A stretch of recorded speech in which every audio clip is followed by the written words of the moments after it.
Chapter 1287. Have you heard? Leather Knight is releasing a new book tomorrow.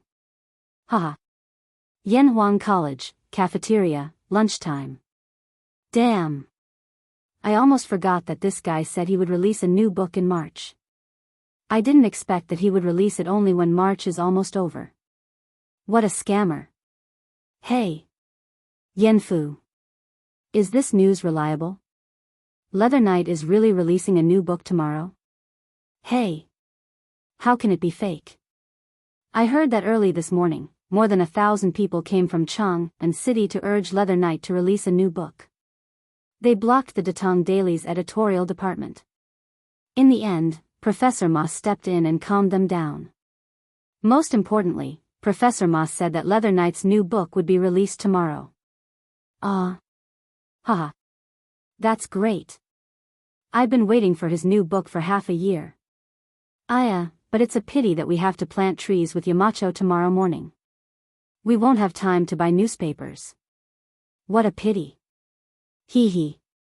Brother Zhang-sun, don't worry. My page boy will buy it for us in advance. When we come back from planting trees, we can go to the academy after picking up the newspapers. Haha. Yanfu, you're so thoughtful. That's a good idea. In the cafeteria, Zhang Sun-chong, Chu Yanfu, and the others were eating while discussing what happened at the workshop in the morning. When they were talking about something exciting, their laughter could cover the other noises in the cafeteria. As the saying goes, the speaker may not mean much, but the listener will. After hearing what they were talking about, a group of people immediately gathered around. Xiao Chong, did you just say that Leather Knight is releasing a new book? Is that true? Ching Chimo came over and said excitedly. Of course it's true. It's Yanfu's news. How can it be false? Haha. Then what's the name of Leather Knight's next book? Chu Yanfu replied, I'm not sure. But Professor Ma will definitely know. Ching Chimo scratched his head and said hesitantly, forget it. I won't ask. Anyway, everything will be clear when it comes tomorrow.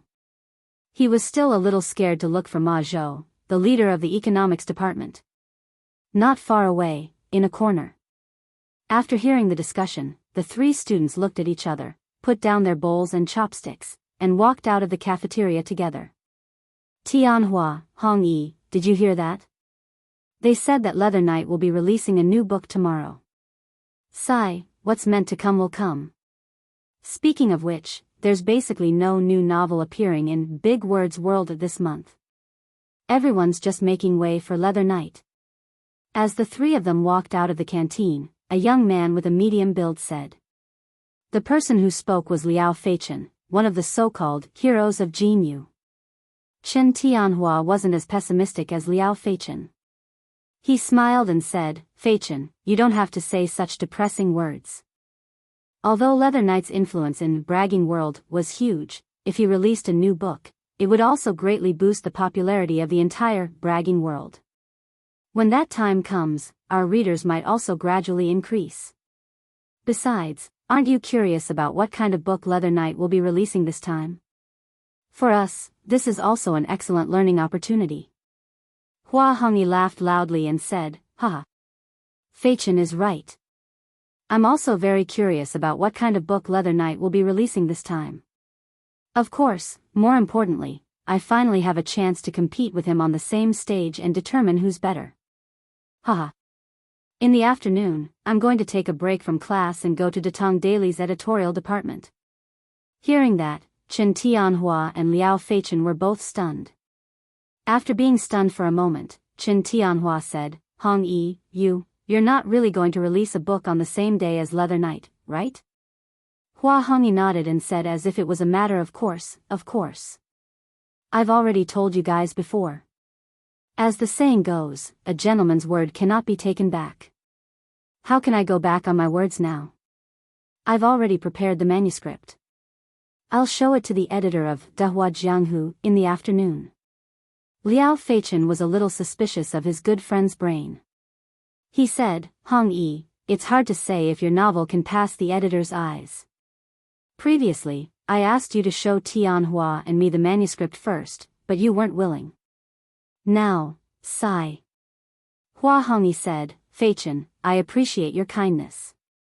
But my novel is not the same genre as yours. Even if I show it to you guys, you can't give me any opinions. It's better to just give it to the editor of Dahua Jianghu. Alright, let's not talk about this for now. I'm going back to the dorm to get the manuscript. Li Zishuan, who was sitting quietly in the study of the courtyard, naturally didn't know that someone wanted to compete with him in terms of novels. This guy had been sitting in the study ever since lunch and told Han Yushi not to let anyone disturb him. He was thinking about what to write for his next novel. Oh, no, it should be said that which great god's work should he use as a reference. He sat there until the evening, but he still couldn't think of what to write. It wasn't that he didn't have any ideas, but that the popular novels in his previous life were mostly about time travel and cheat codes. This kind of novel was definitely not suitable for him to write in the Tang dynasty. As for traditional martial arts novels, such as Master Jin Yang's novels, although there was no time travel and cheat codes, and the plot and words were brilliant, Master Jin Yang's works were mostly set in the Song dynasty or after the Song dynasty. If he wanted to use it as a reference, he might have to fabricate a dynasty that didn't exist in history. In professional literary terms, this was called creating a void. But in that way, the immersion would be much weaker. After all, Master Jin Yang's works didn't only show the wonderful Jianghu conflicts, but more importantly, it was to show the noble feelings of a great hero serving the country and the people. If the dynasty was created as a void, it would be very difficult for people to integrate into that kind of feelings.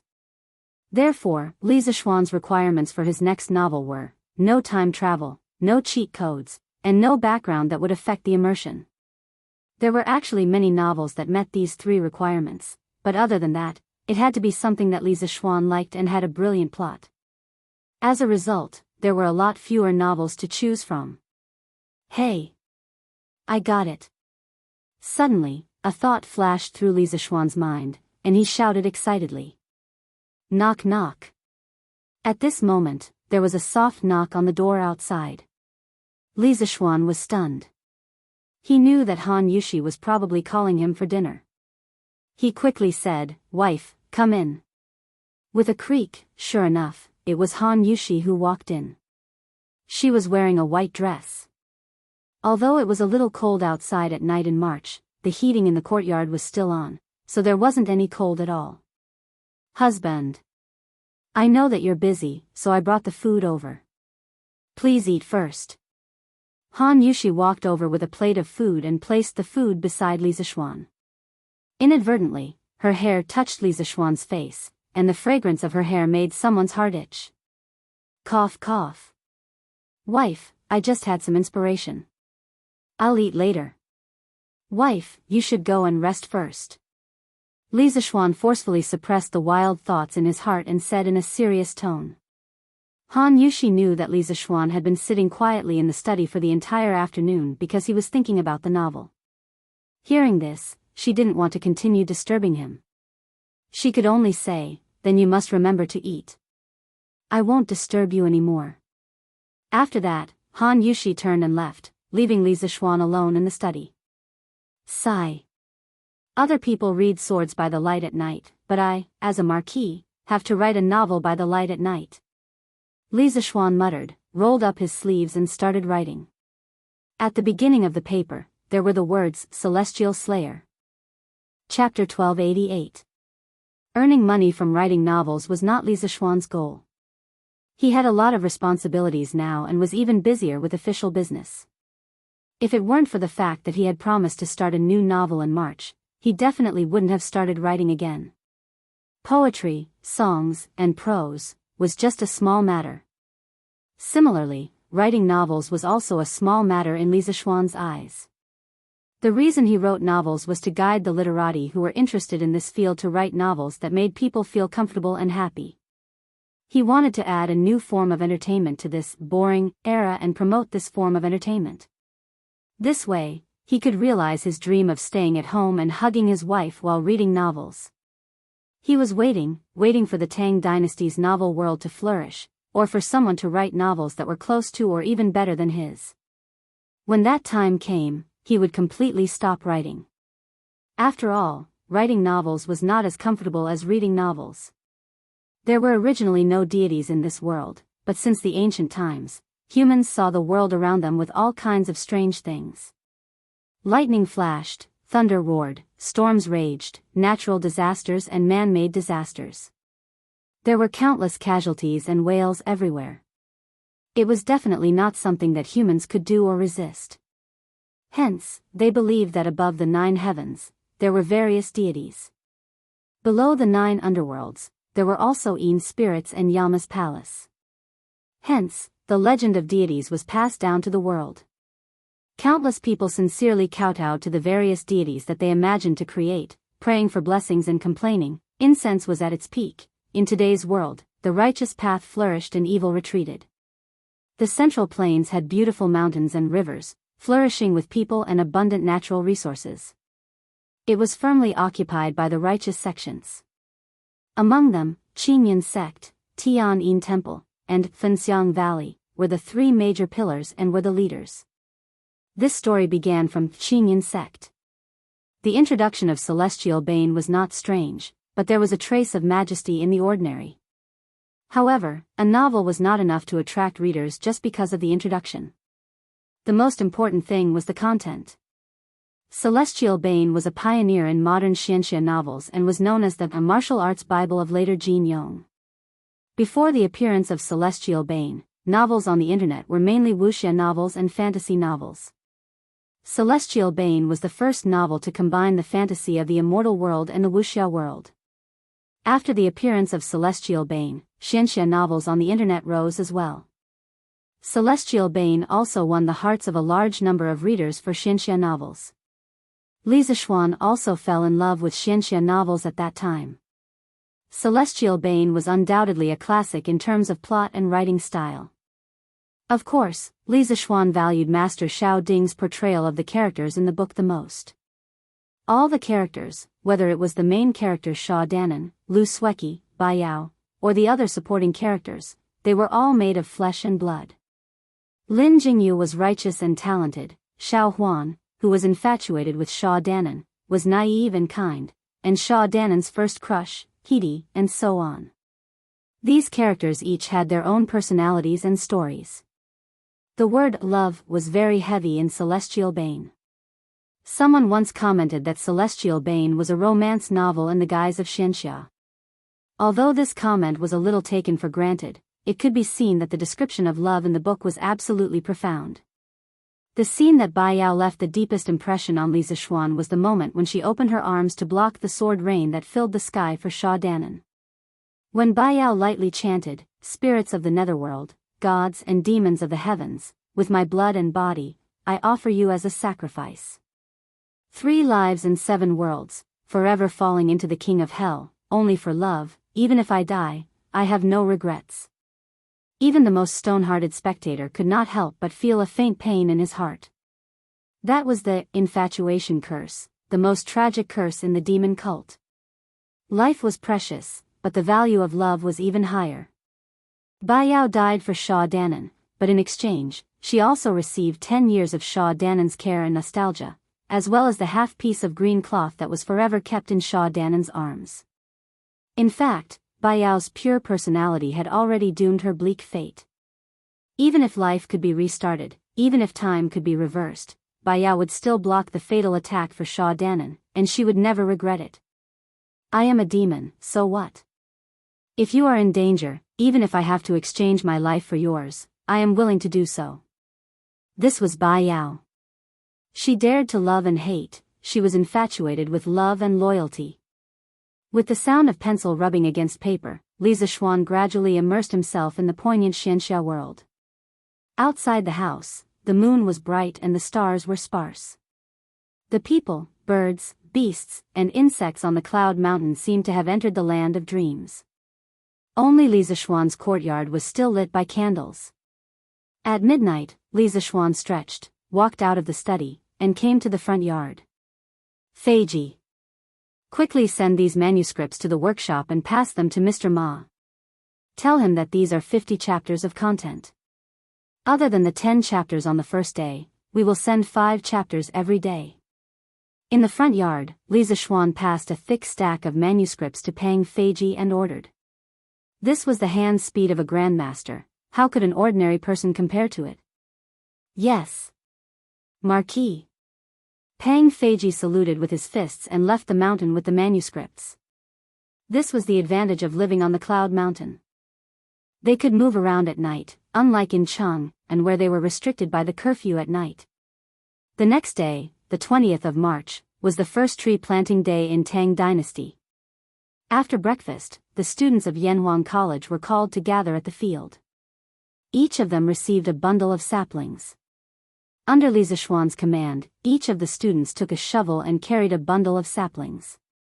They went down the Cloud Mountain and headed to the east of Plum Village. They were going to plant trees at the intersection of the Bar River and the Yellow River.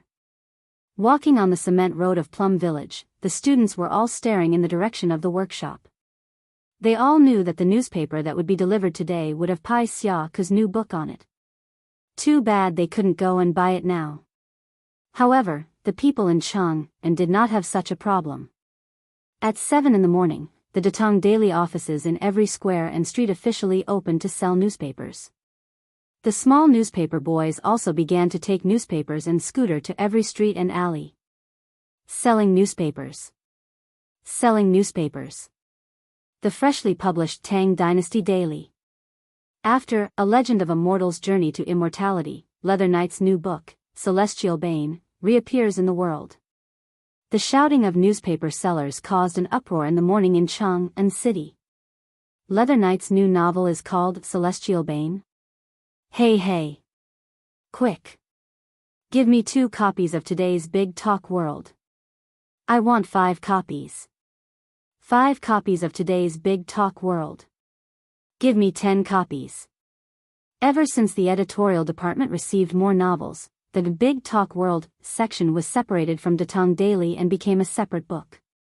Therefore, many fans of Immortal only bought Big Talk World and did not buy Datong Daily. Chapter 1289. Celestial Bane? That name sounds very domineering.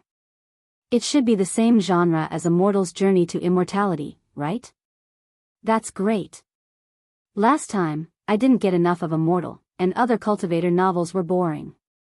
This time, I can finally feast my eyes. At the foot of Mount Qinyun, 50 miles northwest of the big city Heiang, there's a small village called Grass Temple Village. There are more than 40 families living here. The villagers are simple and honest. Most of the villagers collect firewood in the mountains and exchange it for some money to live on. TSK. If I'm not wrong, the main character should be in Grass Temple Village. Wow. The sentences in this novel seem more poetic than A Mortal's Journey to Immortality.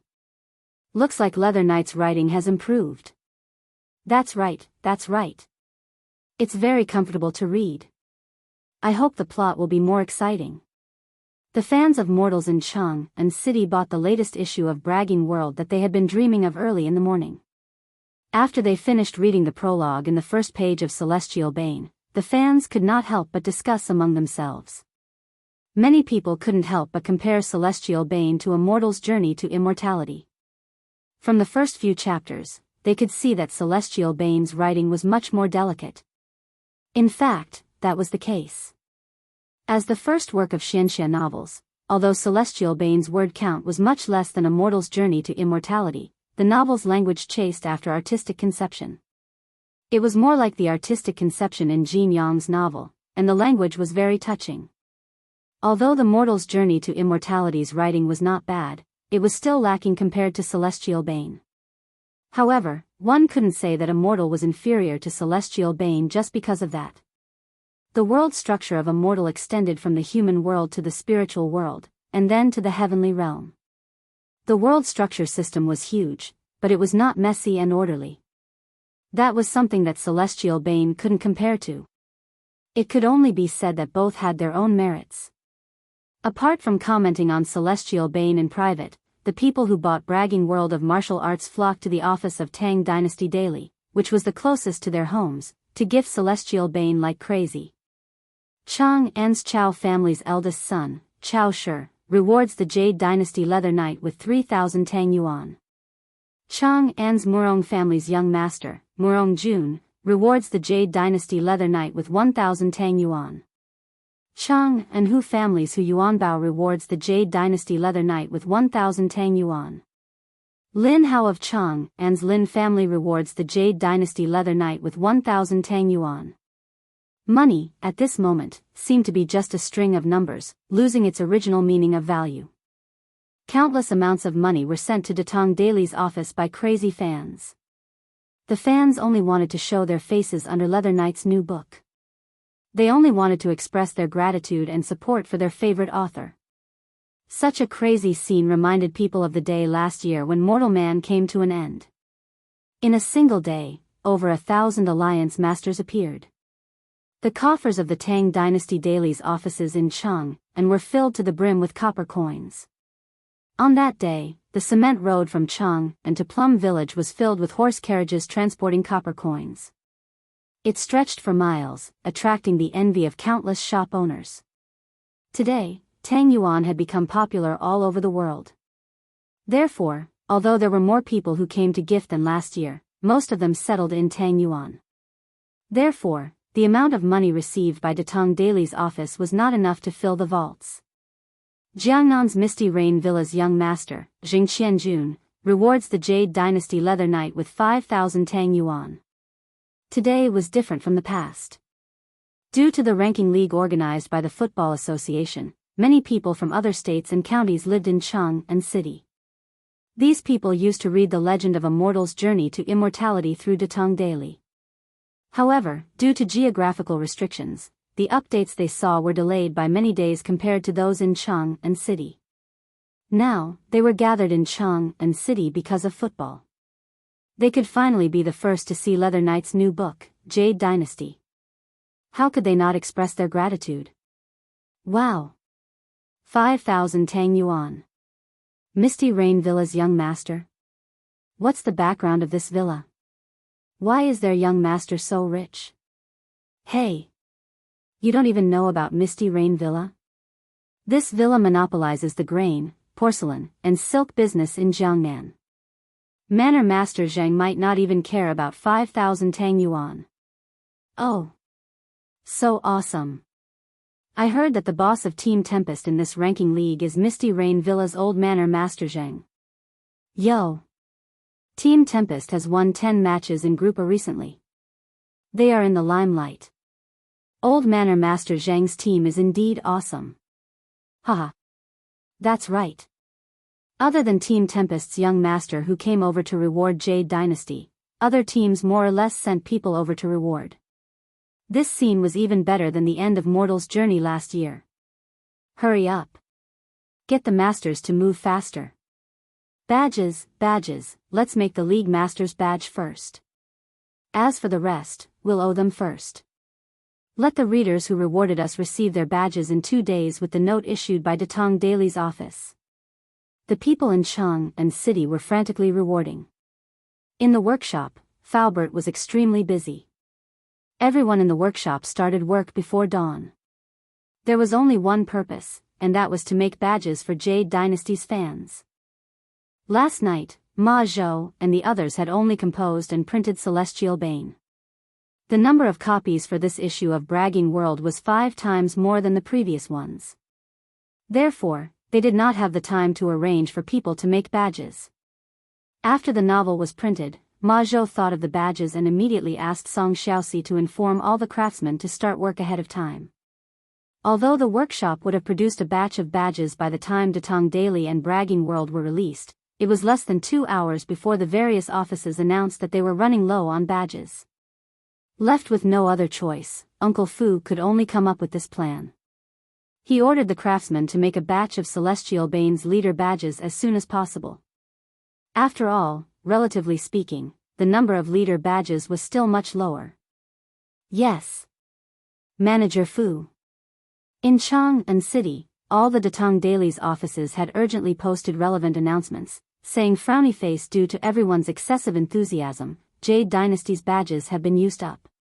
Therefore, only the League Master badges will be issued today. As for the rest of the badges, everyone can use the credentials issued by Datong Daily to redeem them tomorrow or the day after. Datong Daily's editorial department was not prepared this time. We sincerely apologize to all the readers of Jade Dynasty. We will urge Leather Knight to quickly update later to compensate all the readers. Haha. This Datong Daily is so interesting. As long as you can urge Leather Knight to update a few more chapters every day, I don't care if you give me my League Master badge a few days later. Yes, yes, yes. I've read the first 10 chapters of Jade Dynasty. It's very exciting. I look forward to Leather Knight's update as soon as possible. I feel the same way. After reading the first 10 chapters, I feel that Jade Dynasty is as exciting as a record of a mortal's journey to immortality. Chapter 1290. Tens of thousands of citizens in Chang and were obsessed with the first 10 chapters of Celestial Bane. However, something big was happening in the palace. After the morning assembly, Li Er did not announce the end of the assembly as usual. Instead, he led all the officials out of the palace. Outside the palace, hundreds of war horses were prepared. Tang Empire was founded on martial arts. Even the officials knew how to ride a horse. Li Er took the lead and mounted his horse. Crown Prince Li Qingxian, Prince Li Ku, Li Yu and the others accompanied him. Li Ku and Li Tai were still studying in Yanhuang Academy and could not make it in time. The Empress and the Princess chariots followed closely behind. As for the civil and military officials and imperial guards, they followed behind the chariots. This group of people at the top of the Tang Empire headed toward the east gate of Chang, and in a mighty manner. With such a luxurious lineup, it naturally attracted the attention of the pedestrians along the way. That's His Majesty and the officials. Why is His Majesty leaving the palace? What is he doing? Wherever the huge group passed, the citizens bowed. After the group left, the people on the roadside could not help but discuss. I don't know. It looks like His Majesty is going to bring the officials out of the city. But I haven't heard of anything big happening outside the city. Have you forgotten? Today is Arbor Day. Datong Daily said that the imperial court not only established the position of Mountain Yu, but also established Arbor Day. It's today. I heard that His Majesty is going to plant trees by the Yellow River.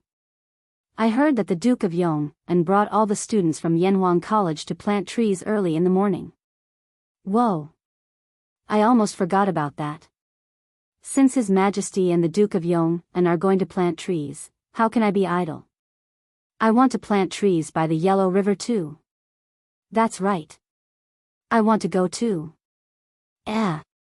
But I haven't finished Celestial Bane yet. Bah. Second Tiger Yang, you little brat. Can't you read the novel after it comes back? Are you going to plant trees by the river with me now? Dad? Why don't we go in the afternoon? T.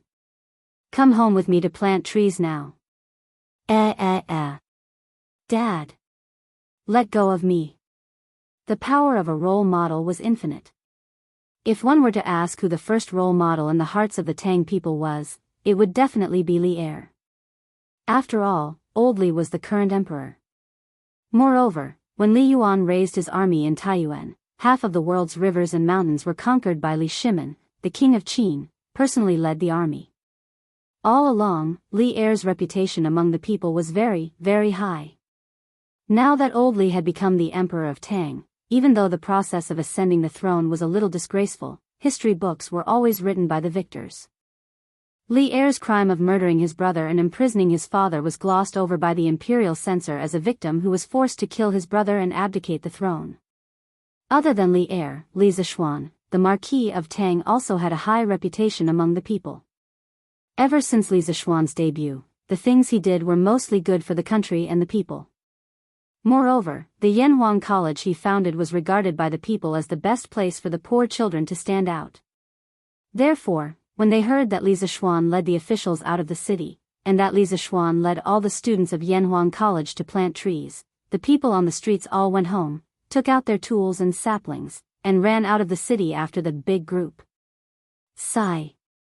I don't know what father is thinking. Why did he have to plant trees by the Yellow River? Because of this, I didn't even have time to read Leather Knight's new book today. In the group, Li Qingxian and 2 other young men followed behind Li Er. The older one could not help but whisper.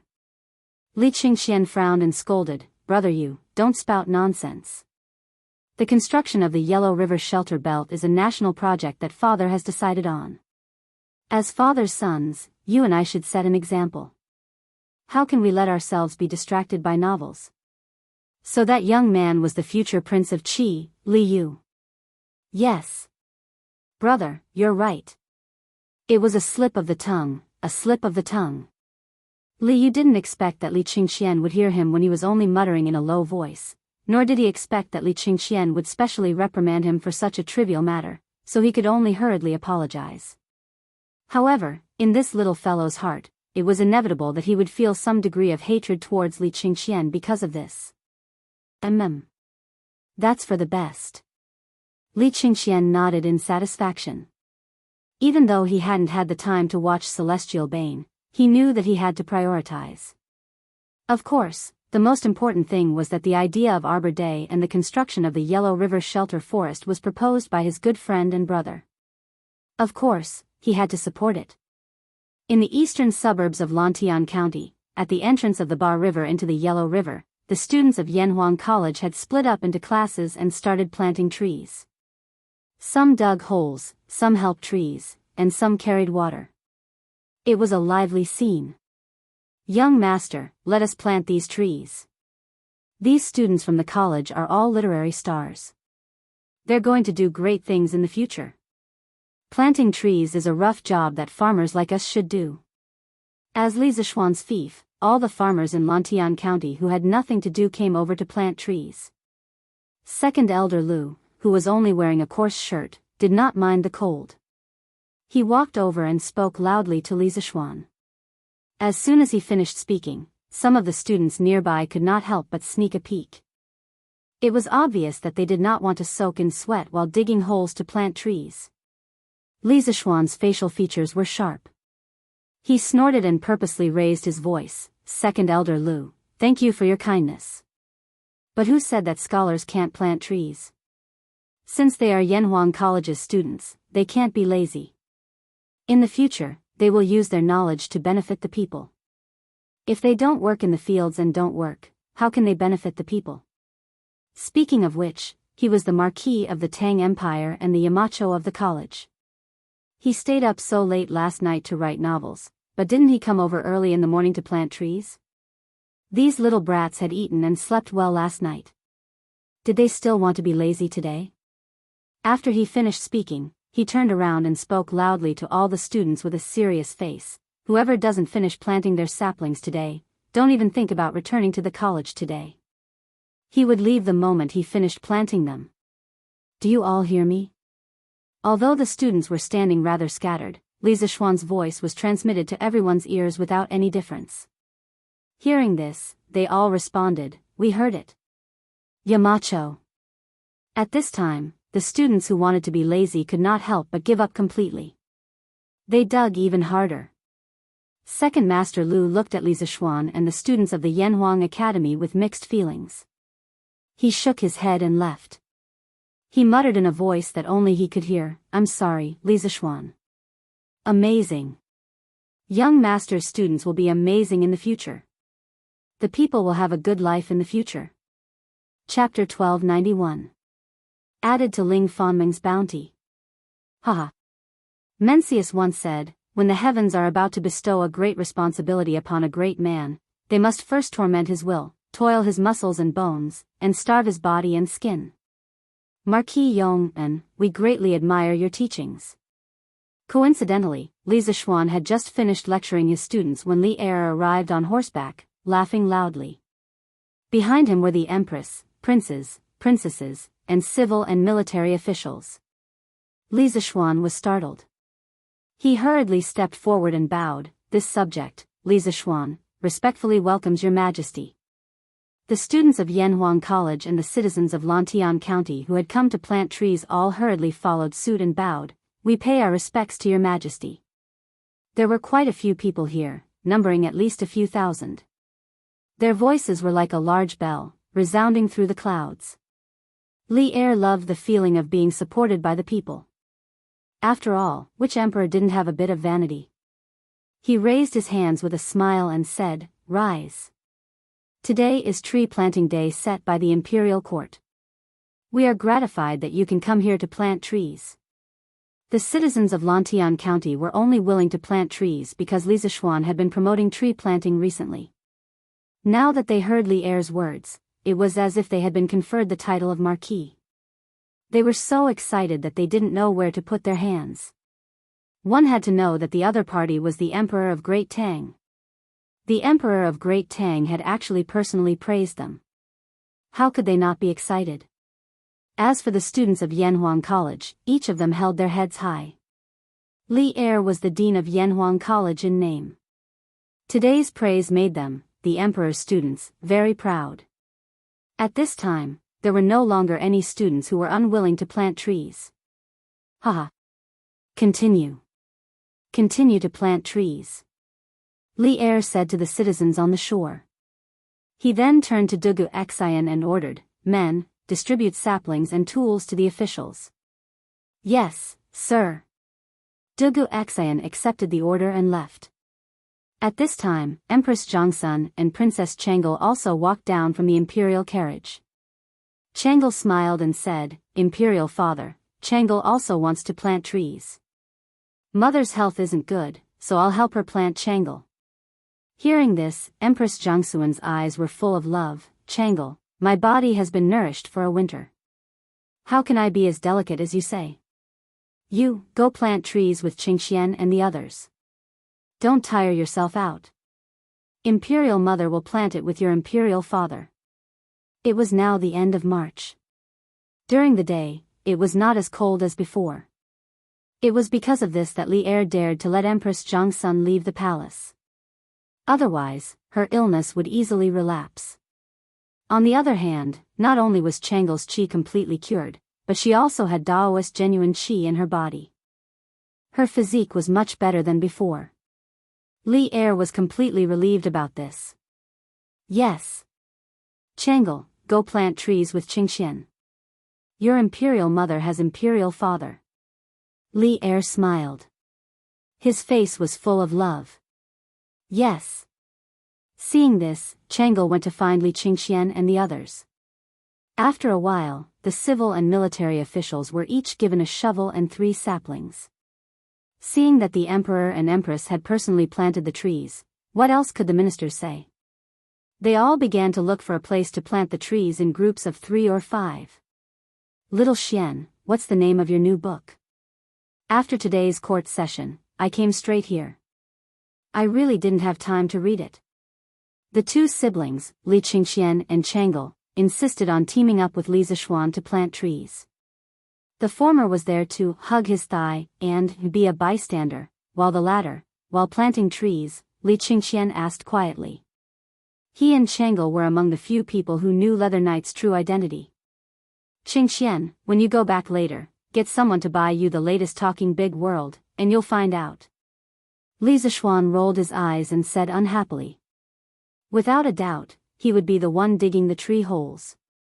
Li Qingxian was weak and could not be counted on. As for Tranquil, forget it. He could not bear to let the little girl do such menial work. Li Qingxian giggled. "Ha! I can't wait anymore, can I? In the end, this is still your fault. It would have been fine if you released the new book a few days earlier or a few days later. Why did you have to do it today? By the time the officials finish planting the trees, it would be noon when they go back. It would have been better if he did not say anything." Now that he said it, Li Zishuan was even more depressed. Because he did not have to release the new book today. All of this was arranged by Ma Zhou. For this reason, he stayed up half the night. As the empire's crown prince, how can Qingxian lose your will? Here, you dig the hole. Tranquil and I will help you hold the tree. Li Zishuan straightened his back and handed the shovel to Li Qingxian with a straight face. There were only 2 trees left. No matter how slowly Qingxian dug, he could finish before noon. Li Qingxian was instantly dumbfounded. Tranquil could not help but giggle. Hee hee. Good, good. Brother Crown Prince, come and dig the hole. Brother Little Xian and I will help you hold the tree. The Taoist true qi in the little girl's body not only nourished her body, it also made her complexion look many times better than before. At this moment, when she smiled, there was a kind of breathtaking charm. Li Zishuan was only dazed for a moment before he came back to his senses. Li Qingxian pretended to be angry. Good. Tranquil. You actually joined forces with Little Xian to bully your own brother. Let's see if I still send good things to Tranquil Palace in the future. Tranquil smiled. Brother Crown Prince won't. Tranquil knows that Brother Crown Prince treats Tranquil the best. Alright, with the little girl's words, what else could Li Qingxian say? He shook his head, rolled up his sleeves, and began to dig the hole. Brilliant, you haven't finished planting the trees at your door? After a while, Qing Chimo, Yuchi Baolin, and Li Tai walked over with shovels. The three of them were in a group previously. Not yet.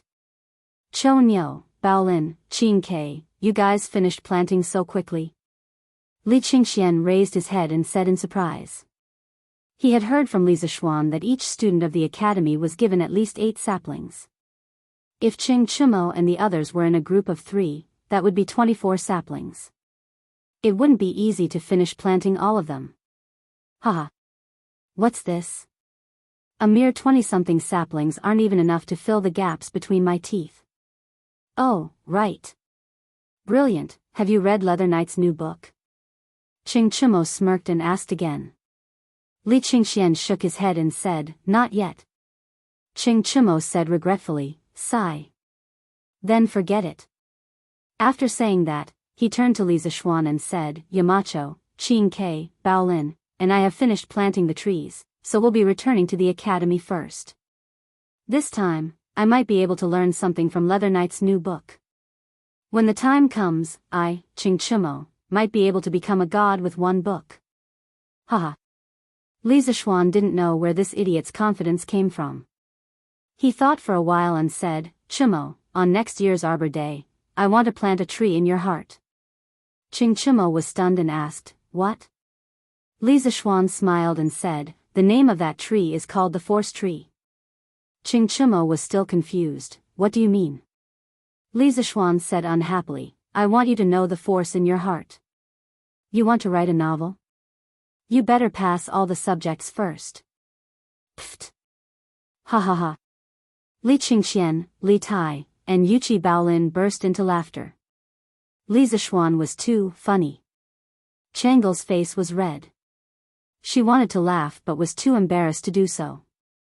She thought to herself, Brother Xiaoxian is usually full of talent and is like a gentleman. I didn't expect him to make such a joke. Although this joke is crude, it sounds really funny. F*CK. Xiaoxian, are you scolding me? Ah. Chapter 1292. Next year on Arbor Day, I want to plant a tree in your heart. The name of the tree is Bai Tree. It was unknown whether Qing Chimo knew what was going on, but there was another kid who did not seem to know what was going on. He was currently planting trees and feeling uneasy. This person was Hua Hongyi. Hongyi, are you still worried about your novel? Needless to say, the heroes of Jin and Yu were planting trees in the same group. Chen Tianhua saw Hua Hongyi's absent-minded look and knew what was on his mind. He comforted him gently. Hongyi, you don't have to feel pressured. Actually, the fact that you have the courage to publish your novel today is already stronger than most people. Even if your results are bad, Feichen and I won't laugh at you. This was the truth. Although Chen Tianhua and Liao Feichen felt that Hua Hongyi was being reckless by wanting to compete with Leather Knight, if they were in his shoes, they would not have the courage to do so. This was also the reason why no author was willing to publish a new book in March. Tianhua is right. Hongyi, you don't have to worry too much. Even if the editor doesn't like your novel, you can always edit it and send it out again. Both of us will support you. Liao Feichen laughed. Hua Hongyi acted as if nothing was wrong. He said, "Hey. Who said I was worried about my novel? I was thinking about the plot. After all, I have readers now and I have to be responsible for my readers. I have to make sure that I update every day." Feichen, you said that the editing department might not like my novel. Let me tell you, that's impossible. As for competing with Leather Knight, I'm sure that I will surpass him in the future. This guy was the type who was strong on the outside but weak on the inside. Although he was panicking, he did not want to say it out loud. Chen Tianhua and Liao Feichen understood their friend's personality, so they didn't try to persuade him any further. At 5:00 in the afternoon, all the ministers had finished planting the trees. Li Er announced that the army was returning to the capital. The emperor, empress, princes, princesses, civil and military officials were returning to Cheng, and in a grandiose manner. In the morning, through the propaganda of the Great Tang Daily, and the example set by Li Er and the civil and military officials, nearly 100,000 people had gathered to plant trees on the banks of the Yellow River in Lantian County. At this moment, the crowd had dispersed. Li Zishuan looked at the originally bare riverbank and saw that it had become a bare forest in the morning. The saplings didn't have many leaves yet, so they looked bare. With a rueful expression, he muttered to himself, "Great Tang. 10 years for a tree, 100 years for a man. 10 years later, when these saplings grow into towering trees, I don't believe that the soil on both sides of the Yellow River will be washed into the river by the rain." Haha. Today, this old man finally understood why the Yamacho was so persistent in promoting this strategy of planting trees. Li Gang had unknowingly appeared beside Li Zishuan and said with a chuckle. Today, Yanhuang College was planting trees not only for the students, but also for the teachers of the college. Li Gang was old, so naturally, no one forced him to plant trees. The old teacher walked around the banks of the river twice and felt the loosening of the soil. Only then did he truly understand Li Zishuan's painstaking efforts. At this moment, he looked at Li Zishuan and sighed. 10 years for a tree, 100 years for a man. Yamacho said it well. This old man doesn't have many years left to live, but this old man dares to say that in 100 years, the students of Yanhuang College will spread to every corner of Tang. Engineering would bring about an unprecedented revolution to the Great Tang. What a pity. What a pity. This old man knows that I won't live to see that day. Towards the end, his tone was bleak. It was clear that the old teacher was reluctant to part with this world, or rather, he was reluctant to part with Yanhuang College. Li Zishuan felt an inexplicable sadness in his heart. He quickly clasped his hands and said, "Teacher Wenji, why do you say that? Your body is healthy, and the college has Dr. Sunday. You will definitely live to 100 years old. The students of the college will become more and more successful. You should take care of your body, and you will definitely see the day when Yanhuang College changes the world." When Li Gang heard that, he suddenly laughed boldly and said, "Haha. With Yamacho's blessing, this old man will try to live for a few more years. Let's see how many waves the students of Yanhuang College can make in the world." It had been less than 10 days since Arbor Day was established. There was not much time left for Li Zishuan and the imperial court to spread the news. However, Li Zishuan was quite satisfied that so many people volunteered to plant trees. Later on, the imperial court could spread the decree to other states and counties.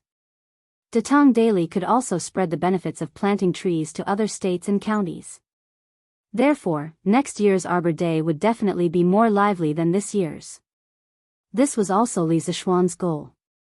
He wanted to make Arbor Day into a traditional festival like the Lantern Festival and the Mid-Autumn Festival.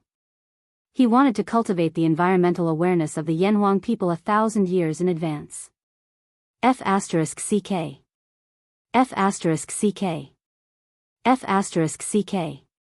Celestial Bane is so good. Today is Friday. Tomorrow, I, Old Sheng, will go reward it. Leather Knight's novels are still the best. I wonder where this guy came from. If I see him, I must become sworn brothers with him. Before the students returned to the academy, most of them sneaked out to buy today's talking about martial world. Therefore, in the academy's cafeteria, a large number of students were eating while reading the novel. Ching Chimo finished reading and laughed in satisfaction. Hee hee. Li Tai heard this and laughed without saying a word. Because he knew Leather Knight's true identity. At this time, he had finished reading the first 10 chapters of Celestial Bane. From his point of view, compared to the first chapter of A Record of a Mortal's Journey to Immortality, Li Zishuan's writing style was much better. However, he felt that it was lacking in passion. There were too few fighting scenes and he was not satisfied. After lunch, the few of them came out of the cafeteria. Instead of returning to the dormitory, they went straight to the classroom. They still had classes in the afternoon, so they could lie on the table and rest for a while. Li Tai, who had not had enough of Celestial Bane, did not feel sleepy. He picked up talking about Martial World to see if there were any new novels that he could read. Although there were no new novels this month other than Celestial Bane, there were no new novels. There's a new novel today. As he flipped through the pages, Li Tai's eyes suddenly lit up when he was about to finish reading this issue of Bragging World. This was because he had discovered a new novel. Looking at it, he saw the title written in large letters, Dream of Great Qin. A Golden Millet Dream.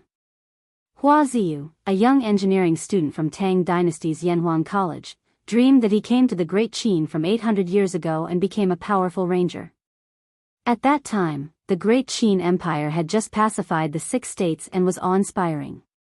However, the remnants of the 6 states were restless. As a wanderer of the Great Qin Empire, how could Hua Ziyu stir up a storm in this era? Chapter 1293. Ouch! It hurts. Where am I? When Hua Ziyu opened his eyes, he found himself lying in a thatched hut. Outside the hut, it was raining heavily. The most important thing was that his entire body was aching. When he wanted to get up, he felt dizzy. He couldn't help but mutter to himself. Hee hee. Young hero Hua, you're finally awake. At this time, an old man wearing a wet brown robe and straw sandals came in. His hair was white and he wore a bamboo hat. When he raised his head, one could see that his skin was dark and his face was full of wrinkles. Hua Ziyu was taken aback. Just as he was about to prop himself up, he felt weak all over and was unable to do so. He strenuously said, "This old mister, you recognize me? Where am I now?" "Young hero, you don't recognize this old man?" The old man frowned when he heard this. He walked over to the bed and grabbed Hua Ziyu's wrist. Then, he closed his eyes and checked Hua Ziyu's pulse. Young hero's pulse is weak. You must have been seriously injured the day before yesterday and lost too much blood. In addition, young hero's head was injured after falling off the cliff, causing young hero to be unable to remember what happened earlier. After the old man finished checking Hua Ziyu's pulse, he said gently to Hua Ziyu. When he was checking Hua Ziyu's pulse, Hua Ziyu looked at the old man several times. He found that the old man's clothes were not the clothes he usually saw. Moreover, he carefully searched his memory and found that he had never seen this old man before. At this moment, he was convinced that the old man had mistaken him for someone else. As for why he was in this thatched hut in the wilderness, only the heavens knew. Because he was on holiday yesterday, he had just returned home from Yanhuang College. He remembered that he had gone to bed after eating. How did he end up here? That's right, Hua Ziyu was a student of Yanhuang College. During the entrance exam of Yanhuang College in the first year of Zhongguan, he got 3rd place and was admitted to Yanhuang College. He wasn't from a rich family. His father passed away early, and it was his mother who brought him up. He planned to wait until he had some achievements in Yanhuang College before taking the exam to repay his mother. But where was he now? How was he going to go back? Old mister, who are you? Why am I here? Hua Ziyu shook his head and said to the old man. The old man thought that he was seriously injured and had lost his memory, so he replied, "Young hero Hua, this old man is Xiang'an. You are now in Jianghu County. 2 days ago, when the Qin army was encircling our clansmen, at the critical moment, young hero, you drew your saber and helped us. In the chaotic battle, young hero, with your strength alone, you blocked the Qin army and let us retreat first. Later on, this old man asked around and found out that the Qin army had sent a Chu expert to the bamboo cliff, and it was unknown whether he was dead or alive. That's why I brought people to Bamboo Peak Cliff and pulled a rope through the night to look for you, young hero. Sigh. You. Wait. Hua Ziyu was dumbstruck when he heard this. Jiang County, Qin Army, Xiang Clan. These words caused an ominous feeling to arise in his heart. He hurriedly interrupted the old man and asked, Old sir, what era is it now? Xiang En's eyes widened as he asked incredulously, Huh? Young hero, don't tell me you don't even know what year it is now? Seeing Hua Ziyu's confused face, Xiang En could only reply, Today is the first year of the first emperor, and Ningzheng had just ascended the throne. What? This is the Qin dynasty? Hey! Qin K. Class is starting. Hurry up and put away, talking big world. After an unknown period of time, Li Tai was completely immersed in this very interesting story. At this moment, he vaguely felt that someone was pushing his arm and calling him. He hurriedly came back to his senses and looked up. The person who pushed and called him was Sun Zifen. At this moment, the classroom was already filled with students. The mathematics teacher, Su Hongji, had just walked to the door of the classroom. It was obvious that the class was about to start. Thank you. Li Tai thanked Sun Zifen, then hurriedly put away Talking Big World and took out the mathematics textbook to prepare for class. Hey! No matter how good Celestial Bane is, Qin K, you shouldn't have taken so long to finish reading it, right? Sun Zifen muttered softly. It's not Celestial Bane, Li Tai was about to explain when Su Hongji had already stepped onto the podium. He could only shut his mouth and prepare to listen to the class. It's just that the novel and unheard of wonderful plot he saw just now was still lingering in his mind. He couldn't help but think, if the current him went to the Qin dynasty through the dream, how would he survive? In the first 19 days of March, no new books appeared in Talking Big World. In addition, it was common knowledge that Leather Knight released a new book today. Therefore, those who bought Talking Big World would first read Leather Knight's new book, Celestial Bane. No one would read other books. That was because they thought they had read all the other books in Talking Big World. Naturally, they would not have thought that a new novel with a non-cultivation theme would appear in Talking Big World today. Even if a small number of people read it later, they only felt that the novel was novel. They did not realize that Dream of the Great Qin would create a new genre in the Tang Dynasty's novel world, and that was the genre of transmigration. Although this transmigration was a little unconventional and forced, it was undeniable that it was a huge innovation in the subject matter. Hee. Interesting. I didn't expect that one of the three could give me such a big surprise. In the Yamacho office of Yanhuang College, Li Zixuan was the same as Li Tai. He only found out that there was a new novel in Talking Big World at noon. Coincidentally, the novel also had 10 chapters released on the first day. After reading the first 10 chapters, Li Zixuan's heart was filled with astonishment. Of course, there was also some excitement. In Talking Big World, there was finally an author who jumped out of the cycle of imitation and began to innovate. This made him very happy. Mo Zhong. Li Zixuan shouted. Just as he finished speaking, Mo Zhong walked in from outside the door. Yamacho. You were looking for me? Li Zixuan took out a stack of Tang Yuan from his sleeves and counted it. Then, he handed it to Mo Zhong and said, Here are 2,000 Tang Yuan. Send it to the workshop and tell Mr. Ma that 1,000 Tang Yuan is a reward from me as the Marquis of Yong, and to the author of Dream of the Great Qin, Hua Gongli. The other 1,000 Tang Yuan is a reward from me as another identity. Another identity? Mo Zhong was a little confused. Li Zixuan waved his hand and said, Just say it like that. Mr. Ma will definitely understand what I mean. Yes. Yamacho. Hey. Wait. Also, help me send a letter over. Chapter 1294. Oh. Hong Yi, this Hua Gong Li is you, right? After class in the afternoon, the students who lived nearby went home, while the students who lived far away went to the cafeteria to eat. However, recently, the two soccer fields in Lantian County had matches every day.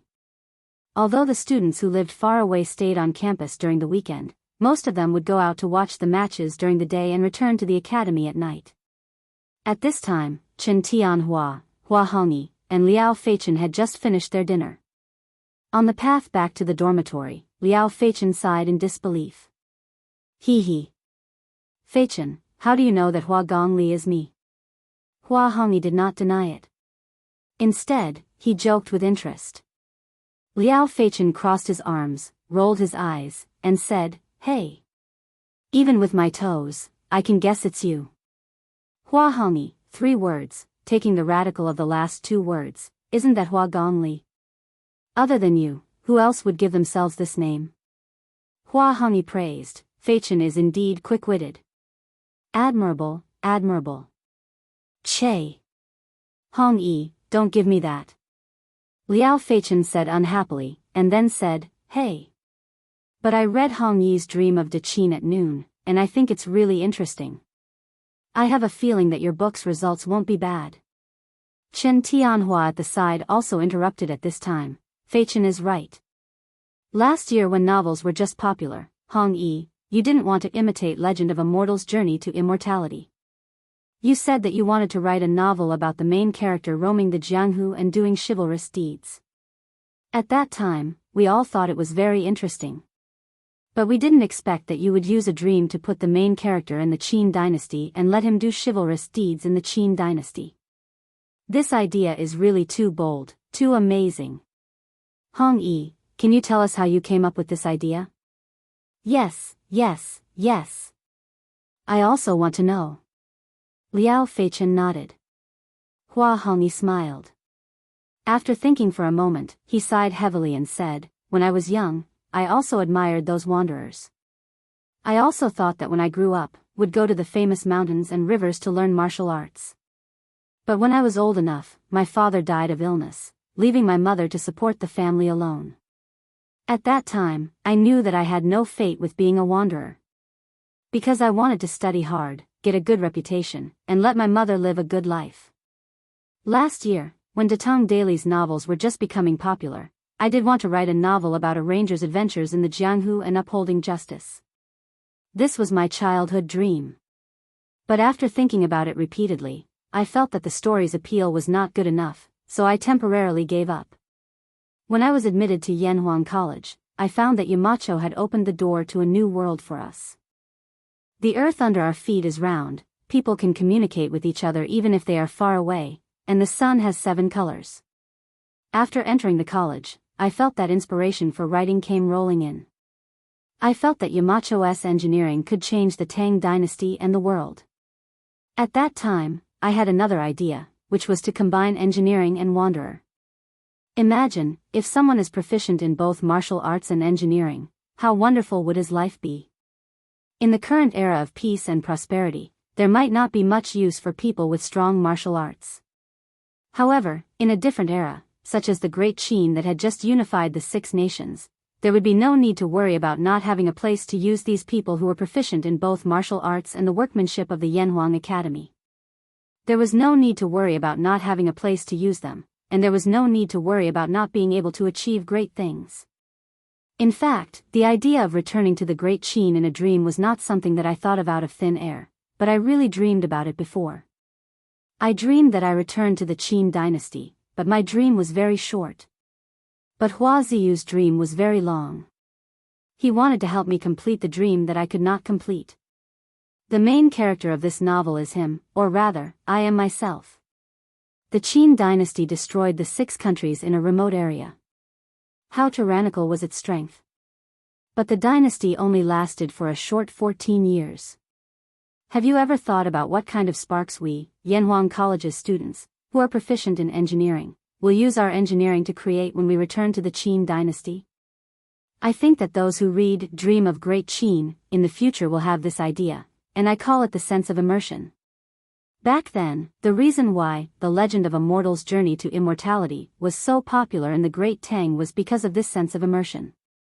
We are all people with ordinary talent, but Han Li, although his talent was ordinary, he was able to use his own intelligence and hard work to walk a different path to immortality.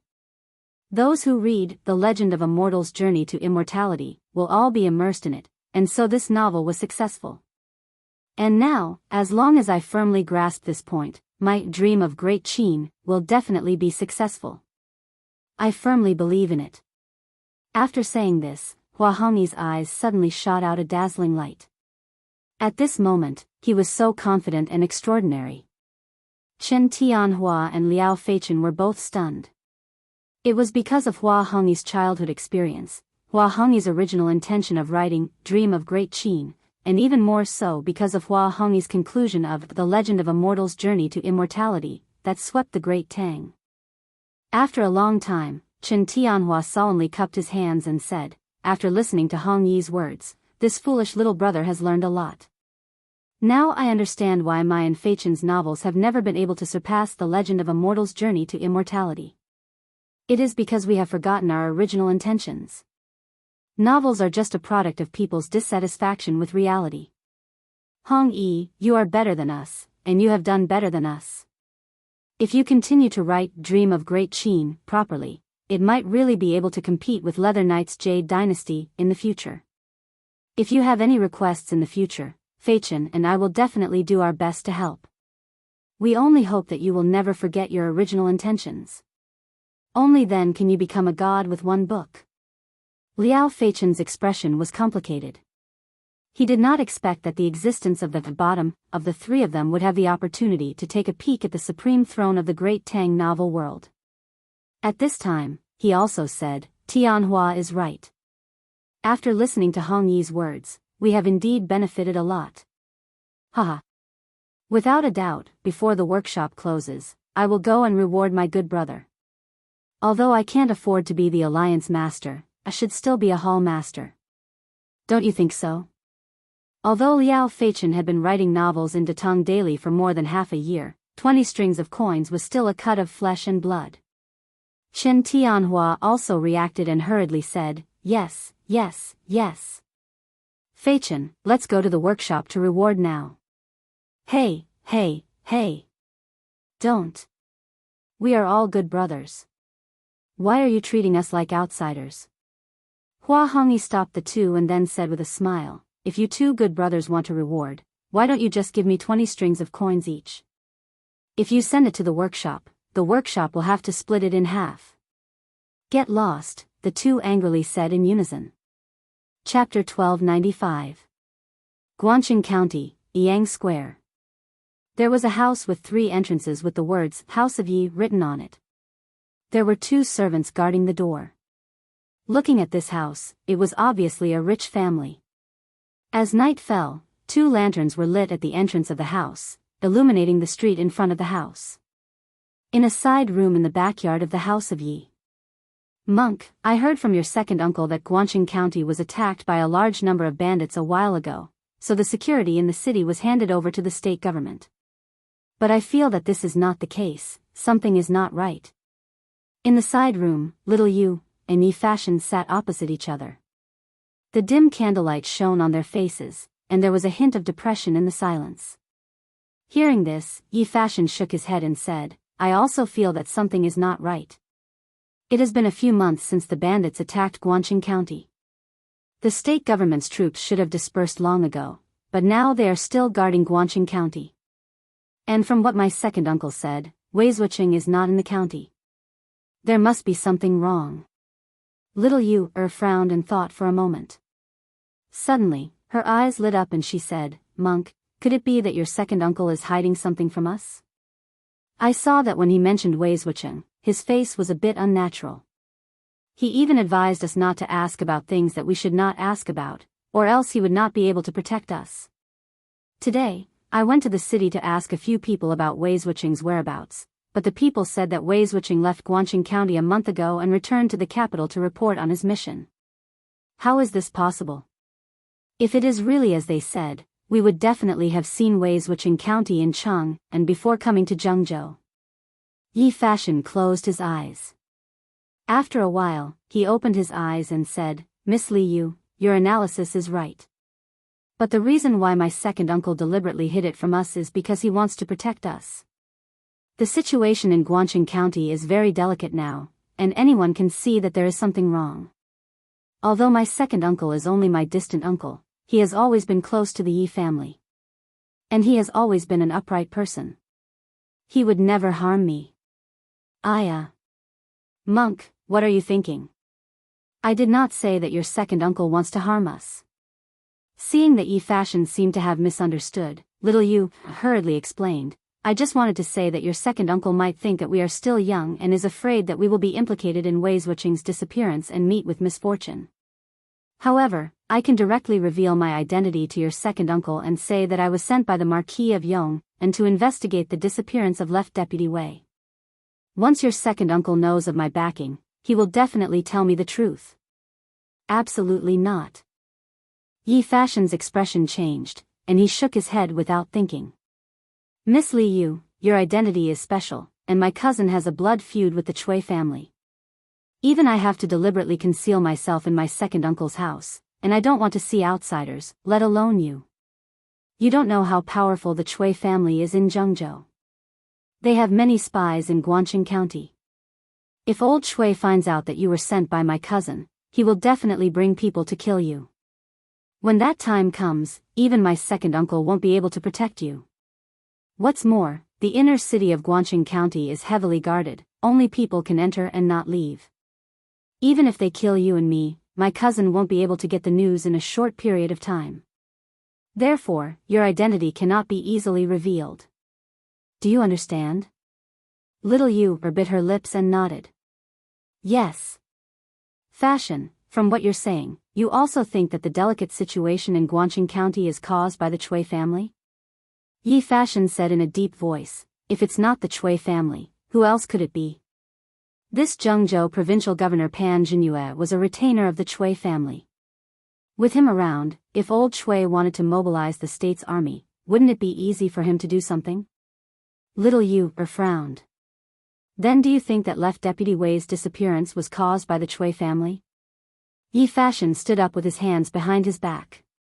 It's very possible. The most important thing now is to find Left Deputy Wei as soon as possible. I think he should know something that the Chui family doesn't want him to know. Yes. Great minds think alike, I think so too.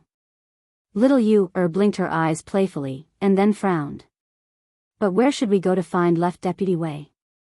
When Yi Fashion heard this, he fell into deep thought. Then, his eyes suddenly lit up and he shouted, who is it? Before he could finish his sentence, his whole body had already rushed out of the door, leaving a series of afterimages in the air. Little Yu turned pale with fright and hurriedly followed him out. She saw a person wearing a servant's uniform being stepped under Yi Fashion's foot. Who are you? Why were you sneakily eavesdropping outside the door just now? Yi Fashion asked with a gloomy face. The servant hurriedly waved his hand and said, young master, I didn't eavesdrop. I was ordered by my master to bring you tea and snacks. After saying this, he was afraid that Yi Fashion would not believe him, so he pointed at the teacups, plates, and snacks that were scattered not far away. Yi Fashion frowned. At this time, the commotion here had already alerted the rest of the Yi family. Yi Fashion's second uncle, Yi Minglei, was hurrying over from not far away. Fashion, what happened? Yi Minglei hurriedly walked over and asked when he saw this scene. Yi Fashion's expression changed. He then took a step back and let go of the servant on the ground. He saluted Yi Minglei and said, second uncle, it's nothing. It's just a misunderstanding. Just now, this person came to bring tea and snacks to the Fashion, but the Fashion mistook him for an assassin. The Fashion was reckless, I hope you can forgive him. Oh. So that's what happened. Yi Minglei looked at the servant on the ground and waved his hand with a smile, it's all right. It must be the servant in second uncle's residence who did not follow the rules and caused you to misunderstand. Now that the misunderstanding has been resolved, Fashion and little you should rest early. Yes. Second uncle. Yes. Uncle Yi. Yi Fashion and little you saluted one after another. Yi Minglei nodded and looked at the servant. He said sternly, "You are Wang He, right? Next time, be more efficient. If I see you not serving the young master well again, I will chase you out of the Yi family." Yes, yes, yes. I know my mistake. Thank you, master, for your forgiveness. Thank you, young master, for your forgiveness. The servant's face was filled with panic as he knelt down and kowtowed. You may leave. Yi Minglei waved his hand and said. Yes. Master. The servant picked up the scattered snacks and cutlery on the ground and quickly excused himself. Yi Minglei saw that there was nothing to do here. He said a few words of concern to Yi Fashion and then left. Little Yu opened her mouth and was about to say something when Yi Fashion quickly gestured for her to keep quiet. He pointed at the door and said softly, "Let's talk inside." After saying that, he led the way into the house. Little Yu looked around carefully and then followed in. Chapter 1296. Monk, did the servant eavesdrop on us? Yi Mansion. After both of them entered the house, Little Fishy asked Yi Fashion anxiously. After listening to Yi Fashion's analysis, Little Fishy knew how deep the waters of Guangqing County were and how dangerous their current situation was. Hence, she became more cautious in her words and actions. Yi Fashion frowned and shook his head. "I'm not sure either, but I felt that something was wrong with his expression. Miss Li Yu, you should go and rest first. I'll keep an eye on Wang He tonight to see if he has any tricks up his sleeve. As for Wei Zuocheng, if we can't find any news about him within 3 days, I'll go to the provincial governor's mansion secretly to see if there are any clues." Yi Fashion noticed someone outside the door and subdued Wang He in a split second. Today was the first time Little Fishy saw Yi Fashion reveal his martial arts skills, but she was still worried. "Monk, although your martial arts skills seem to be very powerful, the provincial governor's mansion is heavily guarded. If something happens to you, how am I going to explain it to my teacher? No matter what, you can't take the risk alone. At most, I'll reveal my identity to your second uncle and ask him to cooperate with our investigation." Yi Fashion shook his head. "Miss Li Yu, you don't have to worry about me. Those guards in the provincial governor's mansion won't be able to find me. Moreover, Wei Zuocheng is a good official. As a cultivator, we should take on the responsibility of saving lives. If we save Wei Zuocheng, he can save more people in the future. I've made up my mind, you don't have to persuade me anymore. Go back and rest early. I'll keep an eye on Wang He and see if I can find any clues." After saying that, Yi Fashion tightened his clothes and left the house. Li Yu wanted to chase after him, but Yi Fashion's figure was nowhere to be seen. Humph. So what if you have martial arts skills? Don't you know that people with brains are the most powerful? Little Fishy stomped her feet in dissatisfaction and returned to her room. But after a while, she walked out again because she suddenly remembered that this was Yi Fashion's room. The next day. Chang'an City. After the explosive first day, Celestial Bane's popularity continued to ferment. On the second day of Dahua Jianghu, Celestial Bane's section was filled with bountiful red rewards. Among them were quite a few prominent figures, such as Crown Prince Li Tai, Princess Chang'el, Prince of Wei, Prince Li Ku, Prince of Han, Qing Chumo, Zhang Sun Chong, and other sons of high officials and nobles. Almost all of them gave hundreds and thousands of strings of rewards. The number one fan of Celestial Bane was none other than the young master of Misty Rain Villa, Jing Qianjun. Yesterday morning, he sent someone to send another 5,000 Tang Yuan. In total, he gave 10,000 Tang Yuan, which was 10,000 strings of cash. There were more than 1,100 people who tipped more than 100 strings of coins. In other words, there were over 1,000 League Masters on the first day of Celestial Bane's release. It was a grand occasion that only happened when a legend of a mortal's journey to immortality was released. From this, it could be seen how terrifyingly popular the so-called Leather Knight was in the Tang Dynasty's novel world. Celestial Bane is crazy. It's just the first day of publication and I've already received so much money. It's unbelievable. Yeah. His Highness the Crown Prince and Her Highness the Princess both tipped him 1,000 strings of cash. I wonder who this Leather Knight is, to be able to gain the favor of His Highness the Crown Prince and Her Highness the Princess. If he reveals his identity, the Crown Prince will definitely put him in an important position. He has a bright future ahead of him. But why do I feel that Celestial Bane isn't as exciting as a legend of a mortal's journey to immortality? It's only been 10 chapters. What can we tell from it? It won't be too late to comment after the word count increases. That's right. The beginning of Celestial Bane isn't very exciting, and the fighting isn't intense, but the sentences are beautiful and it's comfortable to read. Who knows, the plot might get more intense and interesting later on. Whoa. Quick, look. Look at the last novel, A Dream Back to Great Qin. There are actually 2 people who gave him 1,000 Tang Yuan as a reward. In a tea house, everyone was commenting on Celestial Bane. Suddenly, someone screamed, and everyone flipped to the last few pages of talking about martial arts world at the same time. That was because Big Word's martial world had been published for such a long time. Other than Leather Knight, no one else had ever received more than 1,000 Tang Yuan as a reward. After all, money didn't come from nowhere. 1,000 Tang Yuan was not a small sum either. If it wasn't for a novel that they really liked, no one would be willing to tip 1,000 Tang Yuan. Oh my god. The Marquis of Yong actually tipped Hua Gong Li's A Dream Back to Great Qin with 1,000 Tang Yuan yesterday. This. No. Look at the second person who tipped 1,000 Tang Yuan. It's Leather Knight. Oh my god, who is this Hua Gong Li? How did he get the Marquis of Yong and Leather Knight to personally tip him? If I remember correctly, this is the first time Leather Knight tipped someone else's novel, right? And it's a one-time reward of 1,000 Tang Yuan. What is he trying to do? Does he think that Hua Gong Li's Dream Back to Great Qin is a good book? No. I have to take a look. A novel tipped by both the Marquis of Yong and Leather Knight.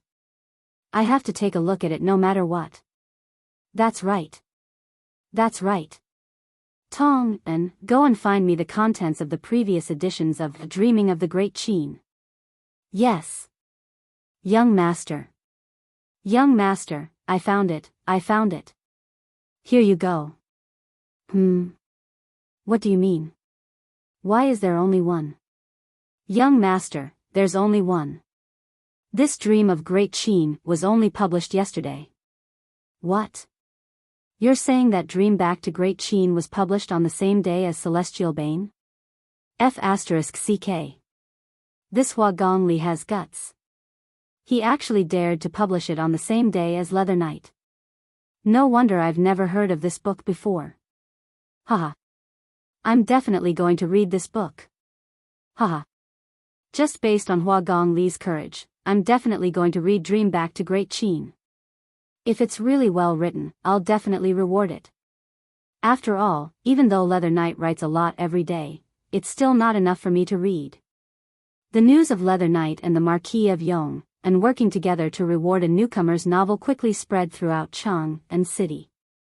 Furthermore, people slowly realized that this newcomer had published his new book at the same time as Leather Knight yesterday. They couldn't help but admire Hua Gong Li's courage. In an instant, countless people picked up yesterday's Big Words of Jianghu and began to read the brand new story, Dream Back to Great Qin. Hong Yi. You're on fire. Haha. You're on fire. Yanhuang College. On Saturday, most of the students who stayed back in school ran out to watch the football match. Hua Hongyi and Chen Tianhua chose to stay in the classroom to write. Suddenly, Liao Feichen ran in from outside the classroom and said excitedly when he saw him. Hua Hongyi raised his head and said in confusion, "I'm on fire."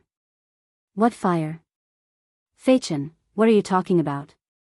Chapter 1297. Hong Yi, you're on fire now. You're rich now. Yamacho and Leather Knight each tipped you 1,000 Tang Yuan. 1,000 Tang Yuan. In a classroom of Yanhuang College.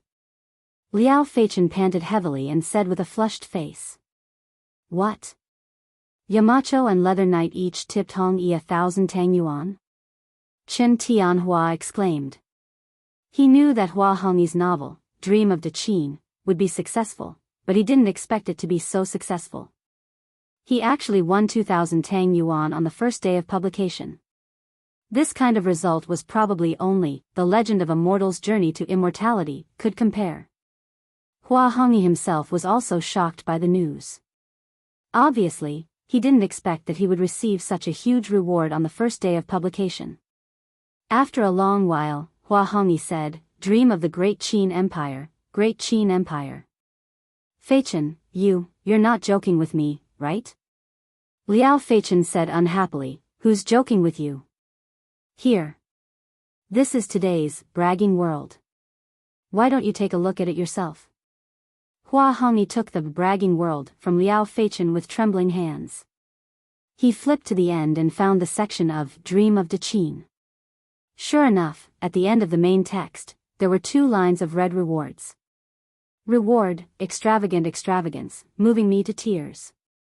Sir's talent deserves this reward. Marquis Yong and Li Zishuan tipped Dream of the Qin, 1,000 Tang Yuan. It's a rare and innovative book. I hope you can continue to maintain the standard. Reward, extravagant extravagance, moving me to tears. Sir's talent deserves this reward. Leather Knight tipped Dream of the Qin, 1,000 Tang Yuan. 1,000 cups of wine is not enough when drinking with a bosom friend. Sir, you've opened a new path and are creative. You should be my bosom friend. It's true, it's actually true. Hua Hongyi's whole body was trembling. Obviously, he was too excited. At this moment, his lips trembled as he said, Mother, you don't have to work for others anymore. Father, your son has made a name for himself. You can rest in peace now. Seeing this, Chen Tianhua stood up and patted Hua Hongyi's shoulder and said, Hong Yi, Feichen and I are happy for you. If your mother knows about this, she will be happy for you too. Why don't you go home now? Although Feichen said Feichen. If my mother saw so much money, she would definitely ask me where I got it from. If she knew that I earned that money by writing novels, she would be furious. Why? Liao Feichen frowned and didn't understand. Hua Hongyi frowned and said, because my mother's biggest wish is for me to study hard and pass the imperial examinations. To her, writing novels is not a proper occupation. I'll wait for the Academy's monthly break before I go back. I'll give her a portion of the money and say that it's a scholarship from the Academy's monthly exam. With that money, she won't have to work as hard as before. Oh. I see. Chen Tianhua and Liao Feichen were enlightened and expressed their understanding. After a while, Liao Feichen laughed and said, Haha. Today is a happy occasion. Hong Yi, if you don't treat us, how can it be justified? Why don't we go to the Drunken Immortal restaurant in Lantian County at noon? Hua Hongyi wasn't stingy. These 2 were brothers who helped him during his most difficult times. Therefore, he said straightforwardly, Haha. No problem.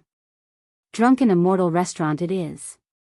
Tianhua, Feichen, order whatever you want today, it's my treat. But you'll have to pay for me first. The royalties for Bragging World won't be paid until the beginning of next month. Li Zishuan and Pai Xiajue's 2,000 combo grand rewards could be considered as a super strong advertisement for Dream of the Qin. Today, the number of readers who followed Dream of the Qin suddenly increased by dozens of times. When people saw such a novel idea, they all cried out in satisfaction.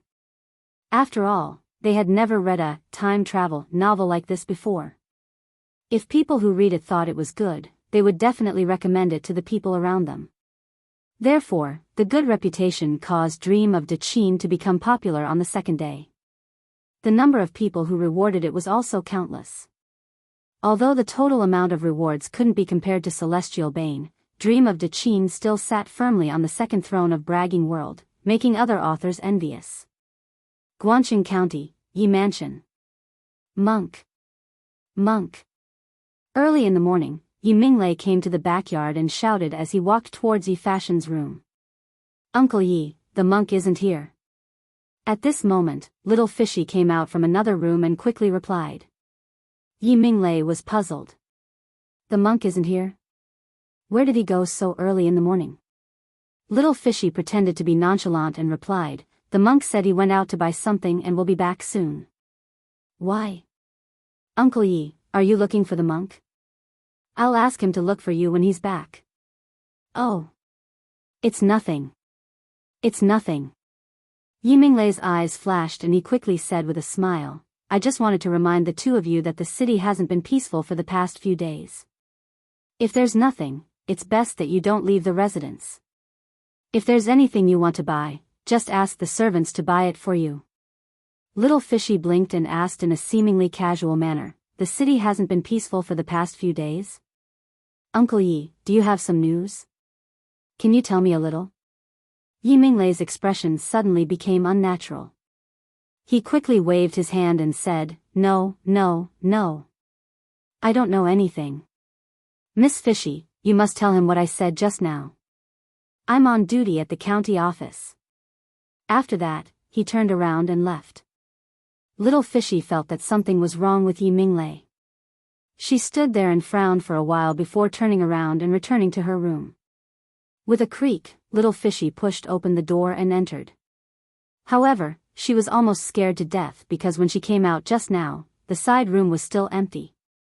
However, at this moment, there were two more people, one standing, and the other lying on the ground. Phew. It's the monk. When did you come to my room? And who is he? When Little Fishy saw that there were two more people in the room, she subconsciously wanted to scream loudly. However, when she saw the appearance of the people standing in the room, she quickly suppressed the urge to scream. She patted her chest, heaved a sigh of relief, and asked. I saw that you were talking to my second uncle, so I came in through the window at the back. Yi Fashion nodded at Little Fishy, then pointed at the person lying on the floor and said, As for him, you've seen him before. He's Wang He from last night. Chapter 1298. Wang He? What is he doing here? In a room in the backyard of the Yi residence. When little Yu heard that the person lying on the floor was the servant Wang He who was eavesdropping on them last night, she was puzzled at first. Then, she asked, Monk, did he really eavesdrop on our conversation last night? And today, did he go out to inform someone? Yi Fashion looked at little Yu with admiration and nodded, yes. Last night, it was already late so he did not leave the residence. But this morning, he left the residence through the back door. He was sneaky and looked back every few steps. He was very careful. I followed him all the way to the county office. I was worried that he would reveal our identities so I knocked him out in an alley opposite the county office and brought him back. County office? Little Yu frowned and said, Monk, are you saying that Wang He's master is a member of the county office? That is to say, someone sent him to hide in your second uncle's residence to gather information? Yi Fashion looked serious and said, although there is no conclusive evidence, it is not far from the truth. However, before we came here, we didn't inform my second uncle. This Wang He has stayed in the Yi family for more than 3 years, so he definitely isn't hiding in the residence just to investigate our identities. Hee hee. At least you are not too stupid. I think so too. Little Yu smiled and analyzed, I think Wang He is your second uncle's rival in the county office. He must have unintentionally eavesdropped on our conversation last night. After that, he thought that our identities would be useful to his master so he went to inform him. Tell me, am I right? Yi Fashion looked at Li Yu and asked curiously, why did my cousin want you to be a reporter in the Datong Daily editorial department? Why not go to the Yamen as a constable? I think this is more suitable for you. Humph. The Yamen is filled with a bunch of stinky men. I am not going. Little Fishy wrinkled her nose, snorted, and said, "Hey. Seriously, Fashion, think about it. Does your second uncle have any rivals in the county office?" Yi Fashion shook his head. "How would I know? I haven't been to Guanqing County for many years. Besides, second uncle wouldn't tell me about this." Li Yu said unwillingly, "Then what should we do?" It wasn't easy to find a clue, but now it's broken again. "Isn't it easy for Miss Li Yu to find out who the other party is? Why don't we just ask him?" Yi Fashion pointed at the unconscious Wang He on the ground and said indifferently. "Yeah." Little Fishy's eyes lit up. She then looked at Yi Fashion with a strange expression and asked, "But Fashion, as a Taoist, shouldn't you be kind to others and not kill easily?" Yi Fashion said faintly, "Stopping killing with killing is also a meritorious deed. Miss Li Yu, please get a basin of cold water." "Yes." "All right." Li Yu looked at Yi Fashion in surprise, then left the room. A moment later, a basin of cold water was splashed on Wang He's face. Wang He finally woke up. "Where am I?" "Huh? Little young master, you. What are you trying to do?" "Someone, help." Wang He looked into the room and his face was filled with panic. He wanted to shout for help, but the moment the word, help, left his mouth, he stopped abruptly because there was a cold dagger on his neck. "You're just a servant of the Yi family. Even if I kill you, second uncle won't say anything and the government won't find trouble with me. If you still want to shout, then go ahead." Yi Fashion suppressed the discomfort in his heart and said coldly. Although he had spoken nicely to Li Yu just now, this was the first time he had done something like this. As the direct descendant of the Yi clan of Nanyang, he had never seen blood in his life. However, in order to help Li Yu, in order to find Wei Zhang's whereabouts, and in order for them to leave Guanqing County safely, he had to make himself cold and ruthless. Spare my life. Little young master, spare my life." Wang He, who was in a life and death crisis, didn't know that Yi Fashion was just putting up a strong front. Feeling the cold dagger on his neck, he was so scared that he almost wet his pants. "Little young master, I don't have any enmity with you. Why do you want to kill me? Please spare my life." "Shut up. Next I'll ask and you'll answer. If you say another word, I'll..." While speaking, Yi Fashion suppressed the fear and uneasiness in his heart and pushed the dagger on Wang He's neck. In an instant, there was a blood mark on his neck. Good. "Little young master, please ask. If I know, I'll tell you everything." Wang He said with a face of fear. Yi Fashion's face was cold as he asked, "Let me ask you. You were sneaking around this morning. What were you going to do?" Wang He rolled his eyes and said, "Little young master, I wasn't sneaking around. I was going out to buy some fish for the kitchen. Little young master, please understand." "Humph.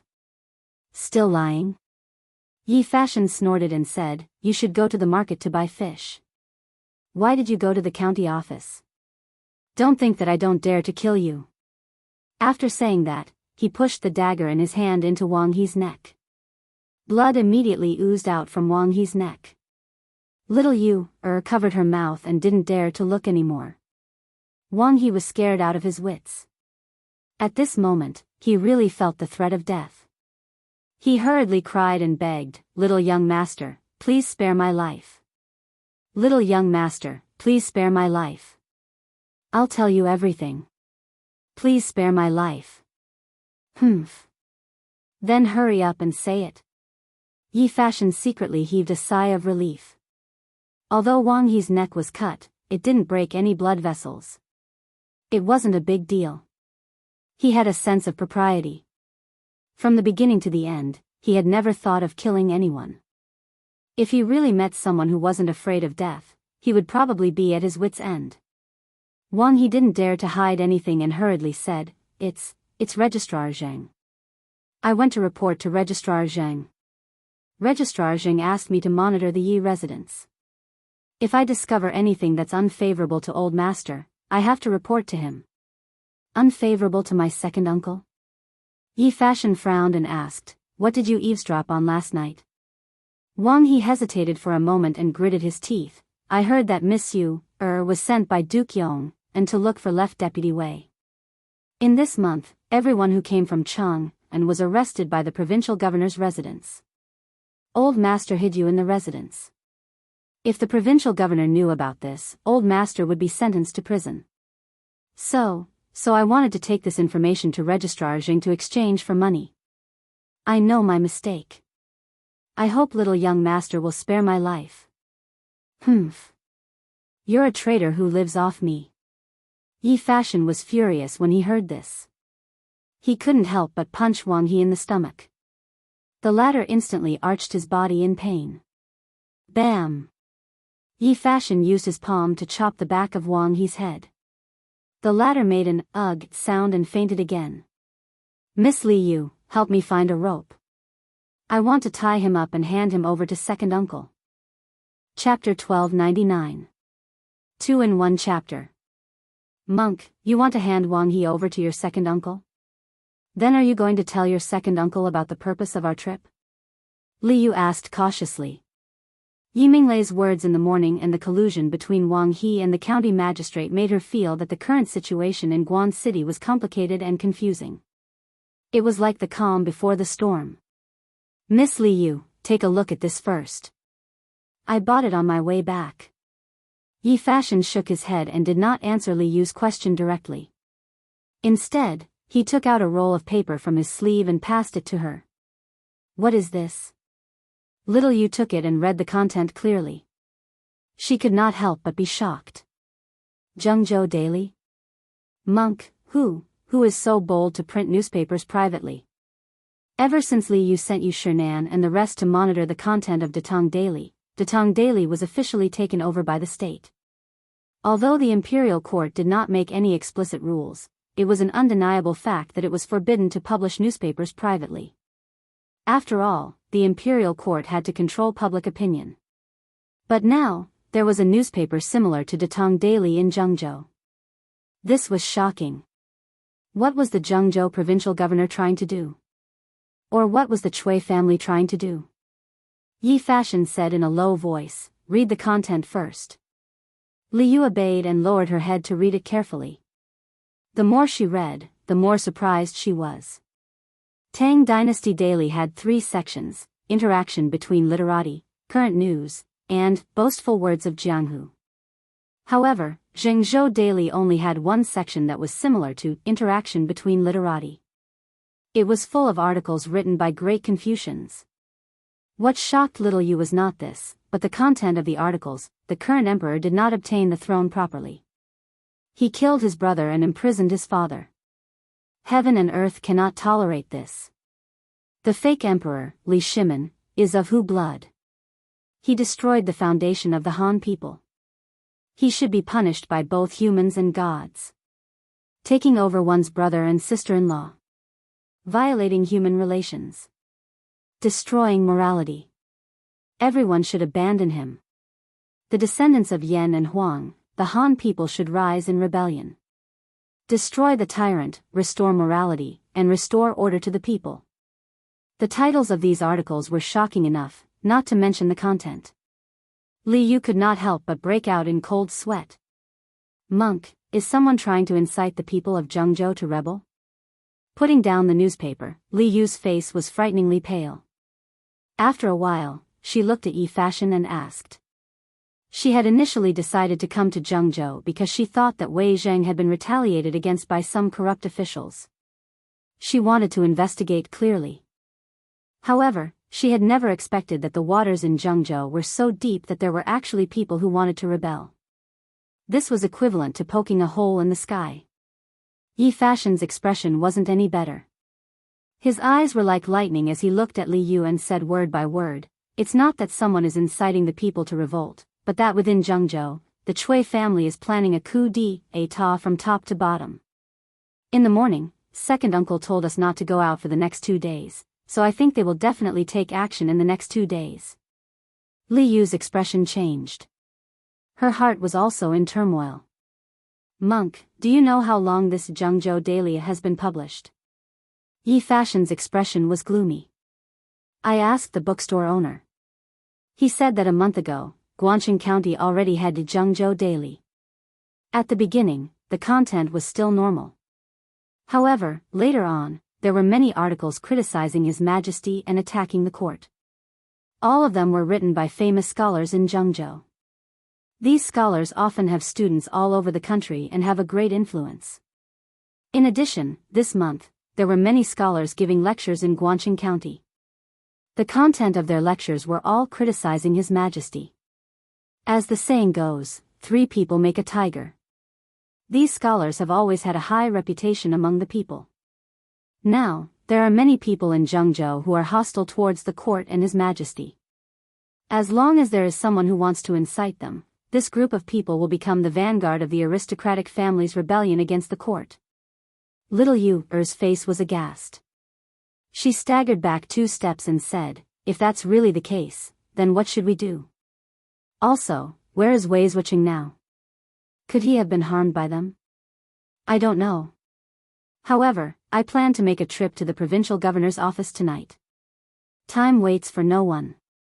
We have to find Wei Wuxia's whereabouts as soon as possible. But before that, I have to talk to my second uncle. Fashion, are you going to tell Uncle Yi the purpose of our trip? Yi Fashion sighed helplessly and said, let's go first and see what happens next. Little Yu also frowned and sighed. She said, I didn't expect old grandfather Chui to become so smart. Last time in Chang'an, Sir made use of the fierce public opinion to chase old grandfather Chui back to his ancestral land in Jianghu. Today, old grandfather Chui is giving him a taste of his own medicine. He is using public opinion to incite the people to rebel against the court.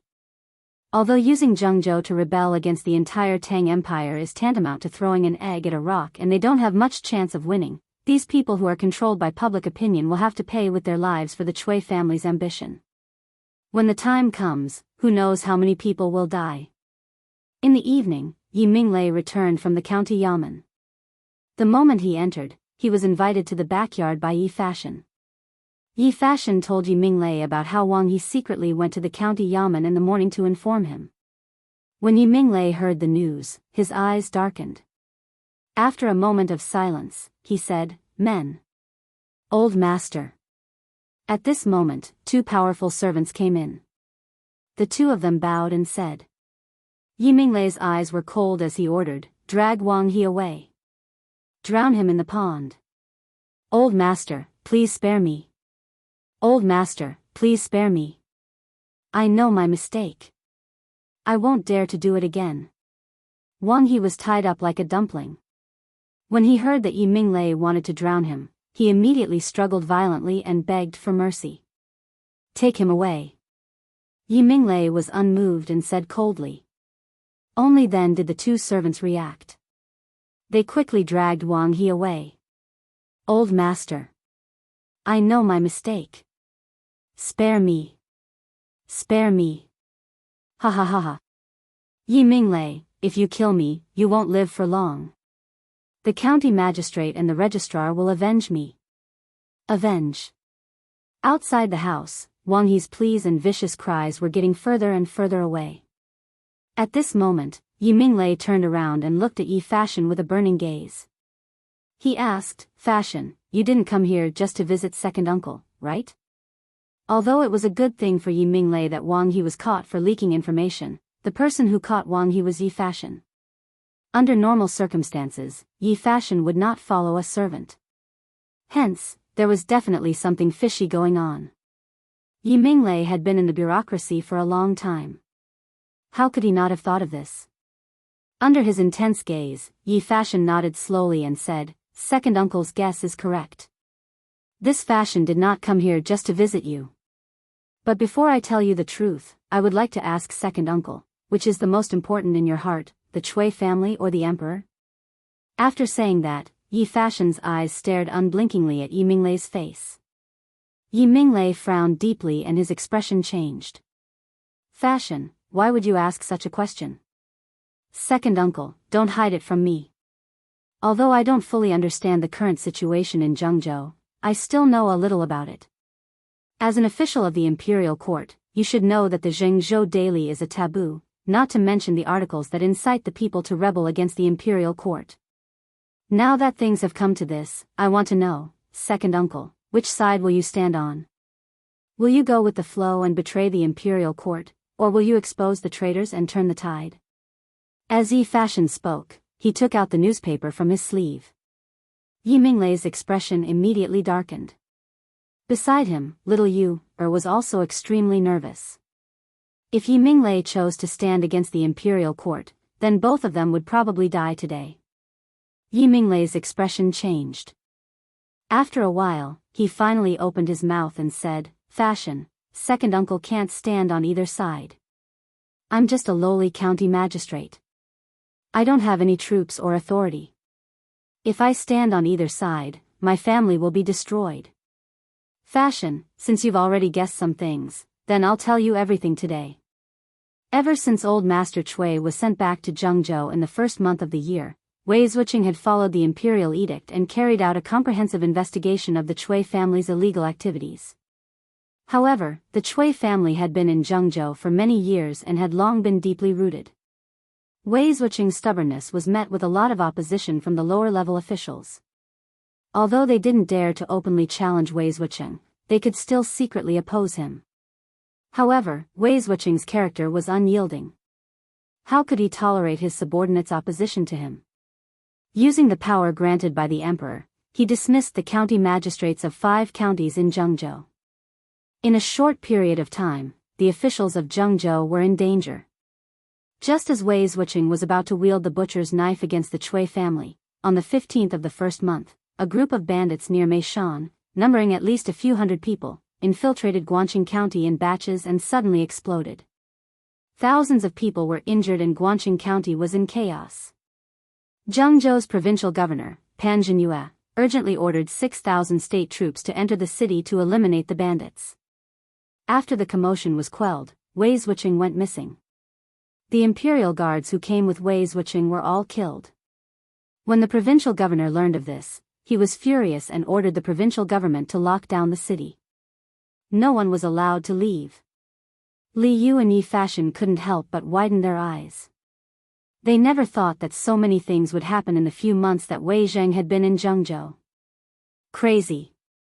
This group of people is crazy. They actually dared to collude with the bandits and murder an important official of the imperial court. This is a serious crime that can lead to the execution of 9 generations of the family. Li Yu's eyes were filled with shock. With her intelligence, she almost instantly understood where the bandits came from. It was nothing more than the Cui family wanting to remove Wei Zheng, this stumbling block, so they deliberately colluded with the bandits to create chaos. However, Wei Zheng was the dignified left prime minister, one of the important officials that Li Er relied on the most. Since the Cui family dared to do this, it meant that they were prepared to rebel against the imperial court. Yi Minglei shook his head and said, Even Miss Li you could see through this matter, how can others not see through it? How can this old man not see through it? However, the Cui family is powerful, and together with the provincial governor of Jiangzhou, the news can't be spread. This month, Provincial Governor Pan ordered the Guangqing County Yamen to organize people and set up the editorial department of Jiangzhou Daily. The content of the newspaper will be written by his right-hand men. The editorial department is only responsible for typesetting and printing. I'm sure you have seen the articles written by the provincial governor's right-hand men. In addition, they will also send scholars to each county to give lectures and spread the news that the emperor is not righteous and cruel. Not only that, all the entrances of Jiangzhou's official roads will be guarded by state troops to prevent people from leaving Jiangzhou to inform the imperial court. This old man is just a small county deputy without any troops or authority. In such a dangerous situation, other than protecting myself, what else can I do? If I join the Cui family in rebelling against the imperial court, then I will definitely lose my reputation and be exterminated. After all, although the Cui family is powerful in Jiangzhou, it is difficult for them to contend against the imperial court. Failure is only a matter of time.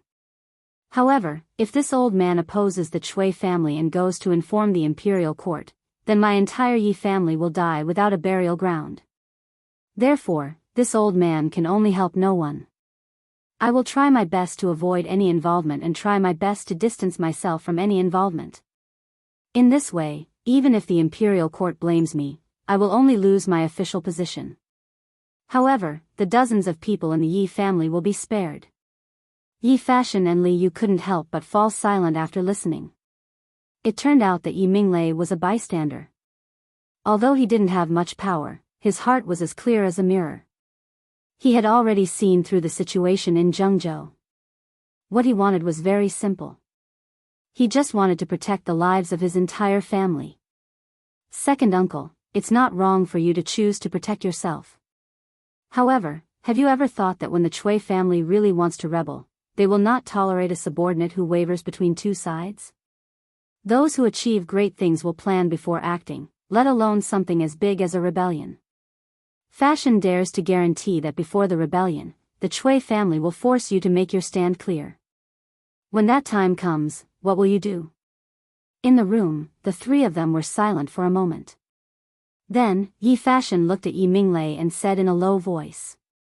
Yi Minglei's face instantly turned ugly. Obviously, he hadn't thought of this point. Perhaps, although he had thought of it, he was still holding on to the hope that he could numb himself. To put it bluntly, he was running away. Fashion, you've grown up. However, in this situation, what can this old man do? Since I'm going to die either way, I might as well drag this out a little longer. Perhaps there's still a chance of survival. If I agree with the Chui family now or turn against them, then there will be no turning back in the future. Yi Minglei said with a pained expression. He was now in a dilemma. If he stood on the Chui family's side now, then when the imperial court came to settle the score, he definitely wouldn't be able to escape. If he turned against the Chui family, then he wouldn't be able to escape now. Therefore, all he could do now was drag this out. Uncle Yi, instead of waiting for death, why don't we fight with all our might? Perhaps there's still a chance of survival? At this moment, Li Yu stood up and said. Yi Fashion opened his mouth, wanting to stop her. However, Li Yu returned a reassuring look and then looked at Yi Minglei with a serious expression. Only then did Yi Minglei look at Li Yu. After a moment, he narrowed his eyes and said, Miss Little Yu, your identity shouldn't be simple, right? Chapter 1300. A few days ago, when Yi Fashion brought Li Yu to seek refuge with Yi Minglei, he only told him that this lady was called Little Yu, and was a good friend of his. At that time, Yi Minglei thought that this lady was Yi Fashion's sweetheart, so he did not ask much. But these few days when they lived in the manor, the two of them did not show any signs of intimacy.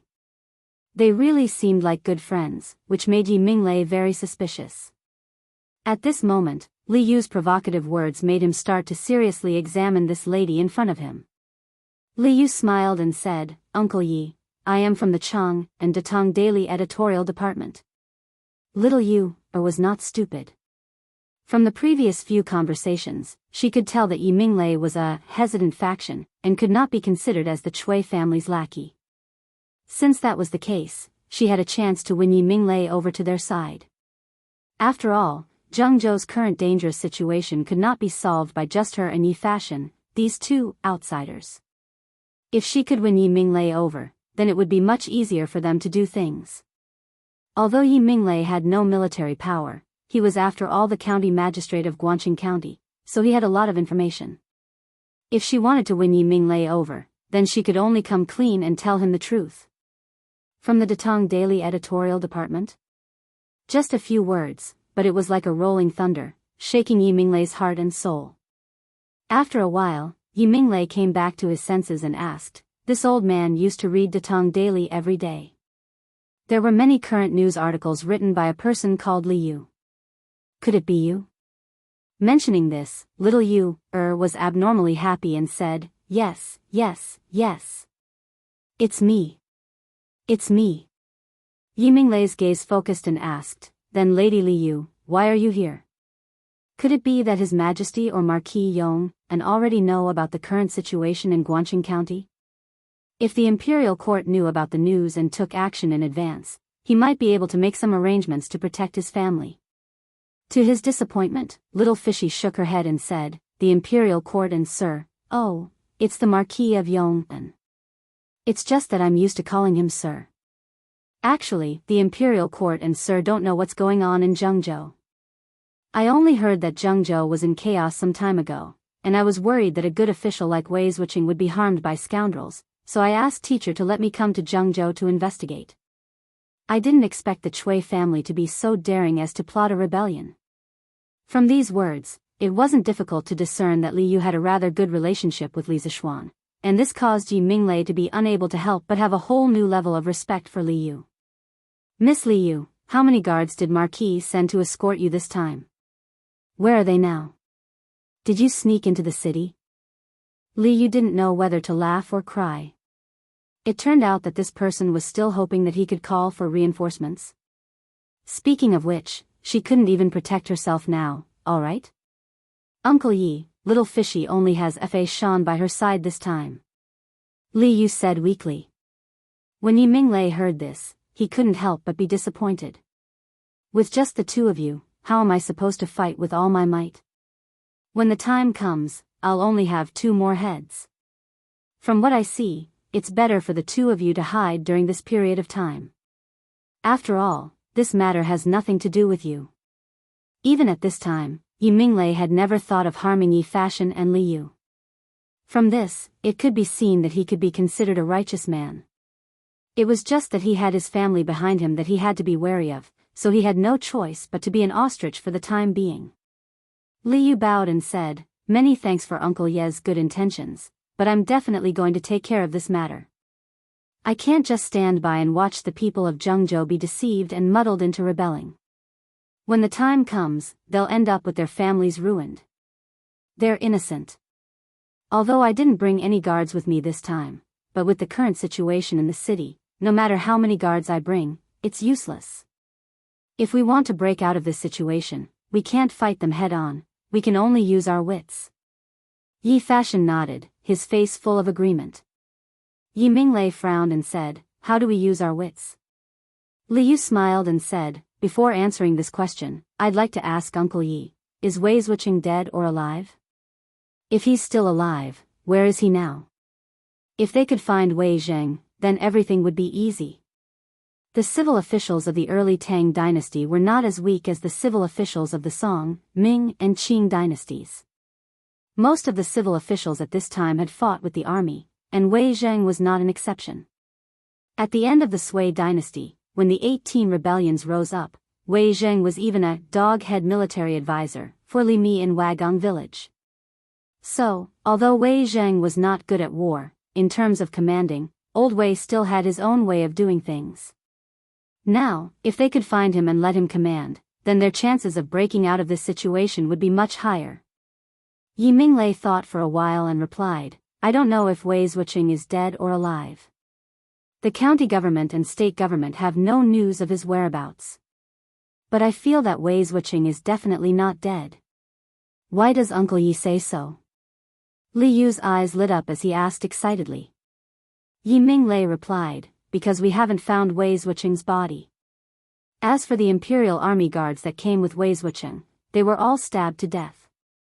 So this old man thinks that Wei Wuxia was either captured and imprisoned, so he hasn't shown himself recently, or he has already escaped." Li Yu smiled and said, "I think so too." "Oh. Right. Uncle Yi, you told me this morning that Fashion and I should not leave the house for the next 2 days. Is something big going to happen soon?" Yi Minglei stroked his beard and said, "Indeed. 2 days later, there will be a grand lecture in the city. At that time, Provincial Governor Pan and Old Master Chui will be there. Other than that, I heard that Old Master Zheng will be there too." "Old Master Zheng?" Li Yu and Yi Fashion exclaimed at the same time. Just the Chui clan was already so powerful. If the Zheng clan were to step in and rebel, then the imperial court would really have to go to war and have a headache. This is the latest news that I heard from the county government." Yi Minglei nodded and replied, "Obviously, Old Master Chui knows that with their strength alone, they can't shake the foundation of the imperial court. So, Old Master Chui approached Jiangzhou city. Did the Zheng family's great-grandfather agree?" Li Yu asked anxiously. This, I'm not sure. But in 2 days' time, everything will be clear. Yi Minglei shook his head. Second uncle, I want to go to the provincial governor's mansion tonight. I want to see if Wei Zhuqing is imprisoned in the state government. Yi Fashion cupped his hands and said to Yi Minglei. Chapter 1301. The situation in Jianghu was treacherous, but in Chang'an City, it was still peaceful. The people were still enjoying the peace and happiness brought about by the peaceful times. From the officials to the commoners, no one had noticed the fatal danger hidden under the prosperous times. Yamacho, is there any news from Little Yu? Lantian County, Yunshan residence. Li Zishuan was watering the flowers in the front yard when Meng Wenhao knocked on the door and entered. He asked worriedly. It was the end of March, the season for flowers to bloom. Li Zishuan's residence had many orchids planted in the front yard. As one of the four-flower gentlemen, orchids had their own unique charm. In his previous life, his family was always busy making a living, so he didn't have time to do this. But in this life, he had a house, a car, and a high status. He had nothing to do, so planting orchids could improve his character, right? This wasn't trying to be cultured, but he just had nothing to do sometimes. Oh. Wenhao is here. Come in and have a seat. I'll be back after watering these 2 pots of orchids. Li Zishuan heard, raised his head, and said plainly. He didn't like to leave things unfinished. Although he was worried about Li Yu, the 2 places were hundreds of miles apart. There was no use worrying. He was waiting for Li Yu's news. Only when he understood the situation over there, could he make the next step. And he believed that Li Yu would definitely send him news. Mountain, Meng Wenhao was so anxious that he was about to get angry. He wanted to urge him, but he saw Li Zishuan's serious face. So, he could only wait patiently. After about half an hour, Li Zishuan put down the kettle and turned around. Meng Wenhao couldn't wait to ask again, Yamacho, Little Yu, okay. I know what you want to ask. Come in with me. Li Zishuan waved his hand and said with a smile. Then, he turned and walked into the house. Meng Wenhao quickly followed. Here. Look at this. Li Zishuan brought Meng Wenhao directly to the study room. He pointed at the iron box on the desk and said to Meng Wenhao. Speaking of which, Li Zishuan's study was not ordinary. Any one of the secrets in it could allow a person to live a lifetime without worrying about food and drink. Now that he had brought Meng Wenhao in, it showed that Li Zishuan valued this disciple very much. Telegraph? What is Yamacho trying to tell me? Meng Wenhao took a closer look and couldn't help but ask doubtfully. When Yanwang College first opened, Li Zishuan had demonstrated the magic of this thing in front of all the students. Of course, he recognized it. Li Zishuan clasped his hands behind his back and said, Do you still remember? Previously, when little Fishy went to Jianghu, I gave her a telegraph. If there is an emergency, she will send a message to me through the telegraph. Meng Wenhao came to a realization and said, Oh. So that was how it was. May I ask, Yamacho, has Little Yu sent any news back recently? Li Zishuan shook his head and said, Not yet. According to the time, she should have only been in Jianghu for a few days. Wenhao, you don't have to worry. Meng Wenhao nodded, but he was still a little worried and said, Then Yamacho, do you think she will encounter any mishaps on the way? Did the telegraph also fall into the hands of thieves? Li Zishuan couldn't help but laugh. Once a person was anxious, it was easy for their imagination to run wild. Although Meng Wenhao was intelligent, he couldn't get around this hurdle. Wenhao. As the saying goes, you will be confused if you care too much. Don't think too much.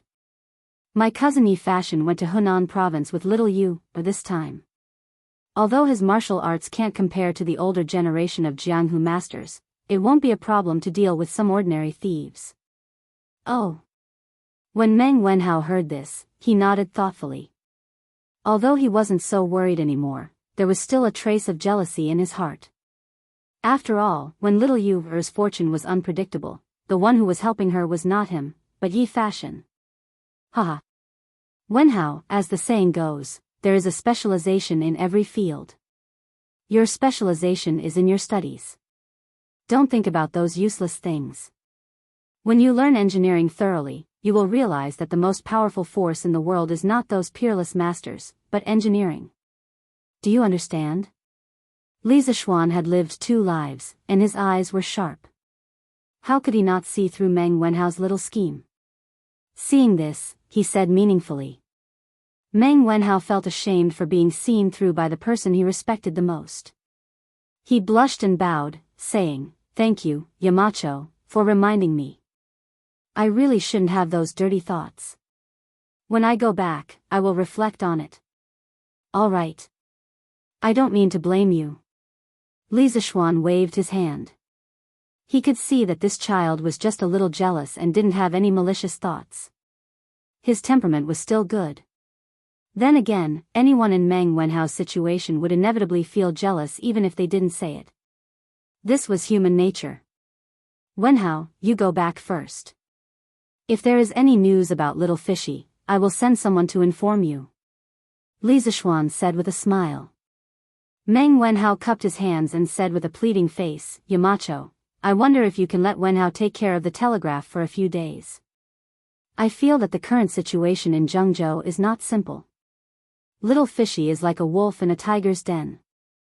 I am really worried.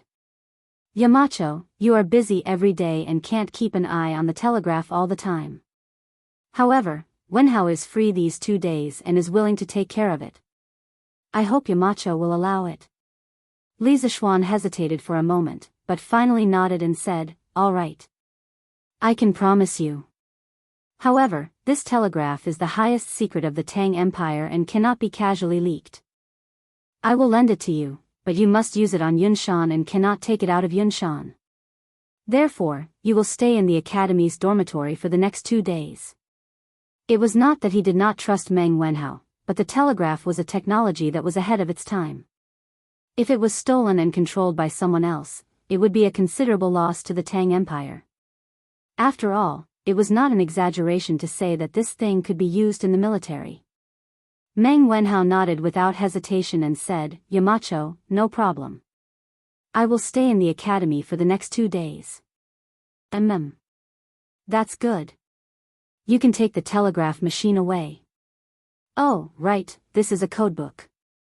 If little fishy really sends back a message in the next 2 days, translate the code and send it to me as soon as possible. Do you understand?" Li Zishuan took out a small booklet and instructed. The booklet recorded the communication codes of the 2 telegraph machines that he and little fishy owned. Meng Wenhao solemnly accepted it and cupped his hands. "I understand. Then you can go." Li Zishuan waved his hand and said. Meng Wenhao gratefully bowed deeply to Li Zishuan, then carried the iron box of the telegraph machine, the fruit battery, and the codebook out of the door. Chapter 1302. Jianghu, Guangxing County. As the sky darkened, the people on the streets hurriedly returned to their homes. If they returned late, they would be arrested and sent to jail. During the early Tang dynasty, it wasn't just Chang and that had a curfew system. The entire Tang dynasty had a curfew system in place. After all, the world had just stabilized and the rulers needed a stable social order. Nighttime was the time when all sorts of criminal activities were high.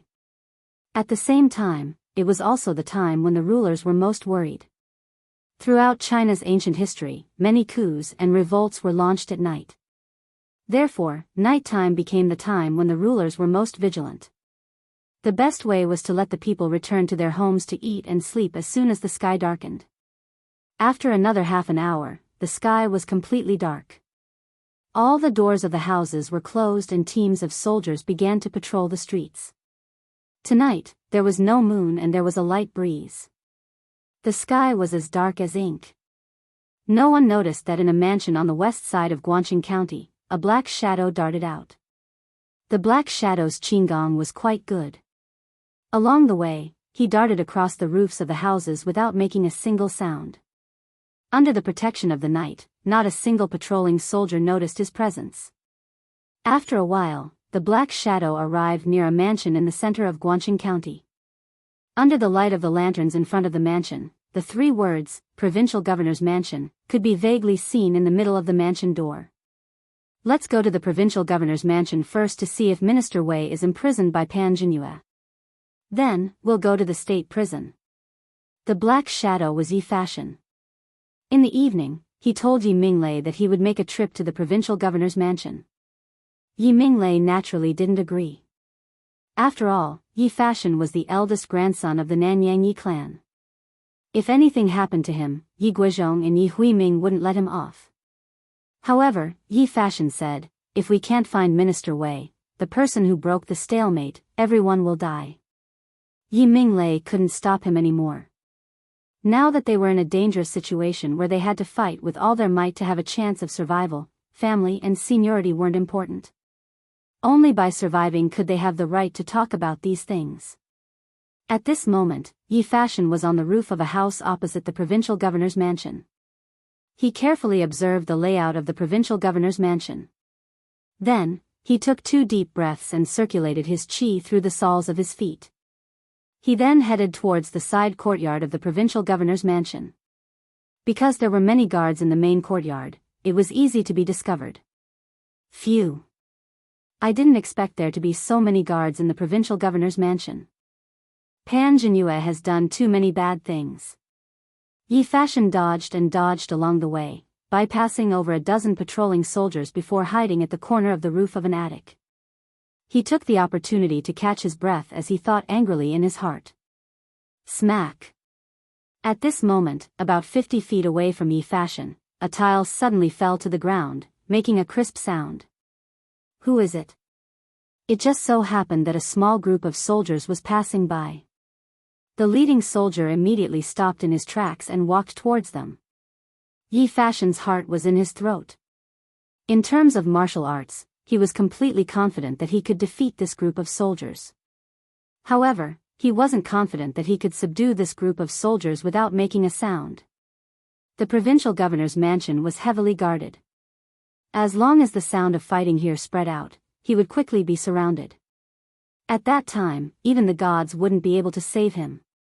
Yi Fashion couldn't help but grip the hilt of the sword at his waist tightly. Even if he could be surrounded, he wouldn't sit still and wait for death. Although he was a Taoist priest, he wasn't one of those stubborn Taoist priests. He had told Li Yu before that killing to stop killing was also a meritorious deed. Meow. Just as the group of soldiers were about 30 feet away from the row of houses, a cat's meow suddenly came from the spot opposite Yi Fashion. Following that, a small black shadow jumped down from the roof and scurried off into the distance. So it's a stray cat. Seeing this, the leading soldier stopped in his tracks and heaved a sigh of relief. The Tang dynasty also had cats. The earliest records and literature of cats in the world were from the Western Zhou dynasty in China's Book of Songs, Dia, Han Yi. The contents of the book wrote, there are bears and cats, and there are cats and tigers. However, the book listed cats, bears, and tigers together. It didn't seem to be referring to domestic cats. It wasn't until the beginning of the Western Han dynasty that the Book of Rights, Jiao Te Animal, truly pointed out clearly, the ancient gentleman would return the favor for what he used. He welcomed the cat as a field mouse. It was already confirmed that cats were domestic animals and domesticated. Go.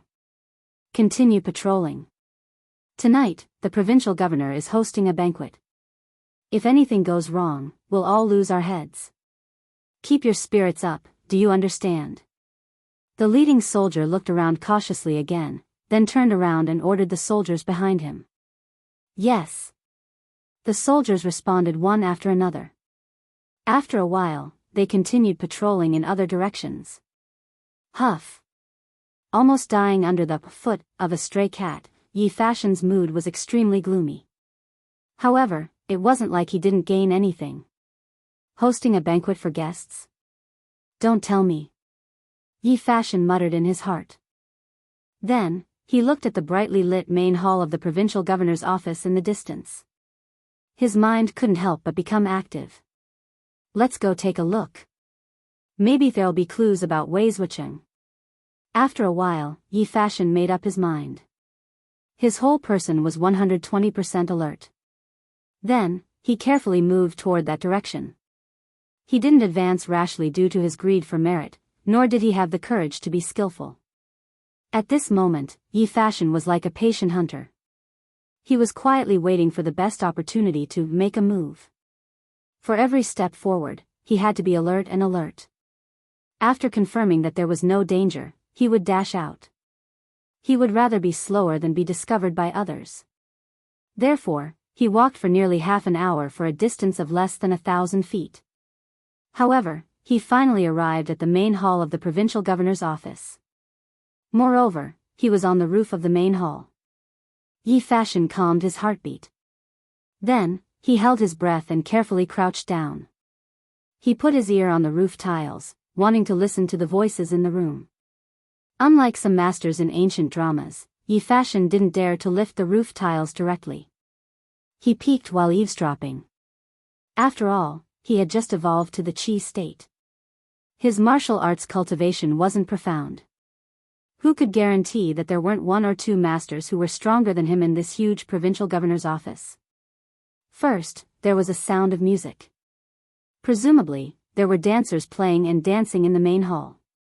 Then, Yi Fashion vaguely heard an old voice saying, "Jianghu, have you found Wei Xuanxing?" A voice full of energy replying to grandfather, "This student has sent people to search the entire city these past few days, but we still haven't found Wei Zhang's whereabouts. This person seems to have evaporated into thin air, just like that." Chapter 1303. Forget it, let's not look for him for now. Prepare for the pledging ceremony in 2 days. Wei Xuanxing doesn't have any soldiers or power now. He's like a rat crossing the street. I don't think he can do anything. In the main hall of the provincial governor's residence, the two people who spoke were Cui Junshuo and Pan Jianyue, the provincial governor of Jianghu. Cui Junshuo said solemnly, "Yes, great-grandfather." Pan Jianyue cupped his hands. Although he was the provincial governor of a province, he still had to be respectful in front of the Cui family's great-grandfather. If this attitude was seen by outsiders, their jaws would definitely drop. "Great-grandfather, I wonder if the Jing family has agreed?" After a moment of silence, Pan Jianyue asked tentatively. He was not stupid. Although the Cui family was a 1,000-year-old family and had great influence, the Cui family and the soldiers under his command did not have the ability to fight the Li Tang dynasty head-on. Only by pulling in the Jing family, which was also a 1,000-year-old family, would they have the strength to fight.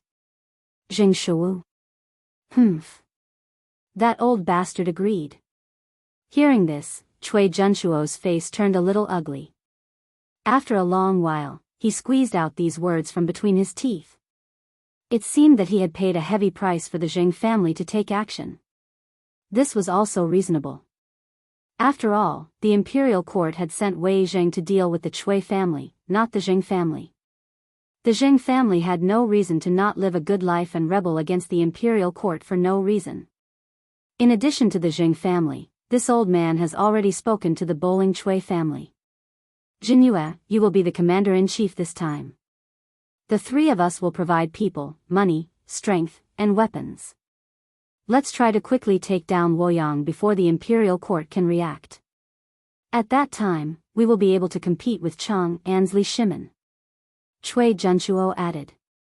The Qinghe Cui family and the Bowling Cui family were both old nobles of Shandong. The two came from the same origin. When the Qinghe Cui family was facing a life-and-death crisis, the Bowling Cui family could not stand by and do nothing. Everyone knew that the teeth would be cold if the lips were gone. Therefore, the difficulty of convincing the Bowling Cui family was much lower than convincing the Jing family. With the 5 clans and 7 hopes, 3 of the 7 most powerful clans of the Great Tang had been gathered. Cui Junshuo's wishful thinking was well thought out. Luoyang had been the eastern capital since the Sui dynasty. There was plenty of food in the city and the city walls were sturdy. It was easy to defend and hard to attack. Once they took down Luoyang, they could rely on this city to contend with Li heir. At that time, if the imperial court wanted to crush the Chui family, they would have to pay a huge price. Pan Jinhue looked excited when he heard that. He stood up and cupped his fists solemnly. Thank you for your trust, great-grandfather. Pan Jinhue will definitely do his best to take down Luoyang as soon as possible. Cui Junchuo nodded with satisfaction and said, since the ancient times, nobles, generals, and ministers would rather have the guts. At the end of the Sui dynasty, the world was in chaos. The Li family of Longxi only seized the opportunity to seize the world. Comparatively speaking, how could my Qinghe Chui clan and Bowling Chui clan combined be inferior to his Longxi Li clan? He was just born at the wrong time. Today, if we can work together and conspire for a great cause, the world might change hands. Chui, Lu, Li, Zheng, and Wang. In terms of strength, the Chui family was indeed the world's #1 family. However, now that the Li family of Longxi was in power, they would naturally be suppressed by the imperial power. Jinhue is willing to work with great-grandfather for a great cause. I will do my best until my death. Cui Junchuo's picture was not small. To Pan Jinhue, being the Zhengzhou provincial governor was not as comfortable as being the founding minister of a country. Humans were all ambitious. Haha.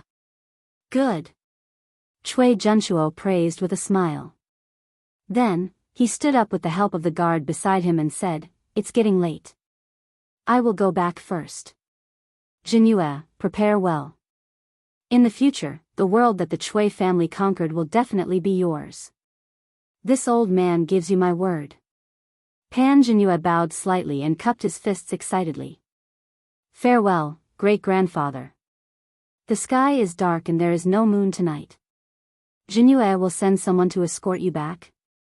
Cui Junchuo pointed to the 2 black-clothed guards behind him and said, no need, no need.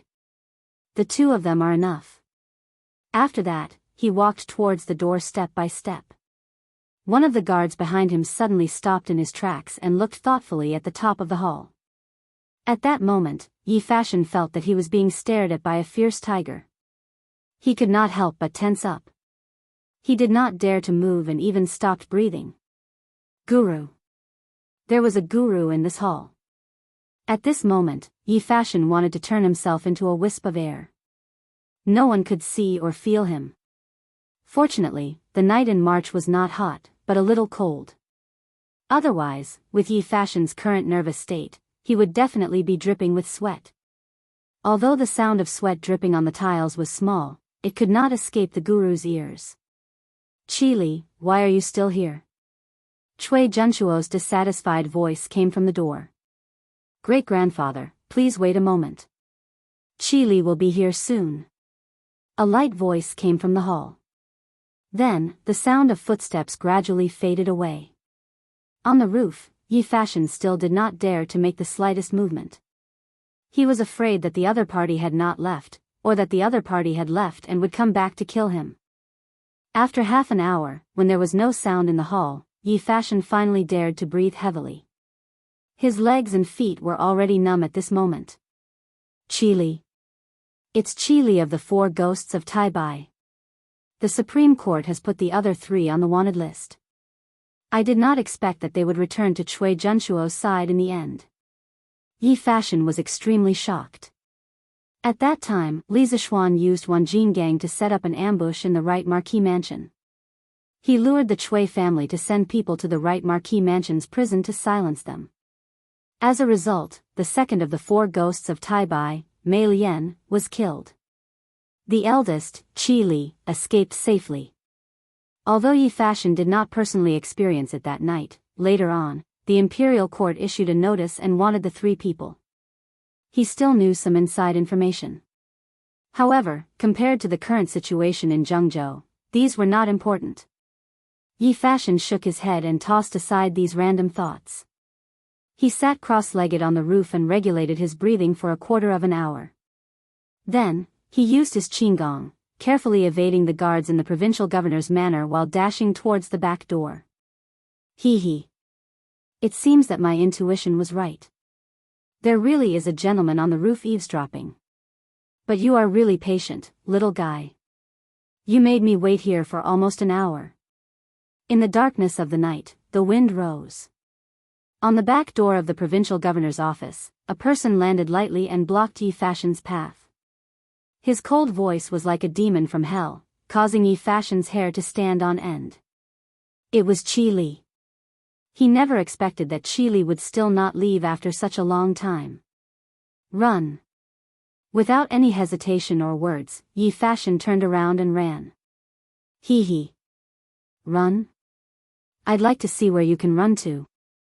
Qi Li sneered and then chased after him unhurriedly. Chapter 1304. It's over. It's over.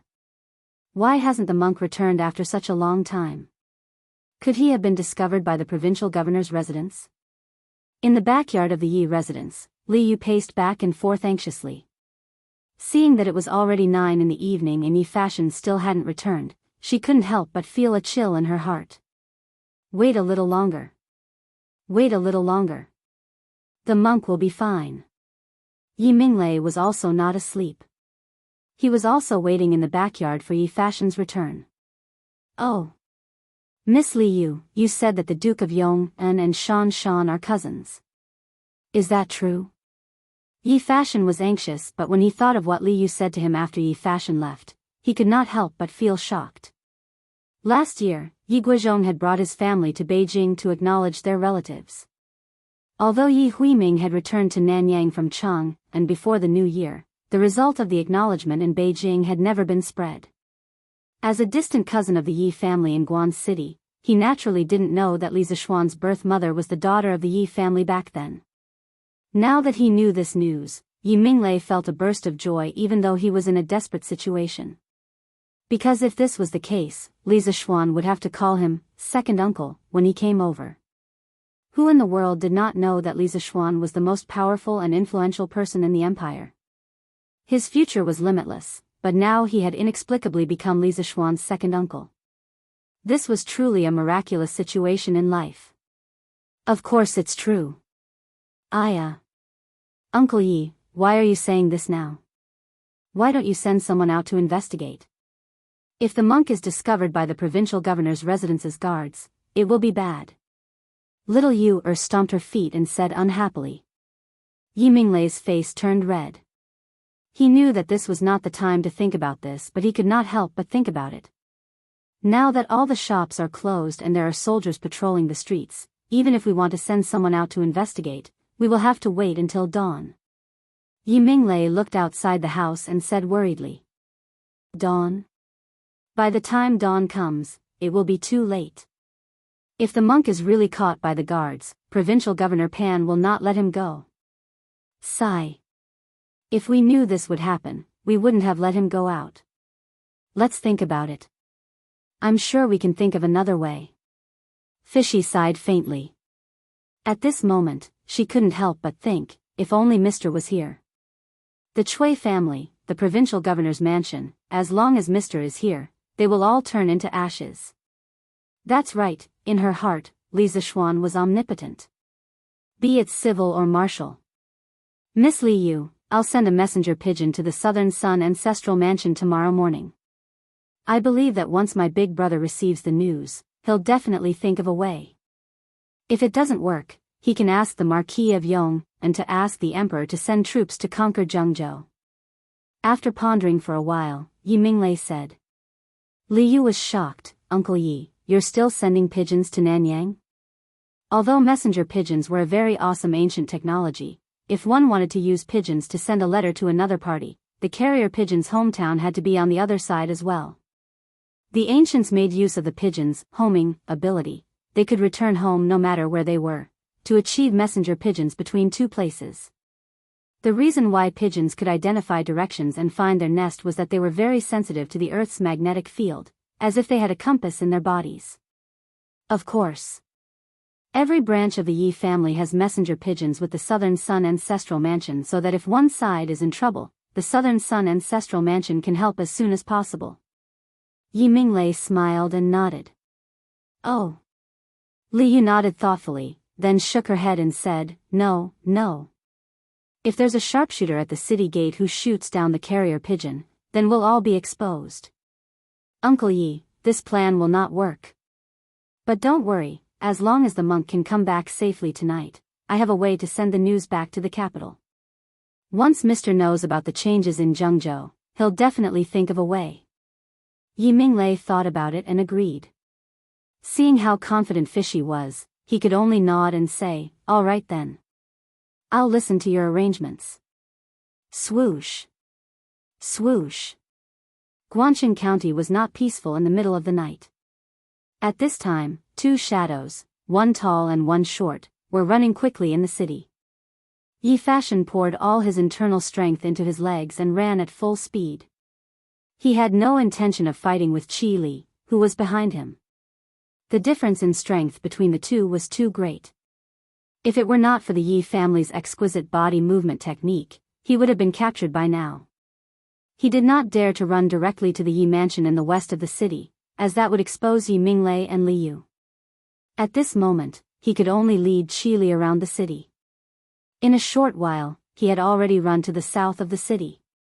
Fortunately, he had been to Guangxin County many times when he was young. Otherwise, he would probably be lost by now. "Hey, kid. I didn't expect your body movement technique to be so interesting. Now I've changed my mind. If you can teach me your body movement technique, maybe I'll spare your life." Qi Li, who had been following Yi Fashion at a leisurely pace about 5 feet behind him, now laughed sinisterly. Obviously, he had not used his full strength. It was like a cat chasing a mouse. "Dream on." Yi Fashion gritted his teeth and said in exasperation. For a moment, he did not want to run anymore. After all, anyone who was played like a mouse would be angry. But he knew that he could not stop, because if he did, his second uncle's family and Li Yu would all die. "Hey. Since you refuse a toast only to be forced to drink a forfeit, then don't blame me for being rude." 5 elements ghostly steps. Qi Li sneered, and then the true qi in his body burst out. His whole body flashed, and in an instant, he was behind Yi Fashion. As he ran, he pulled out the long sword at his waist and stabbed at Yi Fashion's back. Cold. At this moment, Yi Fashion felt a bone-piercing chill. It was the threat of death. Dodge. Yi Fashion, who was running at high speed, forcibly changed his direction, and Qi Li's sword missed. "Lord Yi, you are a dragon." Yi Fashion gritted his teeth, and all the remaining true qi in his body burst out in an instant on his legs. His whole body dragged a row of afterimages in the air, and in an instant, he was 10 feet away from Qi Li. "Hey. I've really underestimated you." Qi Li looked surprised, and then hurriedly used the 5 elements ghostly steps to chase in the direction Yi Fashion was heading. Whoosh. Whoosh. At this moment, 2 air-piercing sounds came from the air. Qi Li, who had sharp ears, of course heard it. He looked up and saw 2 black objects coming toward him. Hidden weapons. Someone was sneaking up on him. This was Qi Li's first reaction. So he waved his sword, and the 2 black objects were split into 4 halves. Just as he was about to look at the person who had sneaked up on him, he suddenly felt a burning pain in his eyes, and he could not help but sneeze violently. "Hey. Using a sword to chop lime and mustard powder, this guy is really stupid." On a rooftop by the street, a man in black couldn't help but laugh. Then, he ignored Qi Li and chased in the direction Yi Fashion had escaped. Chapter 1305. Lu Xiang of the Western Han Dynasty wrote in New Preface, Miscellaneous Matter 5, Young Master Yi loves dragons. He wrote dragons on hooks, chisels, and carvings in rooms. Therefore, the dragon came down, peeking at the door, and left its tail in the hall. When Lord Yi saw it, he abandoned it and left. Without its soul, the 5 colors had no owner. It was said that Lord Yi of the Chu Kingdom liked dragons very much. He carried dragons on his wall. When the dragons in the sky saw that there was someone who liked them so much, they came down to the mortal world to take a look. When Lord Yi saw that it was a real dragon, he was so scared that he ran away. Later on, this story was used to mock Lord Ye's empty talk and thoughtlessness. But in reality, Lord Ye was not as bad as the rumors said. Back then, in order to control the flood, he personally observed the situation of the people and surveyed the terrain at the place where the flood was the greatest. Later on, he invented a plan to control the flood by building a deep ditch similar to a moat around the village to prevent flood and store water. Later on, a guest saw Lord Ye's water conservancy map, which was like a group of dragons. He told Lord Ye, "Clouds give birth to dragons. The dragons in your drawing do not have clouds, so you don't like dragons." Lord Ye replied, "I use dragons to guide water, not to ride the clouds. A dragon comes out of a canal, and a dragon comes out of the water. But I am afraid that this dragon will consume manpower and material resources, causing the people to suffer." Later on, this matter spread to Shenbuhai's ears. In order to slander Lord Ye, he wrote the story of Lord Ye's love for dragons in his book, Shenzi. Thus, Lord Ye suffered thousands of years of injustice. The Yi family of Nanyang was also the descendant of Lord Ye of the Chu kingdom. But no one knew that Lord Ye's love for dragons had become the name of a Qigong movement technique in the Yi family. Lord Ye's love for dragons, cloud dragon comes out of the water. This was a kind of movement technique that burned a large amount of true qi in a very short period of time to increase one's speed to the extreme. It was not exquisite, but it was very useful when escaping for one's life. At this time, Yi Fashion's true qi had been completely exhausted. He came to an alley and was about to stop for a while when he heard footsteps behind him. Yi Fashion's heart sank. "Haha. Little brother, you have guts to spy on the provincial governor's mansion." A burst of hearty laughter came from behind him. Yi Fashion's heart skipped a beat, because this voice did not belong to Chili. "Who are you?" Yi Fashion straightened his body and turned around to look at the black-clothed man on the street. "This is not the place to talk. Just now, I used lime and mustard powder to ambush the person who was chasing you. I can buy you some time, but I can't buy you the whole night. Little brother, if you trust me, then follow me. I'll bring you to a secret place to lie low for a while." The man in black said indifferently, then turned around and left. Yi Fashion's mind raced. A moment later, he made a decision in his heart. "Big brother, wait for me." Yi Fashion understood that with Qi Li's strength, even if his lightness skill was superb, he would only be able to take the lead for a while. It was certainly impossible for him to completely shake him off. Now that so much time had passed and Qi Li had not caught up, it proved that the black-robed man's words were not false. "What's more, I've already exhausted all my true qi. It'll be a problem for me to avoid the patrolling soldiers. I might as well follow this man in black and see where he'll take me." "Hey! Little brother, you have guts. You and I don't know each other. Aren't you afraid that I'll arrest you and send you to the officials?" After Yi Fashion caught up with the black-robed man chuckled as he walked forward. "I have no inner force now. If you wanted to do something to me, you would have done it just now. Why wait until now?" Yi Fashion lowered his head and said indifferently. The black-robed man couldn't help but laugh. "Haha. Little brother, you're straightforward. If there's a chance in the future, I'll definitely find you for a few drinks." Yi Fashion shook his head and did not deny it. The main thing was that he didn't know the true identity of this person. As the saying goes, the more one talks, the more mistakes one will make. If he said something that he shouldn't say, then it would be bad. The two of them turned left and right. On the way, they encountered a few waves of patrolling soldiers. However, the black-robed man's keen senses allowed them to avoid them. "Okay. We're here." At this time, the black-robed man suddenly stopped and said, "Isn't this the city god temple in the south of the city? Why did you bring me here?" Yi Fashion looked at it and said with some dissatisfaction. In this rundown temple, other than the stone statue, there was nothing else. How could anyone hide here? During the northern and southern dynasties, the people started to worship the city god. Naturally, there was also a city god temple in the Tang dynasty. The black-robed man acted as if he didn't hear Yi Fashion's question and said, "Hey. In the past, there were many beggars living in this city god temple. I heard that at the beginning of this year, the district magistrate sent people to chase all the beggars out of the city. Therefore, no one comes here on a normal day." Yi Fashion frowned and said, "But we can't hide here. What if the patrolling soldiers pass by here?" "Hey. Who said we're hiding here? Little brother, come in with me." The black-robed man smiled and interrupted. After saying that, he took the lead and walked in. Yi Fashion could only follow. In the city god temple, the black-robed man took out a torch from his waist and blew it gently. The dim flame lit up this small area. Yi Fashion wanted to stop him, but he saw the black-robed man lying under the incense table. He waved at Yi Fashion and said, "Little brother, come quickly. Follow this tunnel. I'll bring you to a place to hide. Hurry.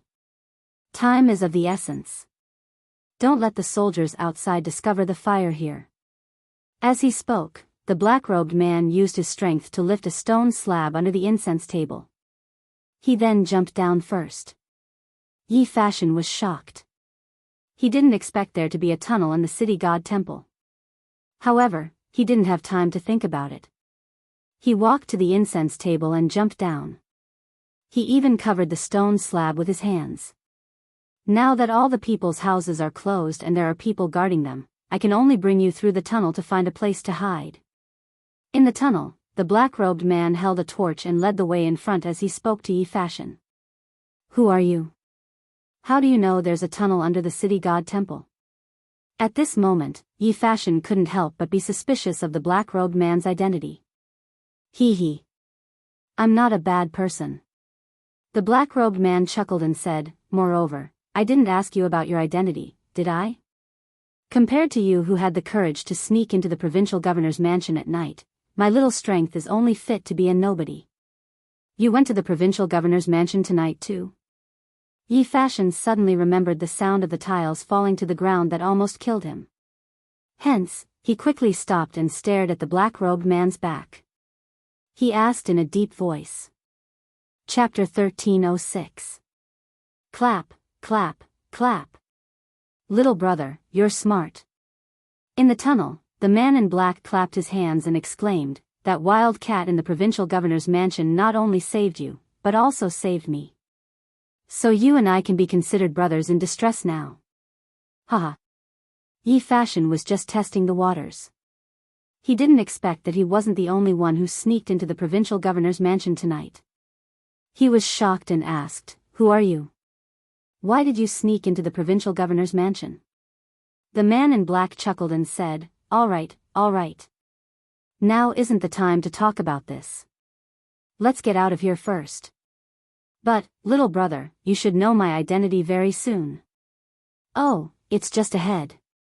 Little brother, follow me up." They had already reached the other end of the tunnel. There was a rope hanging over their heads. The man in black pulled the hemp rope and climbed up easily. "Little brother, hold the rope. I'll pull you up." The man in black stood on top and shouted at Yi Fashion in the tunnel. Yi Fashion hesitated at this time because the identity of the black-clothed man was too mysterious. He didn't know what the situation was like above. Would he be surrounded by a group of people as soon as he went up? Since this person also sneaked into the provincial governor's mansion, it means that he isn't from the Chui family. He can't be that bad. After struggling for a moment, Yi Fashion gritted his teeth and reached out to pull the hemp rope. He shouted, "Done." Then, a huge force came from the other end of the hemp rope and Yi Fashion was gradually lifted to the ground. This was an ordinary small courtyard. Beside him was a dry well. They had just come out from the bottom of this dry well. "Sir, you're back?" At this moment, a few big men appeared in the courtyard. They walked over and bowed to the man in black. "Sir?" Yi Fashion was shocked and quickly held the hilt of the sword at his waist. He looked at the man in black warily and said, "You're from the army?" Haha. The man in black chuckled and took off the black sand on his face. Under the reflection of the candlelight in the room, his facial features could be vaguely seen. His eyes were bright like a nighthawk. That's right. I'm from the military. However, little brother, there's no need to be nervous.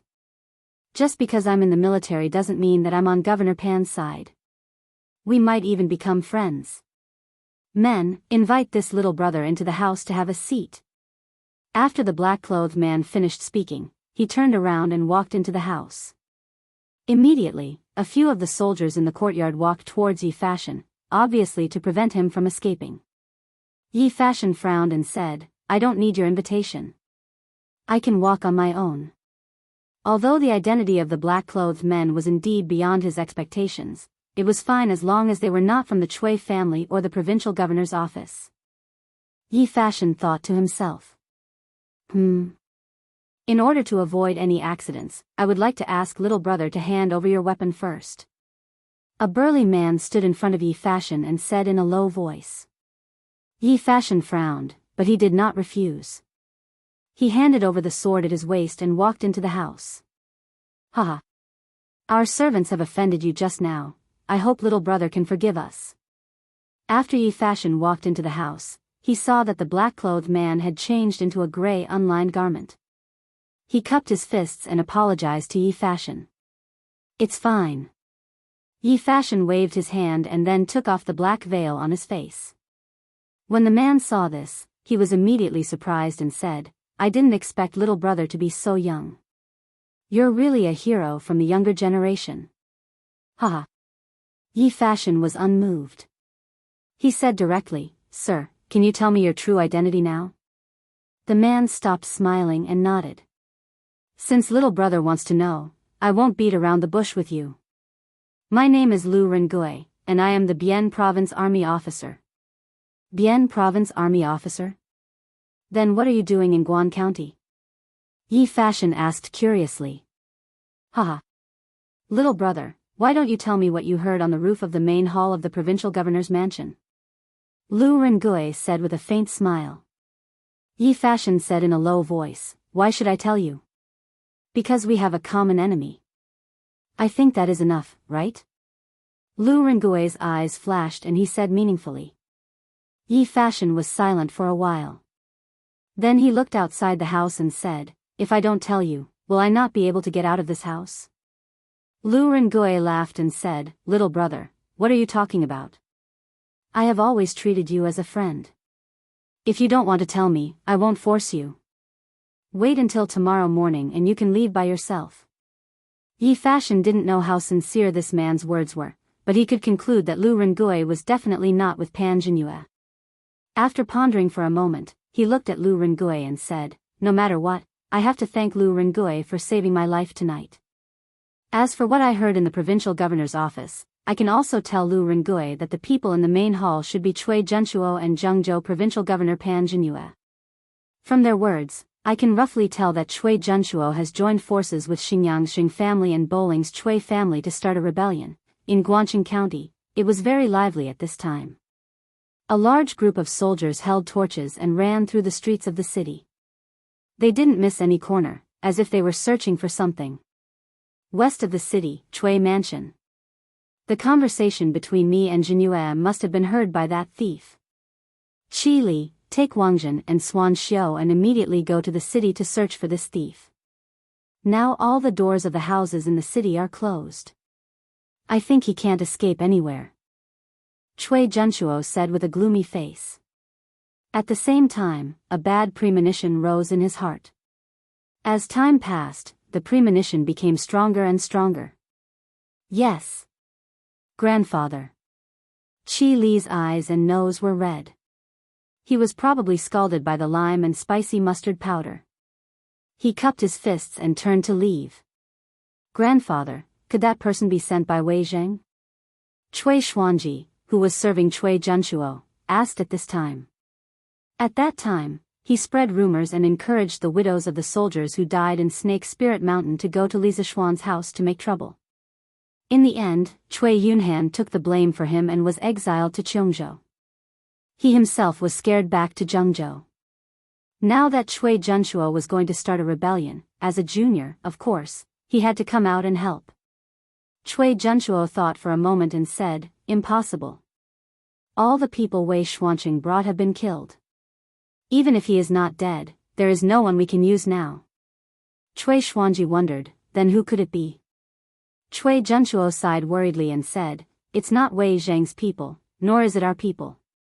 It means that there is a third hand in Guangxing County now. This is what I am most worried about. Chapter 1307. That's all I heard. Since Lu Qianjun is so interested in the information of the provincial governor's mansion, I wonder if you can tell me why you came to Guangxing County? Or are you going to carry out a mission? In a house in the south of Guangxing County, Yi Fashion and Lu Rengui sat opposite each other. Yi Fashion told Lu Rengui about the information he had obtained from the provincial governor's mansion. Then, he asked Lu Rengui tentatively. Lu Rengui's eyes flashed and he suddenly looked at Yi Fashion with a smile that wasn't a smile. After looking at him for a long time, he smiled and said, little brother, I have already told you my identity, but I still don't know anything about you. If you recognize me as a friend, shouldn't you also introduce yourself? Yi Fashion was silent. Although Lu Rengui was not a member of Pan Jinyue and the Cui family, he came to Guangxing County as a Bian provincial governor. His purpose and mission were also unknown, so the impact this person brought to the situation was uncontrollable. If he told Lu Rengui his true identity and if there was an accident, then his second uncle's family and little Yu would all be exposed. But if Lu Rengui's purpose was the same as his, maybe he could help him out. This was a dilemma. Yi Fashion hesitated for a long time, gritted his teeth and said, Lu Qianjun, I'm Yi Fashion from Nanyang Yi clan. Yi Fashion? Nanyang Yi clan? Lu Rengui frowned. He had never heard of Yi Fashion, but he had heard of Nanyang Yi clan because his ancestral home was Bian province, not far from Nanyang. Are you really Yi Fashion? Why are you in Guangxing County? At this moment, a dull voice suddenly came from the side of the main hall. Even though Yi Fashion was always calm, he couldn't help but jump in fright at this moment. He turned his head to look and saw a thin old man in a black robe walking out from the right side of the side hall. After seeing the person's face clearly, Yi Fashion was really surprised and delighted. Wei Zhucheng? Why are you here? Who else could it be but Wei Zheng, who had disappeared for half a month and the provincial governor's mansion was looking for him? It was because of this that Yi Fashion was both surprised and happy. Yi Fashion had stayed in Chang'an City for almost half a year and had met Wei Zheng a few times.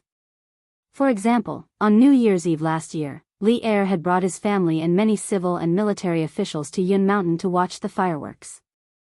Yi Fashion had met Wei Zheng once. Although Yi Fashion had met Wei Zheng before, Wei Zheng had never paid any attention to him.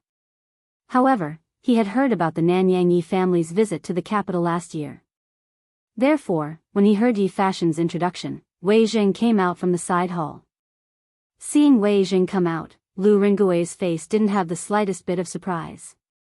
He stood up and respectfully cupped his fists towards Wei Zheng. Greetings, Left Minister Wei. Obviously, he knew that Wei Zheng was eavesdropping from the side. Or rather, this interrogation was arranged in advance. Wei Zheng nodded and looked at Yi Fashion. Oh. So you know this old man. Then let me ask you, why did you come to Guangxing County? Seeing that Wei Zheng and Lu Rengui were obviously in cahoots, Yi Fashion no longer had any scruples in his heart. He answered truthfully, this time, Fashion came alone. There is another person, Li Yu, a reporter from Datong Daily. I came with her. She was asked by my cousin to come to Jianghu to investigate the matter of the bandits causing trouble some time ago. Oh. Chang'an has received the news? Wei Zheng's eyes flashed and there was a hint of joy in his tone. Yi Fashion shook his head and said, at that time, it was just some hearsay. There was a rumor from the peddlers that there have been a lot of bandits around Jianghu recently. Li Yu and my cousin were worried about your safety, so Li Yu and I came here. I see. Wei Zheng nodded, then sighed and said, sigh. But now, Guangxing County only allows entry and not exit. You are already in deep trouble and can't extricate yourselves. Speaking of which, this old man has implicated you. Yi Fashion hurriedly said, Lord Wei, you are a pillar of the country. Saving you can save millions of people.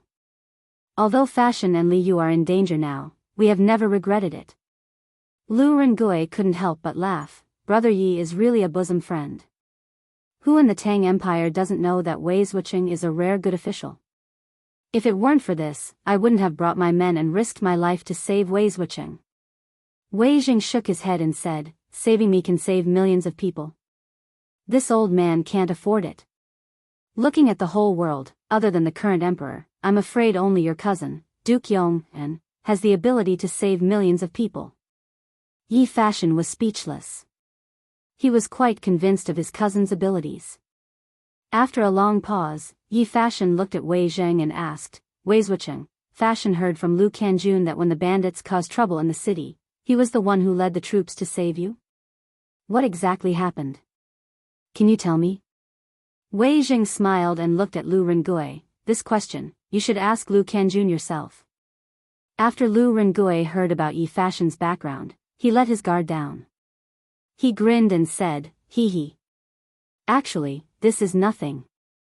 At the beginning of last month, I suddenly received a transfer order from the provincial governor of Bian province. He asked me to bring 200 elite troops and sneak into Guangqing County. There was only one purpose, and that was to secretly protect Wei Zhuqing. At that time, I was still doubtful about this transfer order. However, the provincial governor told me that this was the order of the pacification commissioner. I didn't dare to disobey. So, I chose the elite troops and sneaked into Guangqing County. On the 15th day of the previous month, hundreds of bandits entered the city in batches and suddenly went on a rampage, injuring thousands of people and charging into the magistrate's office. Although the imperial guards brought by Wei Zhuqing were well trained, they were outnumbered and all died. While the bandits and the imperial guards were fighting, I knocked Wei Zhuqing unconscious and secretly hid in the tunnel of the Xingwang Temple. After a few days, the storm calmed down. Then, we quietly returned to the surface and stayed in the house that we had previously bought. However, just in case, Wei Zhuqing still hides in the tunnel during the day. Yi Fashion listened and couldn't help but let out a sigh of relief. Then, he asked doubtfully, Lu Kanjun, how did you find out about the tunnel in the Xingwang Temple? Lu Rengui smiled and said, this tunnel wasn't originally there. As the saying goes, dragons give birth to dragons, phoenixes give birth to phoenixes, and mice give birth to children. Among my subordinates, there are 2 brothers. Their ancestors were very famous tomb raiders, so it's naturally easy for them to dig a section of the tunnel. Chapter 1308. In China's ancient times, there were 4 main schools of tomb raiding. The main ones were Fu Qiu Hang Seal, Fu Qiu Dai Fu Qiu, Fu Qiu de Fu Qiu, Fu Qiu de Fu Qiu, Fu Qiu de Fu Qiu, Fu Qiu de Fu Qiu, Fu Qiu de Fu Qiu, Fu Qiu de Fu Qiu. The Tomb Raider commandant was a tomb raider from the Tomb Raider sect. Yi Fashion nodded in realization and said, Lu Zhangjuan's subordinates are really capable. Fashion is impressed. Lu Rengui thanked him profusely. At this moment, Wei Zheng said worriedly, although Lu Kanjun saved me, the current crisis is not over yet. Over the past month, the Chui family and Pan Jinyue's actions have become more and more frequent. Although I'm not in the government office, Lu Kanjun and his men have been spying in the city. I didn't expect to meet you tonight. Just now, Lu Kanjun only wanted to fish out the information you have, so he didn't tell you that this old man was here. From the recently popular Zhengzhou Daily, this old man can also see that Chui Junchuo and Pan Jinyue's intentions to rebel are as clear as day. Furthermore, according to what you just said, Chui Junchuo has not only joined forces with the Zheng family, but also the Chui family of Bowling. With this, the power of these traitors will only grow. Through a swift attack, it is not impossible to take down Luoyang. If that happens, the imperial court will be in big trouble. Yi Fashion didn't hide it anymore. He cupped his hands and said, Left Deputy Wei, Fashion's second uncle is the county governor of Guangqing County. He might be able to help us at a crucial moment. Li Yu, who came to Jianghu with the monk, is also at my second uncle's house. Now that we've found you and investigated the situation in Jianghu clearly, we can send the information here back to Cheng and tomorrow. After my cousin learns of it, he will definitely report it to His Majesty and have His Majesty dispatch an army to eliminate the rebels. Wei Jing frowned and said, now that the city gates are closed, you can only enter and not leave. How are you going to send the information back to the capital? Besides, according to what you said just now, Cui Junshuo and Pan Jinyue are going to start an uprising in 2 days. Even if we can send the news back to Cheng, and I'm afraid there won't be enough time. Once they take over Luoyang, the imperial court will definitely fall into a passive position. Yi Fashion glanced in the direction of the door. After confirming that no one was eavesdropping, he cupped his hands and said, Left Prime Minister Wei, to tell you the truth, we brought a telegraph machine with us when we came to Jianghu. We can use this to quickly send information back to Chang'an. Once His Majesty receives the news, if he sends an urgent message, he will be able to mobilize the surrounding troops to hold them back for a while. Furthermore, he can inform Luoyang in advance to reinforce the city defenses. In this way, there shouldn't be any problems holding them back until the imperial court's army arrives. Telegraph? Wei Jing finally lost his composure. When the telegraph machine was first introduced, very few people knew about it. However, when the Yanhuang Academy opened, Li Zishuan gave a public lecture to all the students and demonstrated the magic of the telegraph machine. Later, the Tang Dynasty Daily even published it. Although Wei Jing didn't see it with his own eyes, he still knew a little about the magical functions of the telegraph machine. At this moment, he excitedly said, Jianghu is more than 400 miles away from Chang'an. The telegraph machine made by the Marquis of Yong and can transmit information from such a distance. In the past 6 months in Chang'an, Yi Fashion had spent time studying engineering. He replied, although the distance between Jianghu and Chang'an is more than 400 miles, the distance in a straight line is no more than 200 to 300 miles. Furthermore, Fashion remembered that my cousin once said that in theory, without interference, the telegraph machine can transmit information from a distance of a few hundred miles. Wei Jing exclaimed, this telegraph machine is so magical. That's great. There's no time to lose. After the gate opens, Fashion, you will meet up with Liu. Of course, for safety reasons, you can also bring her and your second uncle here. After that, you will immediately send the news back to Cheng and through the telegraph machine. Luoyang must not fall into the hands of the rebels. Yes. Yi Fashion cupped his hands and agreed. Lu Rengui, who was beside him, was dumbfounded. What kind of telegraph machine could transmit information from 100 miles away? He didn't pay much attention to Datong Daily. These things were simply unheard of. However, when he saw that Wei Jing, a cultured person, didn't question his words, he didn't interrupt. After hearing Wei Zhang's instructions, he looked at Yi Fashion and said, Brother Yi, if you want to bring Li Yu and the others here, I can bring some men to escort you secretly. Otherwise, if you are followed by someone, it will be troublesome. Yi Fashion thought that when he found a place to send the telegram tomorrow, he would have to arrange for people to protect him. Hence, he nodded and said, then I'll have to trouble you, Lu Rengui. Lu Rengui laughed and said, no matter what, I have gone through thick and thin with Brother Yi.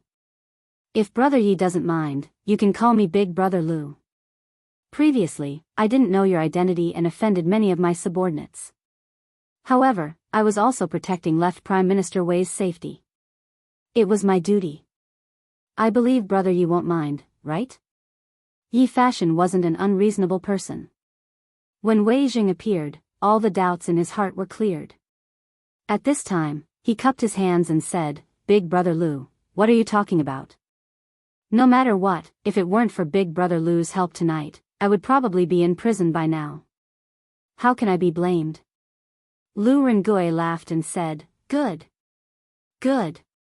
Fashion, you are my brother. This guy didn't know that his brother would become an awesome existence in the future. He would become the leader of the world's Taoist sects and a true Taoist master.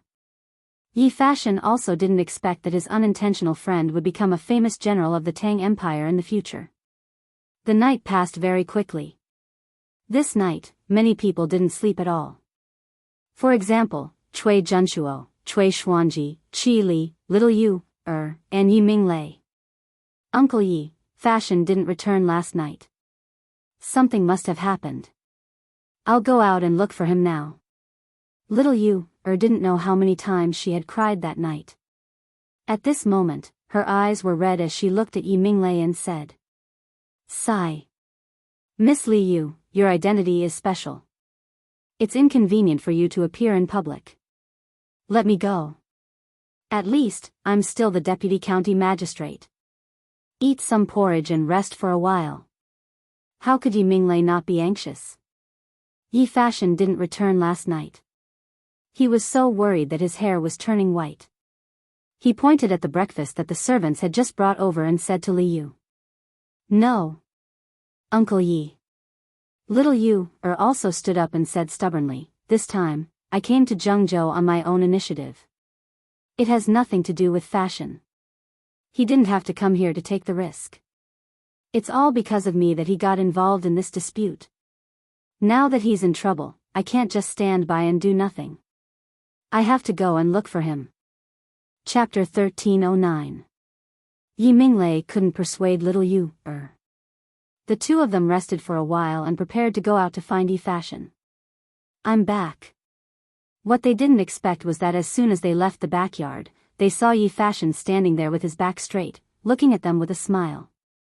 Little Yu was stunned.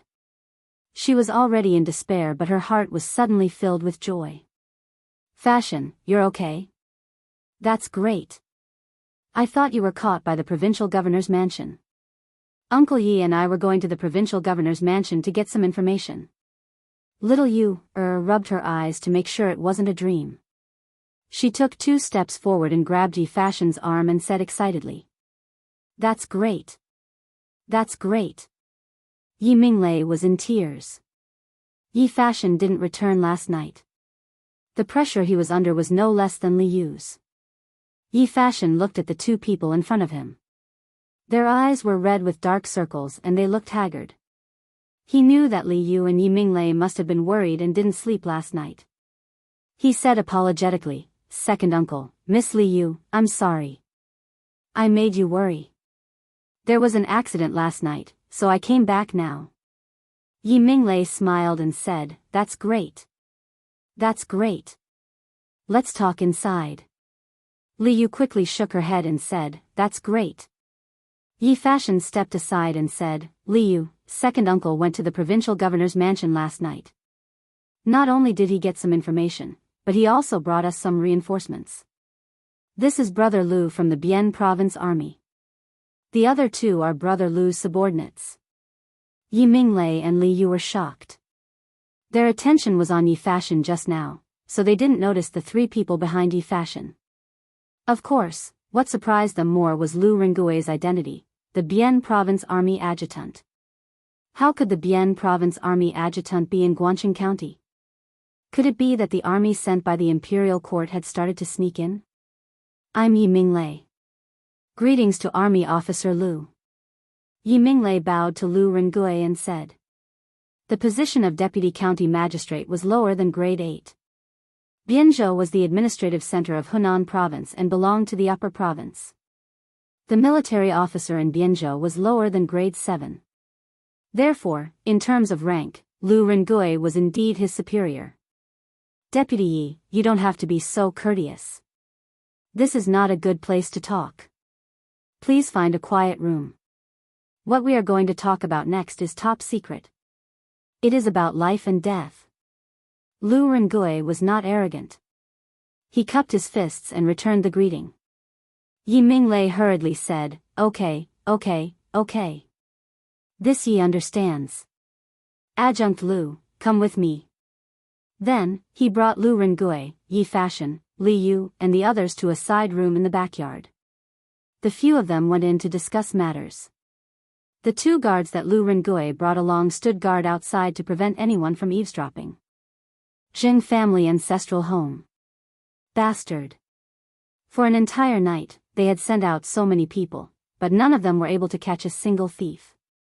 What a bunch of trash. Cough cough. Cui Junchuo shakily stood up and pointed at the 3 black-clothed warriors kneeling below and angrily said. Before he finished speaking, he coughed violently. At the end of the day, he was still old.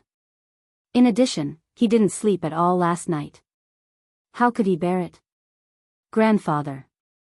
Please don't be angry. Your health is more important. Cui Xuanji hurriedly stepped forward to support Cui Junchuo and comforted him. Grandfather, please calm down. Qi Li and his 2 brothers quickly said in unison. Cui Junchuo panted violently.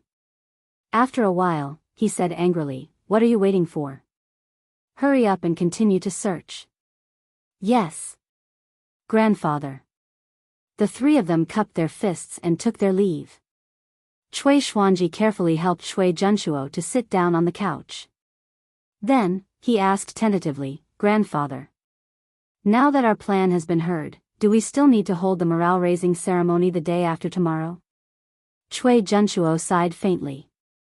Then, he looked at Cui Xuanji and asked, "Xuanji, do you want to be the master of the world?" Cui Xuanji was stunned. Master of the world? He had never thought about this position before. However, ever since Cui Junchuo told him about the plan to overthrow the regime a few months ago, he couldn't help but fantasize about it.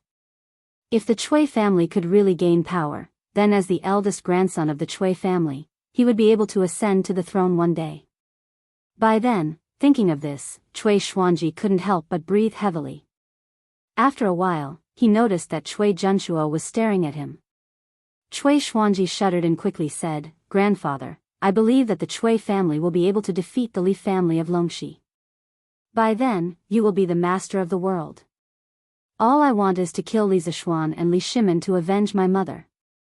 Back then, Li Zishuan used public opinion to incite the people to break into the Cui family in the capital, causing his mother to commit suicide out of fear. After that, the Cui family was severely punished. Moreover, Li Zishuan didn't allow his mother to be buried in the Cui family's ancestral grave. To Cui Xuanji, this was the greatest humiliation in his life. He hated Li Zishuan and Li Shimin even more. Cui Junchuo nodded happily. He patted Cui Xuanji's shoulder and said, "Good boy. Good boy. Since Li Shimin was heartless to our Cui family, don't blame us for being unjust. Xuanji, go and inform Jinyue that the plan is as usual, but ask him to send more soldiers to guard the city gate. From today onwards, the entire Guangqing County will be locked down. No one is allowed to enter or leave. Equip the city wall with archers. Don't even let a bird out. In this way, even if the thief finds out about our plan, he won't be able to spread the news." Cui Xuanji said happily, "Grandfather is wise. I'll go to the provincial governor's mansion now." "Grandfather, you didn't sleep last night. You'd better rest well." You can go now." Cui Junchuo waved his hand and Cui Xuanji left. "What? Is Wei Zhuqing really fine? That's great. Guangqing County might be saved now." In the side room of the Yi family's backyard, Yi Fashion told Yi Minglei and Li Yu everything that happened yesterday. Yi Minglei was overjoyed. At this moment, his mood could only be described with a poem: "Mountains and rivers, there is no road, but there is light at the end of the tunnel." Li Yu's eyes lit up. She looked at Lu Rengui and asked, "Adjunct Lu, I heard from Fashion that you have soldiers who are good at digging tunnels?" Lu Rengui knew that Li Yu and Li Zishuan had a close relationship. He did not dare to be negligent. He cupped his fist and said, "That's right. What can I do for you, Miss Li Yu?" Li Yu quickly said, "I don't dare. I want to ask if you can let your soldiers dig a tunnel out of the city. As long as Wei Zhuqing is sent out of the city, he will be able to mobilize soldiers from other prefectures to encircle the rebels in Guangqing County." This girl's dreams were pretty good, but, Miss Li Yu, you don't know this, but Guangqing County is the capital of Jianghu. The foundation of the city wall is more than 10 feet deep, and there is a moat outside the city. It is impossible to dig a tunnel out of the city in a short time. Lu Rengui smiled bitterly when he heard this. "Oh. I see. I'm so sorry, I'm so ignorant. Li Yu was a little embarrassed as she repeatedly apologized. Lu Rengui waved his hand and said, haha. It's okay. In fact, if I had anticipated today's situation, would have ordered them to dig a tunnel in advance. Perhaps they would have been able to dig a tunnel out of the city. But now, it's obviously too late. Yi Fashion then said, there's no point in talking about this now. Second uncle, according to Cui Junshuo, they will gather the people's will and lead the soldiers to revolt. When that happens, the city will be in chaos. What Fashion means is that Miss Li Yu, you and second aunt will follow me to the south of the city to meet with Wei Zuocheng. Miss Li Yu and I will find a place to send a message to my cousin. Yi Minglei was a decisive person. He nodded and said, okay. Fashion, we'll do as you say. I'll send someone to the county office to ask for leave. Just say that I'm not feeling well and need to rest at home. At this juncture, the county magistrate will not have time to deal with this. Then I'll bring your second aunt and the rest to meet with Wei Zuocheng. Yi Fashion nodded and looked at Li Yu. Miss Li Yu, shall we send a telegram to Chang'an now? Li Yu nodded and said, I'll go back to my room to get the telegram machine. Lu Rengui was worried that something might go wrong. He quickly stood up and said, I'll go with you. Li Yu nodded and did not refuse. After a while, the two of them carried the telegram machine and pushed the door open. Li Yu skillfully connected the telegraph machine. This was the first time that Lu Rengui and Yi Minglei had seen this legendary item that could transmit sound from 1,000 miles away. The two of them opened their eyes wide and curiously looked at the telegraph machine. Li Yu smiled and then said, you're right. Sir once said that in theory, the transmission distance of this telegraph machine can reach up to 100 miles. But we have never tried such a long distance. In order to avoid any accidents, I will first send a code to Chang'an and see if they can answer me. Yi Fashion nodded and said, that's how it should be. Therefore, Li Yu opened the password book and searched for a while. Then, she began to press the telegram machine's transmission handle. Everyone could only hear a series of D sounds. After a while, Li Yu said softly, I sent, sir. Are you there? Now, we're waiting for a response. If we don't receive a response, it means that the telegram machine can't transmit messages that far. Hearing this, everyone was nervous. Although Wei Zheng was not dead and could take charge of the situation, the most important thing to do now was to use the telegram machine to inform Chang and to send troops as soon as possible. If the telegram machine could not work, they were finished. Miss Li Yu, according to the telegram machine speed, how long will it take for us to receive a response? After waiting for a while, there was still no response. Lu Rengui could not help but ask softly. Li Yu's face turned pale. She shook her head and said, it's enough. According to the time we waited was enough for them to send a message back. But, this means that our telegram machine can't transmit messages that far. Everyone was shocked. Yi Minglei said anxiously, what should we do? The Cui family is going to revolt the day after tomorrow.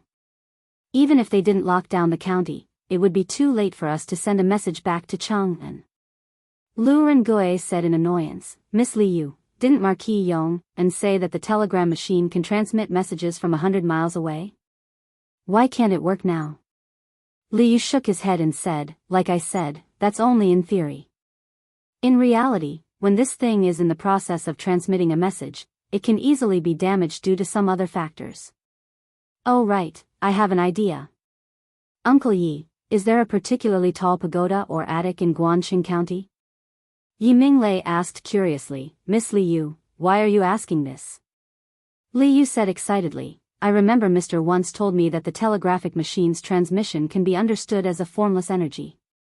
When this energy encounters an obstacle and passes through it, it will be damaged to a certain extent. Now that we're surrounded by houses, the damage will naturally be greater.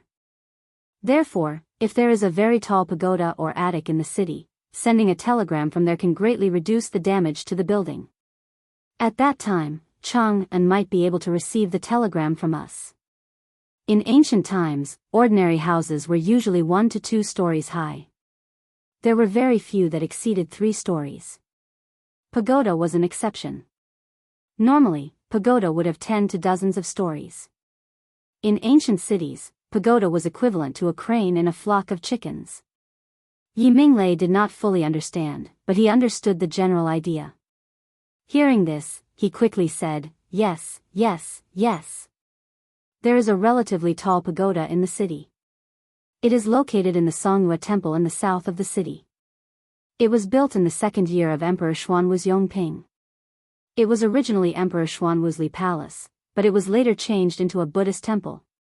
There is a pagoda in it called the Songhua Temple Pagoda. It has a total of 15 stories and is about 100 feet high. It should meet Miss Li Yu's needs. Hearing this, Li Yu was overjoyed. "That's great. Without further ado, I will bring the telegram machine to the Songhua Temple." Hey. Miss Li Yu, please don't be impatient." Yi Minglei quickly stopped him and said, "To avoid suspicion, I will let my wife and monk accompany you. Coincidentally, the abbot of Songhua Temple has some friendship with me. After you go, just say that I have caught a cold and am bedridden. You want to go to the pagoda to pray for me. I am sure that the abbot will agree to it. Also, this way, no one will be suspicious." Before Li Yu agreed, Lu Rengui smiled and said, "That's great. Then I will act as the Yi family's guards and escort Miss Li Yu along the way." Li Yu thought for a moment and nodded, "All right. Then we will do as Uncle Yi and Brother Lu said. We will make our own preparations and leave in a while." Half an hour later, a horse carriage drove out of the Yi family and went straight to the Songhua Temple in the north of the city. After a while, a servant came out of the Yi residence, holding a handwritten letter written by Yi Minglei, and went to the county office to apply for leave. "Abbot Hui Guang, my master has unfortunately been infected with an illness and is bedridden. This old woman has specially brought 2 juniors to pray for my master at the Songhua Temple Pagoda. I hope that abbot can help us out on account of our past friendship." Yi Minglei's wife, Madame Li, was also a lady from a wealthy family back then. She was quite sensible. After learning that her husband was trapped, she did not hesitate to accompany Li Yu in Yi fashion to Songhua Temple to act out this show. The abbot did not agree immediately. Instead, he looked at Yi fashion deeply. After a long time, he looked at Madame Yi and said, "Ba. District Deputy Yi treats the people well and is honest. He is a rare good official. Now that I heard that he is sick, I am worried. Since Madame Yi wants to pray for District Deputy Yi in the temple, I have no reason to refuse.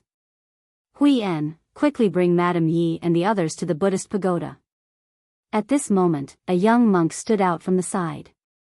He put his palms together and said, "Yes, abbot." Then, he said to Madame Yi, "Benefactors, please follow me." Chapter 13:10. Thank you for leading the way, little Master Hui En. This is a token of my appreciation for the temple. Madame Yi, Yi Fashion, Li Yu, and the others ascended to the top floor of Songhua Temple under Hui En's lead. Madame Yi chuckled as she took out a small stack of tangyuan from her sleeve and passed it to the little monk. The little monk stole a glance at the tangyuan in Madame Ye's hand and was stunned. All of them were in the denomination of 10 tangyuan. Adding them all together, it was at least 100 tangyuan. This was really a big deal. His eyes could not help but reveal a look of greed. Ba. Madame Yi, I don't dare to accept such a huge sum of money." The little monk quickly hid the greed in his eyes and clasped his hands together. Madame Yi smiled and said, "Money is just a worldly possession. This old woman only wants my master to be able to recover quickly. This money is firstly to add some incense money to the temple and accumulate some merit for my master. Secondly, I want Master Hui En to help me look after the temple and not let anyone come up to disturb this old woman praying for my master. After all, if this praying is interrupted, then it would seem that my heart is not sincere, and Buddha will definitely blame me. Little master, don't you think so?" A trace of excitement flashed through the little monk's eyes, and then he said, Ba. Madame Ye's true feelings for County Deputy Yi will definitely move the Buddha. I'll help Madame Yi guard below to prevent outsiders from disturbing Madame Ye's prayer. After saying that, he took the Tang Yuan from Madame Yi and hid it in his sleeve quietly. Madame Yi clasped her hands together and said, "Thank you, little Master Huiyan." The little monk nodded and left. "Fashion, Miss Li Yu, let's go in." After the little monk left, Madame Yi said softly. Li Yu nodded and said gratefully as she walked, "Thank you for helping us. If it wasn't for you, little Yu, I would have to spend a lot of effort to come here." She was right. Songyue Temple was usually not open to ordinary pilgrims, let alone the top floor. Madame Yi smiled and said, "It's okay. As long as it can solve this crisis, I am willing to do anything. Miss Li Yu, now that no one is disturbing you, quickly try to see if your telegraph works." "Okay. All right." Li Yu nodded and walked to an incense table. She began to fiddle with the telegraph. Yi Fashion, who was standing at the side, finally couldn't help but say, "These Buddhists are hypocrites. They are greedy for money and profit. They eat the fat of the people and don't do anything productive. They are indeed the scourge of our Tang dynasty." As a Taoist, he didn't like Buddhists. Just now, the little monk Huiyan's little trick made him very angry. However, he also knew that the situation was urgent, so he had been holding it in. Now that there was no one on the entire 15th floor of the pagoda, he expressed his dissatisfaction.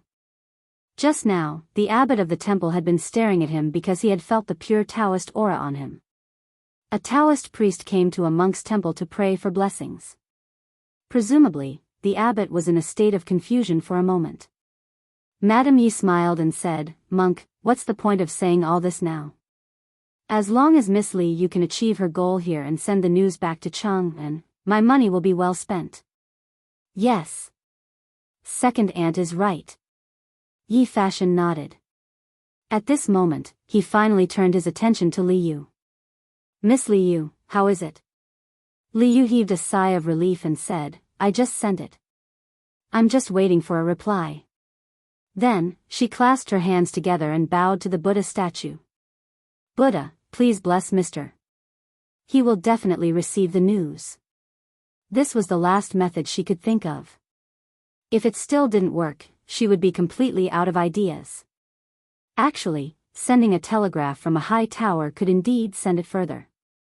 The principle was similar to the early television towers in modern society.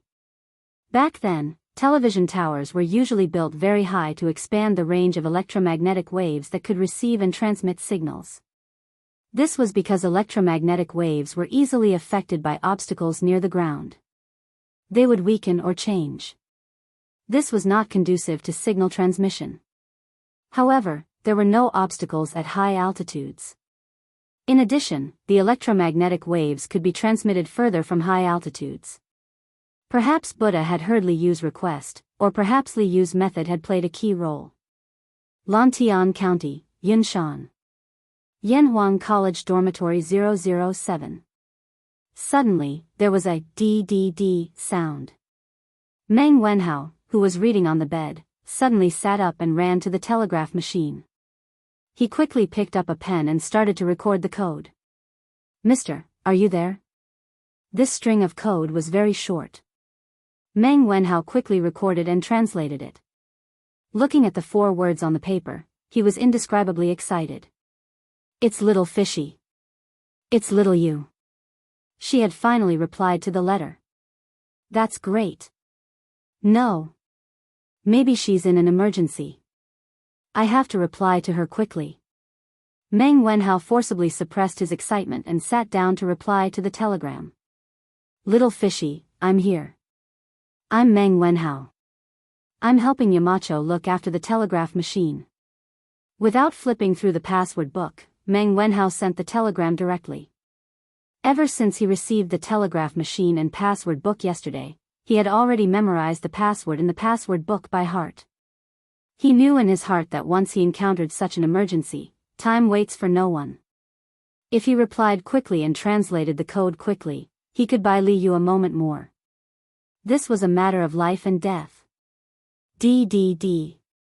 On the top floor of Songyue Temple more than 400 miles away, everyone was quietly waiting for the telegraph machine to ring again.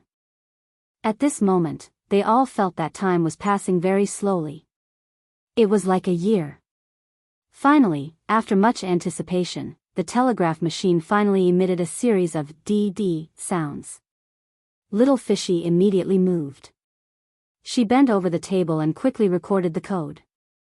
After a moment, she stood up and said with a face full of ecstasy, "We did it. We did it." There's a reply from Chang'an. It's Wenhao. He said that he's helping Mr. look after the telegraph machine. She was really happy. Firstly, it was because she had been rescued from a hopeless situation. Secondly, it was Meng Wenhao who received the telegram. That's great. As the saying goes, seeing is believing. Now that they had witnessed the miraculous function of the telegraph machine, Lu Rengui and Madame Yi were completely convinced. Yi Fashion quickly took out a piece of paper from his sleeve and said, "Little Fishy, quickly send the information over. This is the current situation in Guangqing County that I've organized. It's already the most concise sentence. Quickly send it over." Okay. Li Yu took it. Then, she compared it to the password book while manipulating the handle of the telegraph machine to send the telegram. For a moment, only the sound of "dee-dee-dee" could be heard in the room. Fortunately, Madame Yi had asked the little monk to guard downstairs to prevent anyone from going up to the 15th floor. Otherwise, if someone came up and heard the strange sound, they would definitely push the door open and investigate. Chapter 13:11. Yamacho. Little Yu has sent a letter. Zhengzhou's Chui family is going to revolt. Luoyang will be in danger. When it was close to noon, Meng Wenhao arrived at Yunshan's first courtyard with the translated message in his hand. He rushed to Li Zishuan in the courtyard and hurriedly shouted. He didn't notice that other than Li Zishuan, Li Gang was also in the courtyard. What? You said the Chui family is going to rebel against the imperial court? How is that possible? Li Zishuan was stunned. Just as he was about to speak, Li Gang stood up and said in shock. Oh. Greetings, Mr. Li. Meng Wenhao finally noticed Li Gang in the courtyard and quickly went forward to greet him. Li Gang waved his hand and asked with a serious face, "Wenhao, is what you said just now true?" Meng Wenhao quickly handed the message in his hand to Li Gang and said, "Mr. Li, it is absolutely true. This is the message sent by Li Yu in Zhengzhou through the telegraph. Please take a look at it with Yamacho." Li Gang took the message and read it seriously. Li Zishuan was already standing behind Li Gang and also read it.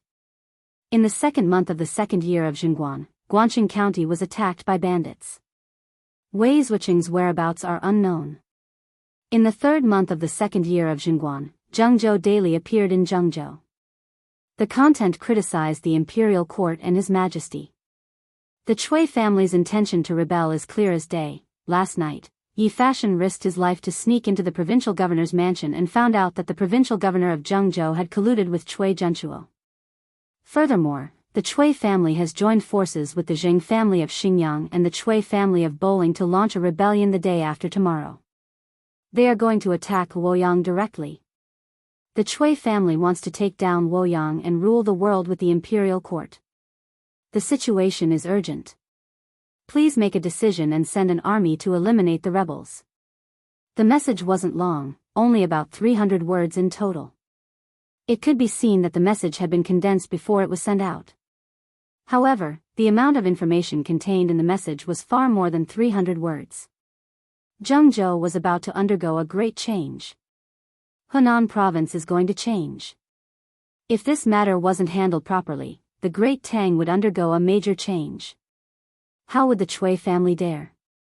This is treason and heresy, destroying the integrity of my court. Yamacho, we must report this to His Majesty as soon as possible. After Li Gang finished reading, his face was full of anger.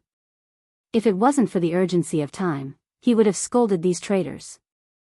Li Zishuan took the report from Li Gang, then cupped his hands and said, "Teacher Wenji is right. I will enter the palace now. Non-base, fast. Prepare the horses." Yes.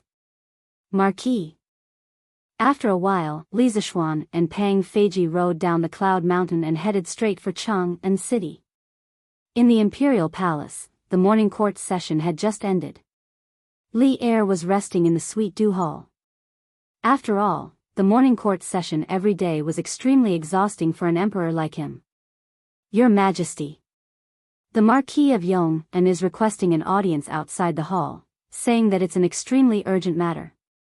At this moment, an attendant came in from outside the hall and reported with a bow. An extremely urgent matter? Li Er, who was leaning on the couch, narrowed his eyes and said, "Send it in quickly." Yes. The chamberlain retreated, and not long after, Li Zishuan walked in. Without waiting for him to bow, Li Er asked, "Speak. What exactly is so urgent that you're willing to leave the Cloud Mountain?" Li Zishuan took out the report, raised it above his head and said, "Your Majesty, there is an urgent report from Jianghu. The Chui family wants to oppose them." What? As soon as the last 3 words were spoken, the atmosphere in the hall suddenly stagnated. Even Zhao Song, who was standing below Li Er, could not help but reveal a trace of shock in his eyes. After being stunned for a moment, Zhao Song hurriedly came down, took the report from Li Zishuan, and handed it to Li Er. After Li Er scanned the contents of the report with a serious expression, he ordered, "Quickly summon Zhang Sun Wuji, Fang Xianling, Du Ruhui, Li Jing, Qing Jijia, Qin Xiong, Yuqi Jingda, Niu Jinda, and Duan Jishuan for a meeting." Zhao Song's expression turned serious as he bowed and said, "Yes, Your Majesty." Speaking of which, the officials were probably still on their way home after court. If he wanted to summon them back, he would probably have to send someone to look for them on the road. Marquis of Yong'an, where did this report come from? How many days has it been since the time in this report? After Zhao Song left, Li Er stood up from the dragon couch and looked at Li Zishuan and asked. This was the question he was most concerned about. After all, the report said that the Chui family would start an uprising the day after tomorrow, but who knew if the day after tomorrow had already passed? This was the problem of the timeliness of information that the ancient people often encountered. Your Majesty, this report was just sent from Jianghu through the telegraph. It was less than 2 hours ago, and the Chui family's uprising date is the day after tomorrow. Li Zishuan bowed and said. Li Er raised his eyebrows. After thinking for a while, he understood and said, "Previously, when your cousin Yi Fashion and Li Yu went to Jianghu, they must have brought a telegraph machine with them, right?" Back when Yi Fashion and Li Yu went south to Jianghu, Li Er had warned Li Zishuan not to act rashly in Jianghu and ruin his plans. Now that Li Zishuan mentioned the origin of this report, he could roughly guess the cause and effect. Your Majesty is wise. I was worried that they would meet with an accident in Hunan, so I gave them a telegraph machine. Li Zishuan replied. Li Er nodded. Seeing that Li Zishuan was still frowning and looking worried, he couldn't help but say, this time, the report that Li Yu and Yi Fashion sent back was considered timely. The imperial court had enough time to react and make corresponding arrangements. The safety of Minister Wei and the rest should not be a concern. Besides, I already knew about the chaos in Jianghu last month. How could I not have made any preparations? Li Zishuan's eyes lit up. Just as he was about to ask, he suddenly heard footsteps outside the hall. It was Zhao Song. Your Majesty, Duke Xiao, Prime Minister Fang, and the rest are all waiting outside the hall. Li Er nodded and said, let them in quickly. After a while, Zhang Sun Wuji, Fang Xianling, and the rest all came in. After a round of greetings, Zhang Sun Wuji glanced at Li Zishuan in the hall, then looked at Li Er and asked, may I know why your Majesty has summoned us here? Li Er looked at the officials in the hall and said in a deep voice, last month, the Chui family connived with the bandits and attacked the magistrate's office. They wanted to use this opportunity to assassinate Wei Zheng. After that, they arbitrarily published the Jianghu Daily to attack me and the imperial court. They wanted to use this to bewitch the people and plot a rebellion. Also, I have received news that Chui Junshuo has already joined forces with Jianghu Provincial Governor Pan Jinyue, Xingyang's Xing family, and Boling's Chui family. They will gather the people's opinions and start a rebellion the day after tomorrow. Their first target is Luoyang. My beloved officials, what do you think I should do? Zhang Sun Wuji and the rest were instantly shocked. They were summoned right after the court. Before they came, they had thought of thousands of possibilities, but they didn't expect such a big thing to happen. Your Majesty, give me 20,000 men and horses. I will go to Jianghu and destroy these rebels. While everyone was still in shock, Qing Yaojin had already jumped out excitedly and shouted anxiously. He was indeed excited. Speaking of which, the world had been peaceful for so long. This old fellow had long been bored to death at home. Now that there was finally a war to fight, how could he not be excited? Your Majesty, as long as you give me 10,000 troops, I will be able to exterminate the rebels. Yuqi Jingda reacted and hurriedly said. Bah! Yuqi old hey, what do you mean? Qing Yaojin immediately lost it. He was the one who said it first, but wasn't Yuqi Jingda trying to cut him off? What do you mean, what do I mean? I want to share His Majesty's worries. What does it have to do with you, lunatic Qing? Yuqi Jingda retorted without a trace of fear. You Yuqi old hey, do you want to fight again? Then let's fight. Silence.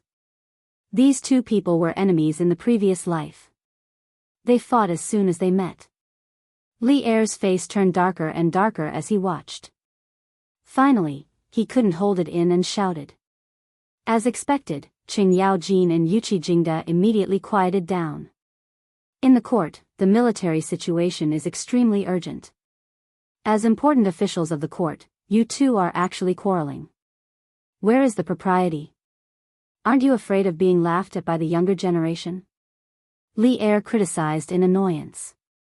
Then, he looked at Li Jing and said, Apothecary, what do you think of the Cui family's rebellion? In the end, there were many people in the court who were suitable to be generals. However, there was only one person who was most suitable to be the commander of an army, and that was Li Jing.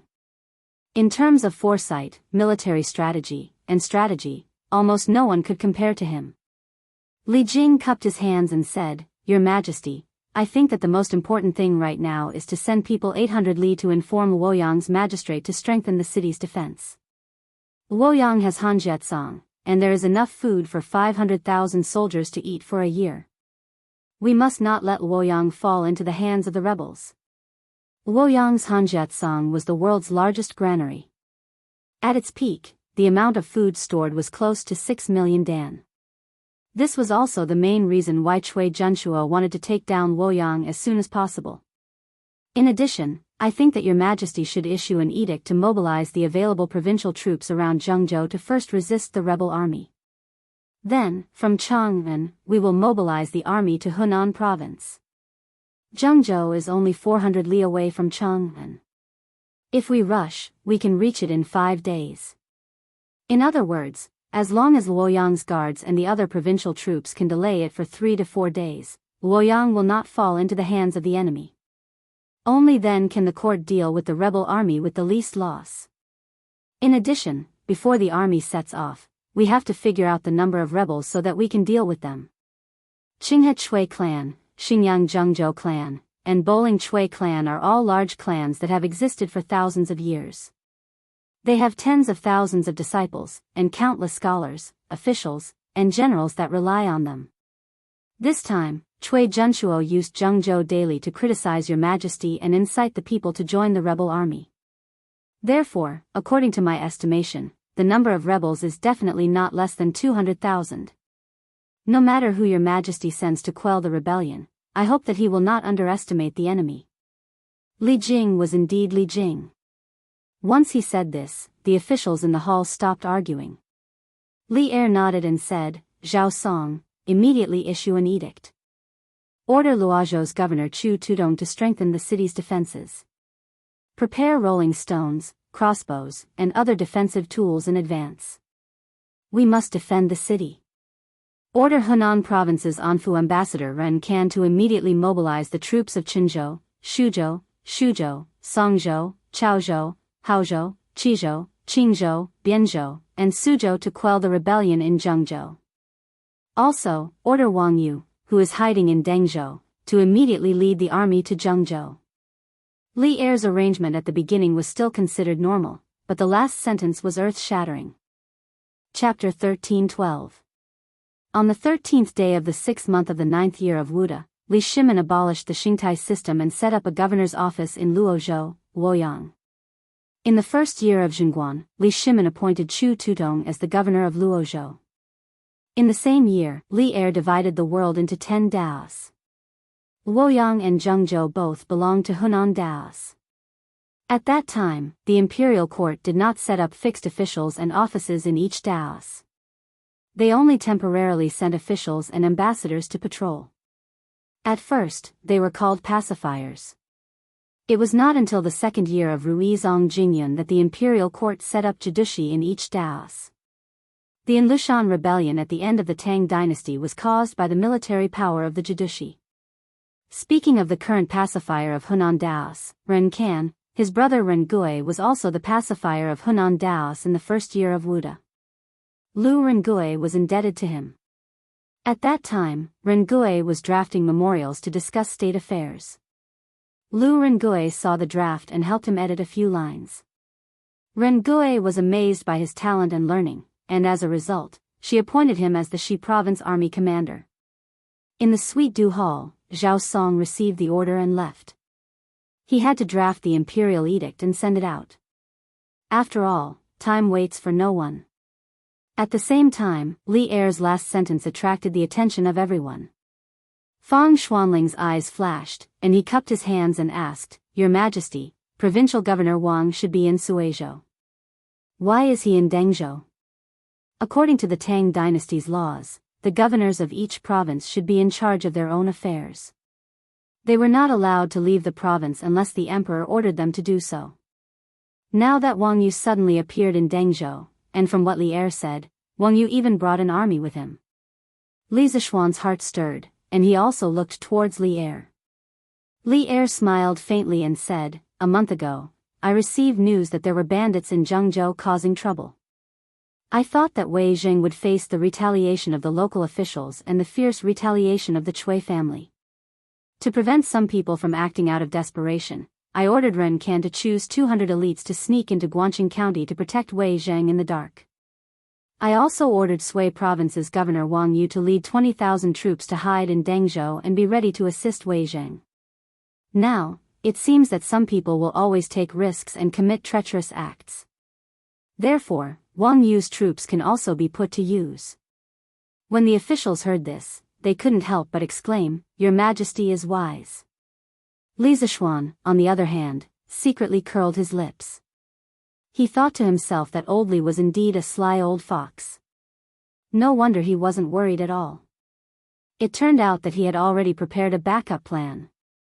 Qin Xiong cupped his fists and said, "Your Majesty, Governor Wang's 20,000 troops will not be able to stop the Cui family's rebel army. Even if Ren Kan gathers 10 states' troops, he will not be their match. The imperial court must send elites to Jiangzhou."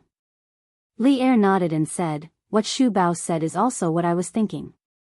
In that case, who do you think I should send to Jiangzhou to quell the rebellion?" Qing Yao Jin was immediately energized. He stepped forward and said, "Your Majesty, this old subject requests permission to lead the right guard to Jiangzhou.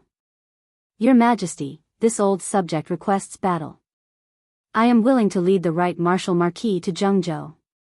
Your Majesty, this old subject is willing to lead Zhua Xiao Wei to Jiangzhou." Yuqi Jingda and Niu Jinda did not want to be left behind. They also stepped forward and asked for battle. Li Zishuan was not interested in war. However, when he saw this scene, he could not help but feel his blood boil. He was fascinated. This was the prosperous Tang dynasty. This was the prosperous Tang dynasty that countless people of the Yan Huang dynasty were proud of. In the face of war, no one was afraid. Everyone was filled with fighting spirit. The Yellow Sand wore golden armor after 100 battles. They would not return until they had conquered Lulan. This was the belief that every Tang dynasty general had. They would press forward without stopping until they reached their goal. What a great era this was. Your Majesty, this subject requests battle too. This subject is willing to lead the black armored army to Jianghu. Although Chang'an is a few hundred miles away from Jianghu, the black armored army can reach it in 2 days. As long as the rebel army dares to leave the city, this subject will lead the black armored army to wipe them all out. At this moment, a middle-aged general in his 30s saluted Li Er. This was Duan Jishuan. Among the people that Li Zishuan had asked Zhao Song to summon, only Duan Jishuan was someone that Li Zishuan had never seen before. Thus, when this person appeared, Li Zishuan guessed his identity. Good. Seeing the emotions of the officials below, Li Er shouted, "Everyone, listen to the decree." The faces of the officials in the hall turned serious as they saluted. This subject awaits the decree. Li Er said, Cui Junshuo from the Cui family of Qinghe ignored the grace of the emperor and did not repent. She actually assassinated an important official of the imperial court, bewitched the people, and disrespected the emperor. I hereby order Li Jing to be the general in charge of the military of Hunan province. He will lead the left, middle, and right armies into Jianghu to wipe out the rebellion. Qin Xiong will be the deputy general in charge of the military. He will lead 20,000 troops from the middle army to Jianghu through Luoyang. Qing Jijie will lead 20,000 troops from the right army to surround Jianghu and prevent the rebels from escaping to other provinces. Niu Jinda will lead 20,000 troops from the left army from Shuzhou to prevent the rebel army from attacking Luoyang. At that time, if the rebel army has already left Jianghu or Luoyang has already fallen, the 3 armies will combine their forces to wipe out the rebel army. Duan Jishuan, I order you to lead 3,000 black armored troops to Jianghu. If you meet enemies in the wilderness, go all out to wipe them out.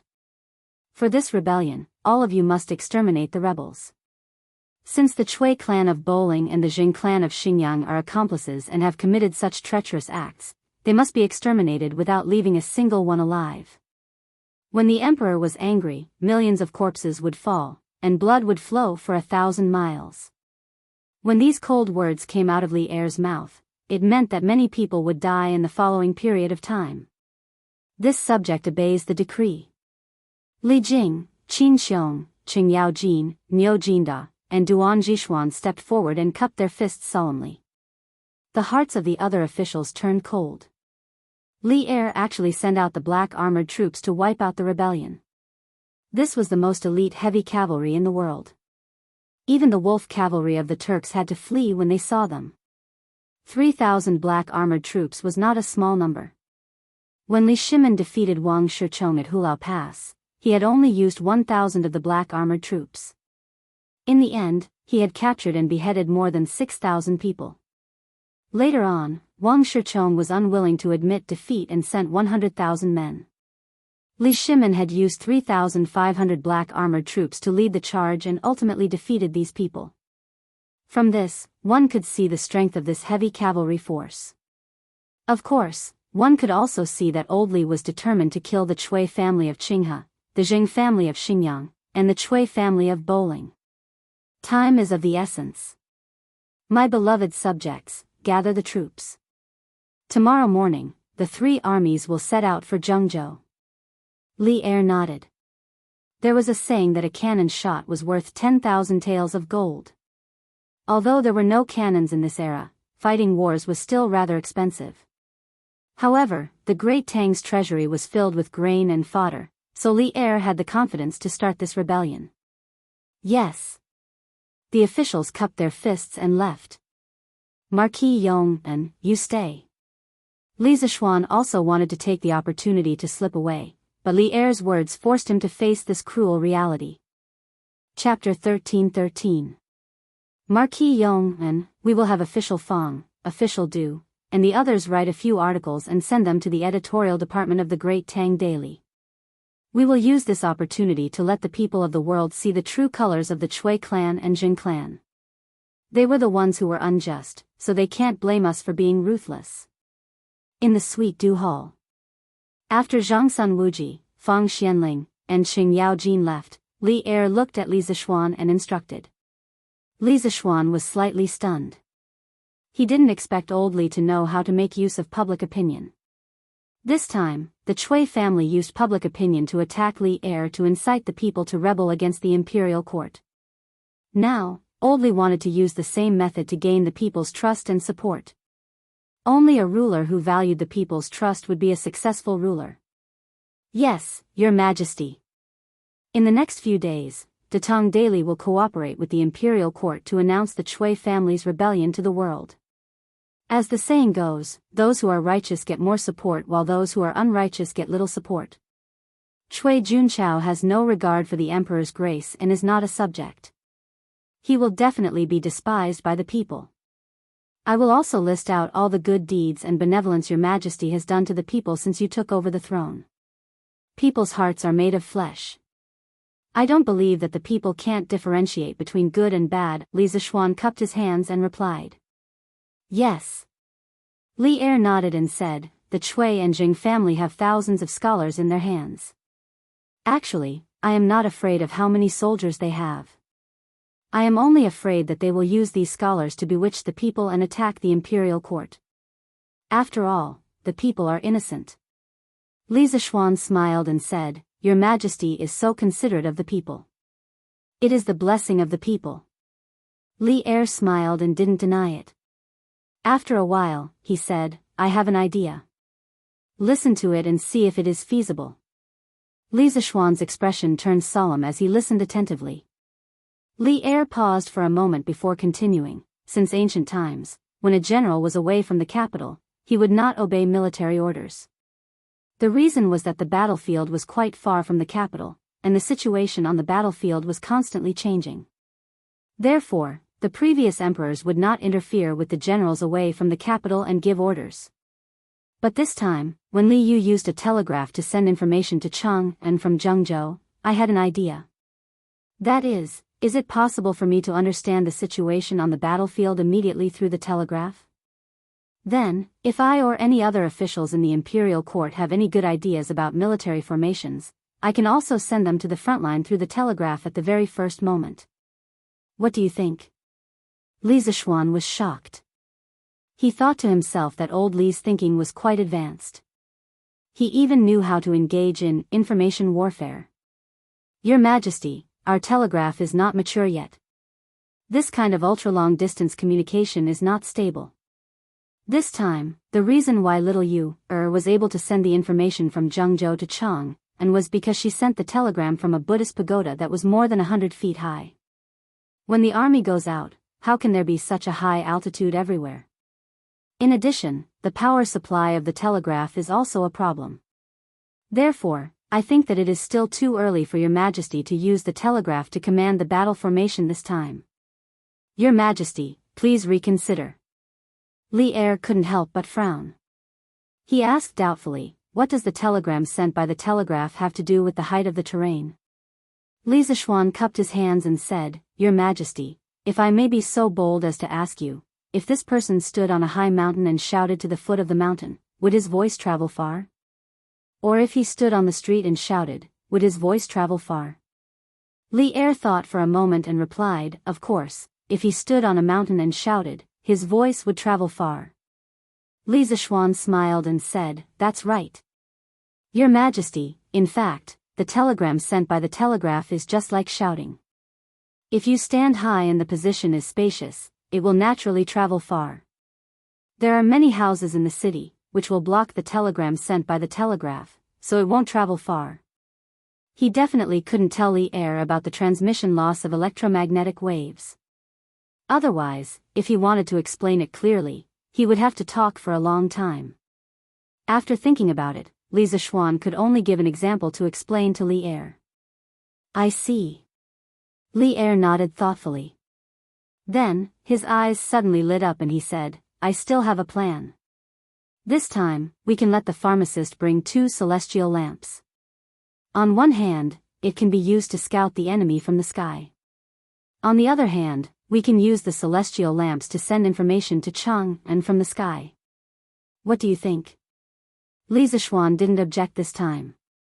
In fact, he had thought of using the celestial lamps to carry the telegraph when he came here. The reason why he didn't tell Li Er at the first moment was because he was worried that this kind of technology that was ahead of its time would cause uncontrollable variables in the future if it was used on the battlefield too early before it matured. The Tang dynasty's biggest enemy was still the Turks. Li Zishuan felt that using the celestial lamps and the telegraph to deal with the Jianghu rebels was a little overkill. Your Majesty's wisdom is as vast as the sea. This subject admires you. This subject feels that this method is feasible, as long as you pay attention to the power supply of the telegraph. Li Zishuan cupped his hands and said. Li Er's face finally revealed a victorious smile. At this time, he looked at Li Zishuan meaningfully and asked, "You must be wondering why I am so insistent on using the telegraph in this rebellion, right?" Li Zishuan was silent. Seeing this, Li Er continued, 5 families and 7 hopes. Just 3 families working together to deal with me? What a joke. I don't put Chui Junshuo in my eyes. However, using the blood of the Chui family and the Jing family to sharpen the blades of my army seems to be a good choice. I won't hide it from you, I long for war. In the 9th year of Wuda, the Turks attacked the city and I was forced to sign the treaty. This is the greatest shame of my life.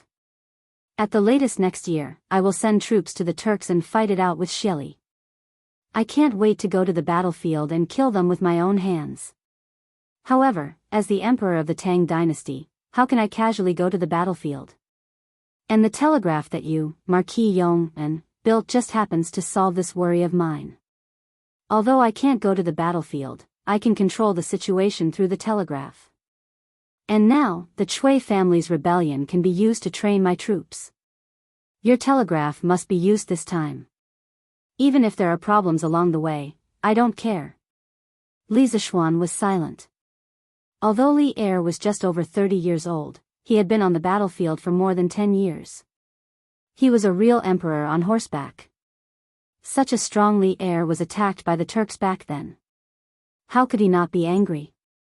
However, Li Er was now the emperor of a country. Even if he wanted to take revenge, he couldn't personally go to the battlefield. For a former world hero, this was also a kind of grievance and suffering. This subject obeys your majesty. Currently, this subject has a total of 3 telegraph machines. One of them was given to Li Yu. Since your majesty wants to arrange it this way, then when the army sets out tomorrow, this subject will send a student from the academy who knows how to use the telegraph to bring 1 telegraph machine and 2 celestial lamps with the army. This subject will send the last telegraph machine to the palace. At that time, your majesty can let His Highness, Prince of Wei, teach the people in the palace how to use the telegraph machine. Since Li Er had put it this way, Li Zishuan naturally had no reason to refuse. After thinking for a moment, he cupped his hands and said. Li Er was finally satisfied and said, "So kind. After this rebellion is quelled, I will remember your merit." This subject does not ask for a reward. If there is merit, it should be the contribution of the student from the academy who went to Jianghu. In the afternoon, Chang'an city suddenly became busy. In the Ministry of War and the Ministry of Revenue, officials went in and out, all of them in a hurry. They were all busy. In the city, teams of soldiers were constantly escorting carts of grain and fodder out of the city. Since ancient times, grain and fodder had always been the first to move. This time, the imperial court's army of more than 60,000 was going to Hunan province. The amount of grain and fodder they needed was not a small amount. However, they would not bring all the grain and fodder at once. They only needed to bring about 10 days' worth of rations. When they arrived at Hunan province, they could either exchange the grain from the local government or transfer it directly from Luoyang. In Chang'an city, the old people who had experienced the great chaos in the early years were all worried when they saw this scene. Where did this war break out? There is going to be a war. The imperial court is going to war. I just don't know where it will be this time. Did the Turks start to harass the border of the Tang Empire again? At present, the imperial court had not officially issued a notice, so even if the people felt that something was wrong, they could only make wild guesses in private. However, those in the officialdom basically knew the cause and effect. The Chui family had rebelled and the world was going to change. Wenhao, Iron Egg, I won't force you. In fact, I don't want you to take risks. So, whether you go or not, it's all up to you. On the way back to Cloud Mountain, Li Zixuan had been considering the candidates from the academy who would go south with the army. First of all, he definitely could not go. It was not that he was afraid of death and did not dare to go on the battlefield. With his current martial arts cultivation, as long as he was not alone on the battlefield and was not surrounded by thousands of people, he would not die. The main reason why he could not go was that the construction of the dam at Bar River had reached the most critical stage. Recently, Yan Xiaoning and Mo Huai had often encountered this and that kind of problems. He had to find a way to solve the problems. If he really could not leave, then the dam would really be ruined. He had spent too much money and effort on this dam. He really could not bear to give it up halfway. Moreover, in his eyes, although the Chui family and the Jing family had a strong foundation and a lot of people, they were still vulnerable in the face of the Tang army. The reason why Chui Junchuo felt that he had a chance was that he wanted to take Luoyang and strengthen himself before the imperial court reacted. However, the telegrams sent by Li Yu had completely destroyed the Chui family's painstaking plan. In this way, Chui Junchuo was even less of a threat. Therefore, Li Zixuan felt that it was not worth it for him to go, and there was no need for him to go. Since he was not going, he could only let his students go. Among his students, only Li Tai, Meng Wenhao, and Iron Egg were proficient in using the telegraph. Although Qing Chumo was the first to come into contact with the telegraph, this idiot had never learned how to use it. Therefore, after returning to Yunshan, Li Zixuan sent someone to call Meng Wenhao and Iron Egg to the side yard. He briefly told them about the imperial court's intention to send an army to Jianghu to quell the rebellion, and then began to ask for their opinions. Sir, I'm willing to go. I'm willing to follow the army to Jianghu. Meng Wenhao said without hesitation as soon as Li Zixuan finished speaking. Speaking of which, he was still worried about how to help Li Zixuan resolve the crisis. Now that Li Zixuan had made this request, it was exactly what he wanted. Instead of worrying in Chang'an, it was better to go directly to Jianghu to help resolve the crisis. Master, Iron Egg is also willing to go. Not long after Meng Wenhao finished speaking, Iron Egg also spoke up. Li Zixuan looked at the two of them with a solemn expression, saying, both of you should think carefully. This is going to the battlefield, not a game. Although you will be staying in the main tent at that time, and the danger will be much smaller, but on the battlefield, there will never be an absolutely safe place. Wenhao, your life doesn't belong to you alone. You still have your parents and sister. If anything happens to you on the battlefield, what will you do to them? And Iron Egg, you are the only son of the Han family. If your father knew that you are going to the battlefield, what would he think? To be honest, Li Zixuan was quite conflicted. Strictly speaking, following the army to the south was a good opportunity for the students of the academy to gain experience. There was little danger, and if they won the battle, they might even be able to gain military merits, which would benefit them for life. But he was also worried that something would happen to his students in Jianghu. After listening to Li Zixuan's earnest words, Meng Wenhao and Iron Egg both lowered their heads. But after a while, Meng Wenhao raised his head and said, Yamacho, I have made up my mind. This trip to Jianghu, I must go. If I don't go, I will regret it for the rest of my life. As for my parents, I will persuade them. Iron Egg also raised his head and said with red eyes, Master. Iron Egg also wants to go. My father went to the north to kill the Turks. Iron Egg also wants to become a hero like my father. Iron Egg. Suddenly, a complicated female voice came from the door. It was Han Yushi. Wife. Li Zixuan hurriedly got up and greeted her with a guilty conscience. Because he didn't have time to discuss this matter with his wife. Sister, can you not stop Iron Egg? Iron Egg stood up and looked at Han Yushi, his eyes full of persistence. Han Yushi stared at Iron Egg in front of her in a daze, looking at her brother who she had personally raised. After a long while, she walked forward and patted Iron Egg's shoulder, saying with a complicated tone, "Iron Egg, you have grown up. I don't have the right to make decisions for you anymore. If you've decided on something, then go ahead and do it. Sister only wants you to be safe." Seeing Han Yushi like this, Iron Egg felt an inexplicable sadness in his heart. He held back his tears and said, "Sister, don't worry. Iron Egg will definitely make himself safe. Iron Egg will definitely become a hero like my father. Husband, you two continue to talk. I will go out and see Han Yushi quickly turned around and gently wiped the corner of her eyes with her sleeve. She said to Li Zishuan and hurriedly went out. The room was silent. After a while, Li Zishuan forced himself to be spirited and asked, "Both of you want to go?" "Yes. Yes." Meng Wenhao and Iron Egg nodded solemnly at the same time. Li Zishuan sighed softly and said, "That's good. Since that's the case, then let's both go. We can take care of each other on the way. Go back and pack up immediately. Tomorrow morning, I will send you to Uncle Li. In the future, you will listen to his orders. As for the academy, you don't have to worry. I will ask for leave for you first.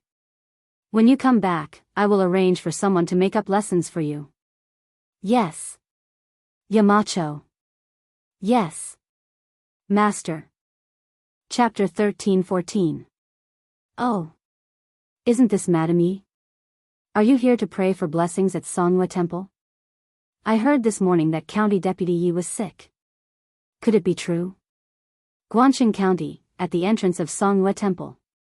Madame Yi brought Liu, Yi Fashion, and a few others out of the temple.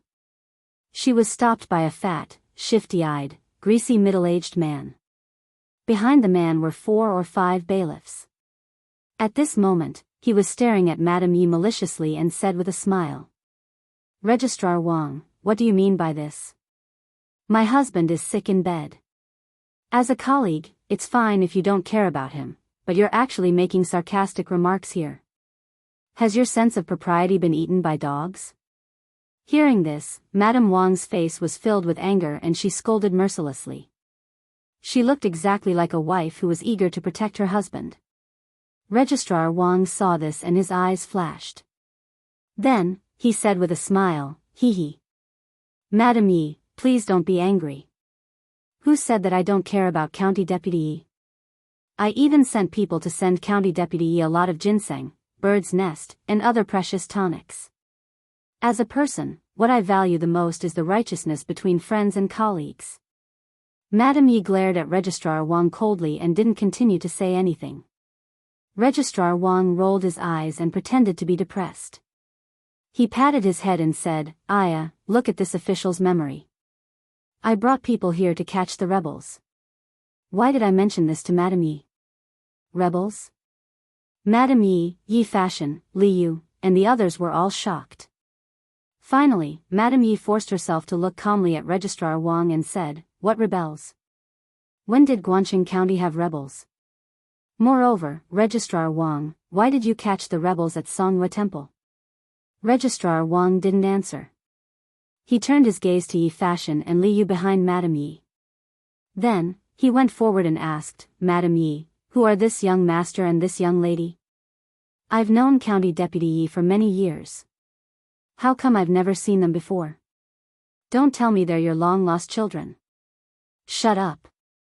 Upon hearing this, Madame Yi's eyes were filled with anger as she said, "Don't talk nonsense, Registrar Wang. They are my master's niece and nephew. They entered the city a few days ago. If Registrar Wang continues to talk nonsense, don't blame me for being rude." Yi Fashion and Liu were also furious. If it weren't for the special situation, they would have beaten Registrar Wang up a long time ago. "Don't be angry. Madame Yi, please don't be angry." Registrar Wang waved his hand fearfully and said, "I'm just asking casually, there's no need for Madame Yi to be angry." "Oh, right. Were this young master and this young lady at home last night?" Yi Fashion's heart skipped a beat. He thought to himself, what should come has finally come. Just as he was about to speak, he saw Madame Yi standing in front of him. With a look of disdain, she said, "Nonsense. If they're not at home, where else could they have gone?" Registrar Wang crossed his arms and asked lightly, "Is there anyone who can testify?" Madame Yi panicked, but she knew that she couldn't panic at this moment. She took 2 deep breaths and glared at him. "What? Registrar Wang wants to testify? Fine, when we return to the Yi residence, I'll ask all the servants and maids to testify. Our Yi family has never done anything wrong, why would we be afraid of your investigation? But you, Registrar Wang, without any evidence, what right do you have to interrogate our Yi family members? You're offending your superiors. When my master recovers, I'll go to the county office to find the county magistrate to judge." Registrar Wang's eyes flashed with an unnatural look. Then he smiled and said, "Haha. I'm the one who's joking, there's no need for Madame Yi to be angry. As for Deputy Yi going to find the county magistrate to judge, he can do as he pleases. I'm afraid he won't make it in time." Ha ha ha. After saying that, Registrar Wang laughed proudly. "Won't make it in time? What do you mean?" Madame Yi frowned and asked. "Haha. Nothing." Registrar Wang shook his head and looked at Madame Yi.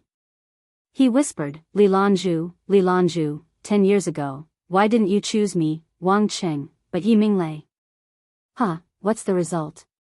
In a few days, Yi Minglei will die and you'll be a widow. TSK. What a pity. What a pity. You. Wang Cheng, you've gone too far. Madame Yi was shocked and angry.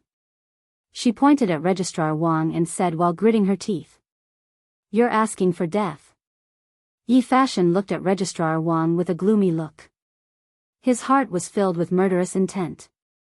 Although Wang Cheng's voice was low, Yi Fashion heard every word. From his point of view, he had brought trouble to his second uncle's family when he accompanied Li Yu to manage the city.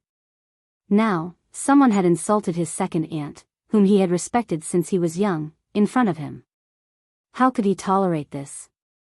Moreover, after Wang He, the servant of the Yi residence, found out about Li Yu's identity, he secretly went to inform on Wang Cheng. Kill. Although Yi Fashion was a Taoist, when he met someone who deserved to be killed, he would not show any mercy. However, there were too many people here. If he killed Wang Cheng, none of them would be able to escape. I'll let this bastard live for another 2 days. Yi Fashion thought to himself. Haha. All right. Since there are no traitors here, I'll take my leave. However, I still have to give Madame Yi a piece of advice. For the next 2 days, you and Deputy Yi should not go out as you wish. Wang Xing smiled and then left with his men as if nothing had happened. Humph. Brother Yi, this bastard is evil. If there's a chance, I'll cut off his head for you. After Wang Cheng had left, Lu Rengui patted Yi Fashion's shoulder and said, "Thank you."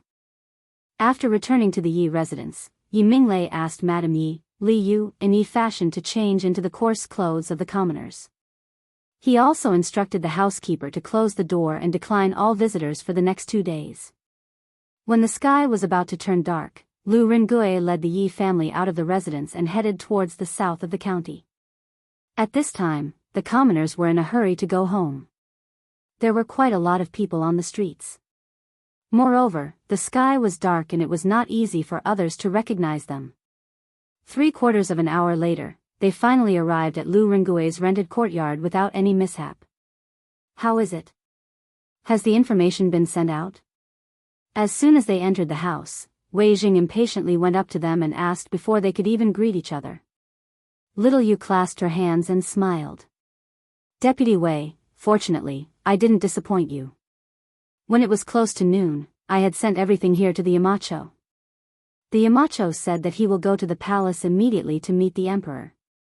He estimated that the army from the imperial court will be here soon. Wei Zheng was overjoyed. It's done. It's really done. The Duke of Yong'an's telegraph machine has done a great job. Next, we should think about how to get out of here and help the imperial court to suppress the rebellion. Chapter 13-15. The officials of Chang'an were busy, and the people panicked at the news of the war. The soldiers of the three armies were mobilized to reinforce Luoyang. The war decree, signed by Li Er, the ruler of the Great Tang Empire, had instantly placed Cheng in a state of war. Mobilizing 60 to 70,000 soldiers to quell the rebellion in Jianghu was no small matter. The mobilization of soldiers, the allocation of weapons, and the allocation of rations were all coordinated by the officials of the various departments of the imperial court. Moreover, the military situation was urgent. The army was about to set out tomorrow, so the officials were even busier. The officials of the 6 ministries of the imperial court all wished they had 8 legs. Those officials who had applied for leave at home were all called back. Unless they were so sick that they couldn't get out of bed, even if the sky fell down, they had to return to their yamen.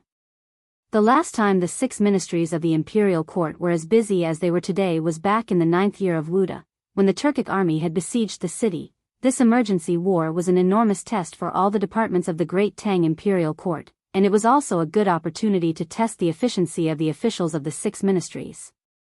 Within Ganlu Palace, Li Er was not idle for even a moment. For the entire afternoon, there were constantly courtiers coming in and out of this place, reporting to him on the progress of the various preparations for the army's expedition. At this time, a special person who rarely appeared in the sweet nectar hall. Your Majesty, all the officials in Cheng, and who are related to the Chui family of Qinghe, the Chui family of Bowling, and the Jing family of Xinjiang have been monitored by the cavalry. Once they act rashly, they will be arrested immediately. This person was Li Junxian, the man who was in charge of 100 cavalry for Li Er. Junxian, you've done well. In addition, you must have people on guard against these officials sending pigeons to Jianghu. Li Er's eyes flashed with cold light as he sternly said. The Chui clan of Qinghe, the Jing clan of Xinjiang, and the Jing clan of Bowling were all 1,000-year-old clans. Many of the officials of the Great Tang imperial court had once been scholars from these 3 clans. After all, although the imperial court had opened the imperial examinations, scholars relying on the great clans was still the norm. In this situation, Li Er had no choice but to guard against the officials related to the Chui clan and the Jing clan secretly leaking information. At this time, Li Er had to be grateful to his old man, Li Yuan. Back then, after Li Yuan established the Tang dynasty and pacified the world, he had already begun to intentionally exclude the officials from aristocratic families from the center of power. Although there were still a large number of officials in the court who came from aristocratic families, there were very few who held important positions. At present, the rising nobles of Great Tang were gradually gaining the strength to contend against the established noble clans. This subject obeys the decree. Li Junxian clasped his fist and left. Cloud Mountain Villa. Wife, are you blaming your husband for letting Iron Egg go to Jianghu? After finishing all the work in the afternoon, Li Zishuan saw Han Yushi sitting alone in the courtyard in a daze. He walked quietly behind her, bent down, and held Han Yushi's slender waist as he whispered in her ear. Husband. Suddenly being hugged by someone, Han Yushi was startled. When she turned her head and saw that it was Li Zishuan, she leaned her head on Li Zishuan's shoulder and whispered, Husband, this concubine doesn't blame you.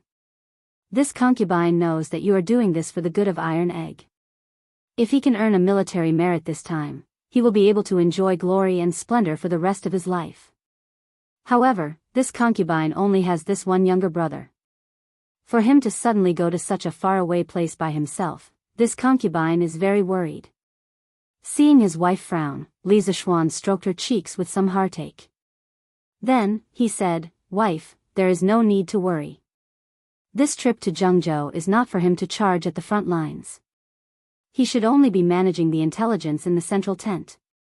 Besides, Iron Egg now also has martial arts. Even if he encounters an accident, he will be able to protect himself. Don't you think so? Han Yushi turned around and pressed her forehead against Li Zishuan's forehead. Her clear eyes looked into Li Zishuan's eyes. After a while, she whispered, This concubine will listen to you, husband. You are our Han family's benefactor and also our Han family's lucky star. If you say that Iron Egg will be fine, then he will definitely be fine. Li Zishuan couldn't help but laugh. Hee hee. I didn't know that your husband had this ability. After making a joke, Li Zishuan's face became serious. He said, all right, wife, don't be unhappy. This husband has to go and see grandfather and grandmother, especially grandmother. After she heard that Fa Shan was trapped in the city, she couldn't even eat lunch. I have to go and see him. Han Yushi nodded and said, all right.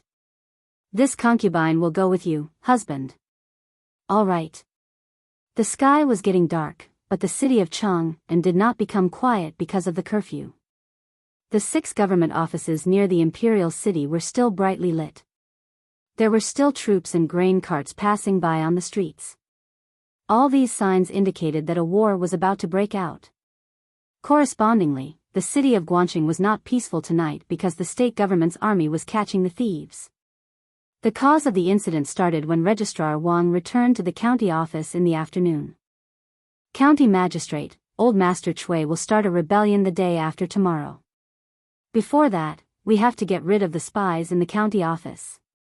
Otherwise, if we ruin Old Master Chui's plan, I'm afraid we will lose our lives.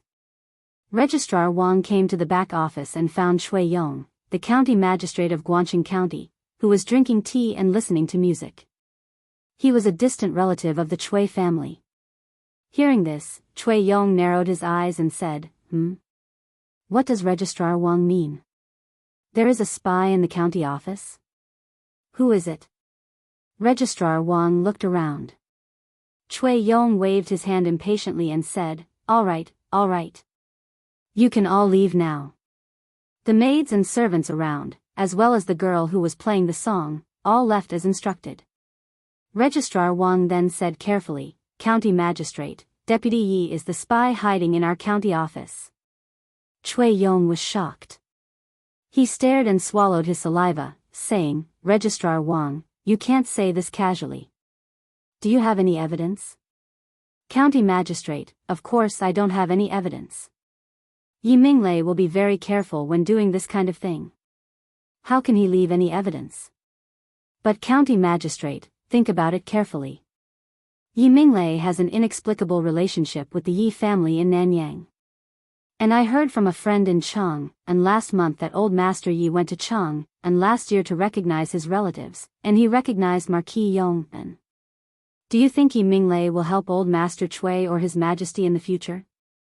And several times before, when Old Master Chui asked us to recruit people into the army, Deputy Yi has always been a yes man and refused again and again. Do you think he has an ulterior motive? County Magistrate, forgive me for being blunt. At this critical moment, we would rather kill 1,000 by mistake than miss one. Otherwise, you and I will be doomed eternally. Finally, County Magistrate Chui was persuaded by Registrar Wang. He immediately asked the constable of the county office to go to the Yi family and invite Yi Minglei to the county office for a talk. The Yi family was now closed to visitors, so the constable of the county office couldn't enter. Later, Registrar Wang personally led the Yamen runners and forced their way into the Yi family's mansion, only to find that Yi Minglei and his family were all gone. So, after reporting to the higher authorities, the provincial governor's office was alerted.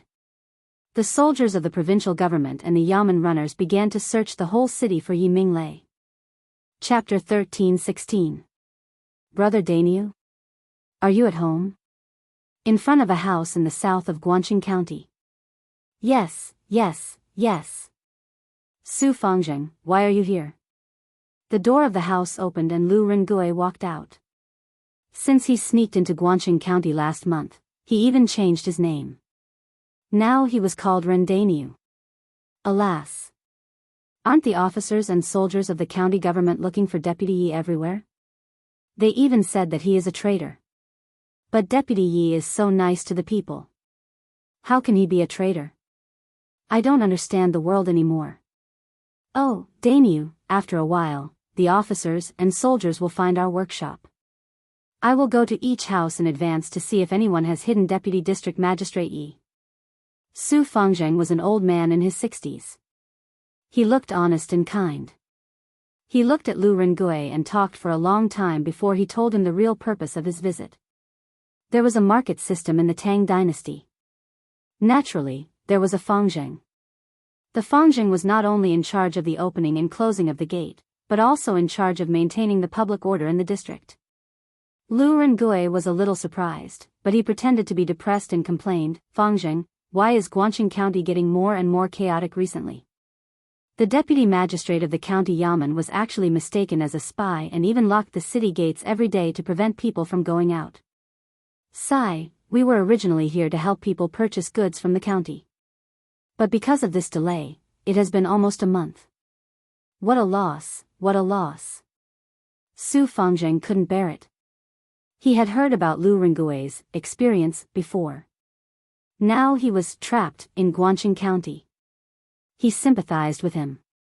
So Su Fangjing comforted him, "Dainyu, it's all because of the government. I don't want to see you lose money. For now, all of you can rest assured and stay here. When the city gates open, this old man will come over to inform you."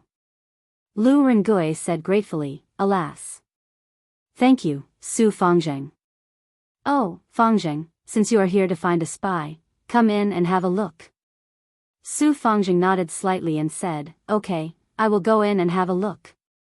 Then he walked into the yard with his hands behind his back. Alas. Su Fangjing is here? Su Fangjing. In the courtyard, Lu Rengui's brothers saw Su Fangjing come in and quickly came over to greet him. Su Fangjing nodded and then walked straight into the inner room. In the end, he didn't even see a single outsider. "Su Fangjing, have you finished your investigation? Other than us rough men, who else would come here?" A quarter of an hour later, Lu Rengui saw Su Fang coming out of the courtyard. He hurriedly went up to him and asked, "Yes.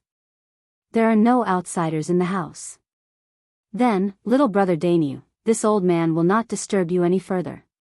Goodbye." Su Fangjing cupped his hands and took his leave. "Su Fangjing, take care." Lu Rengui watched him leave.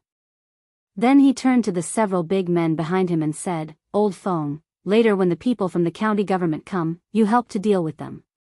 During the day, I met Registrar Wang.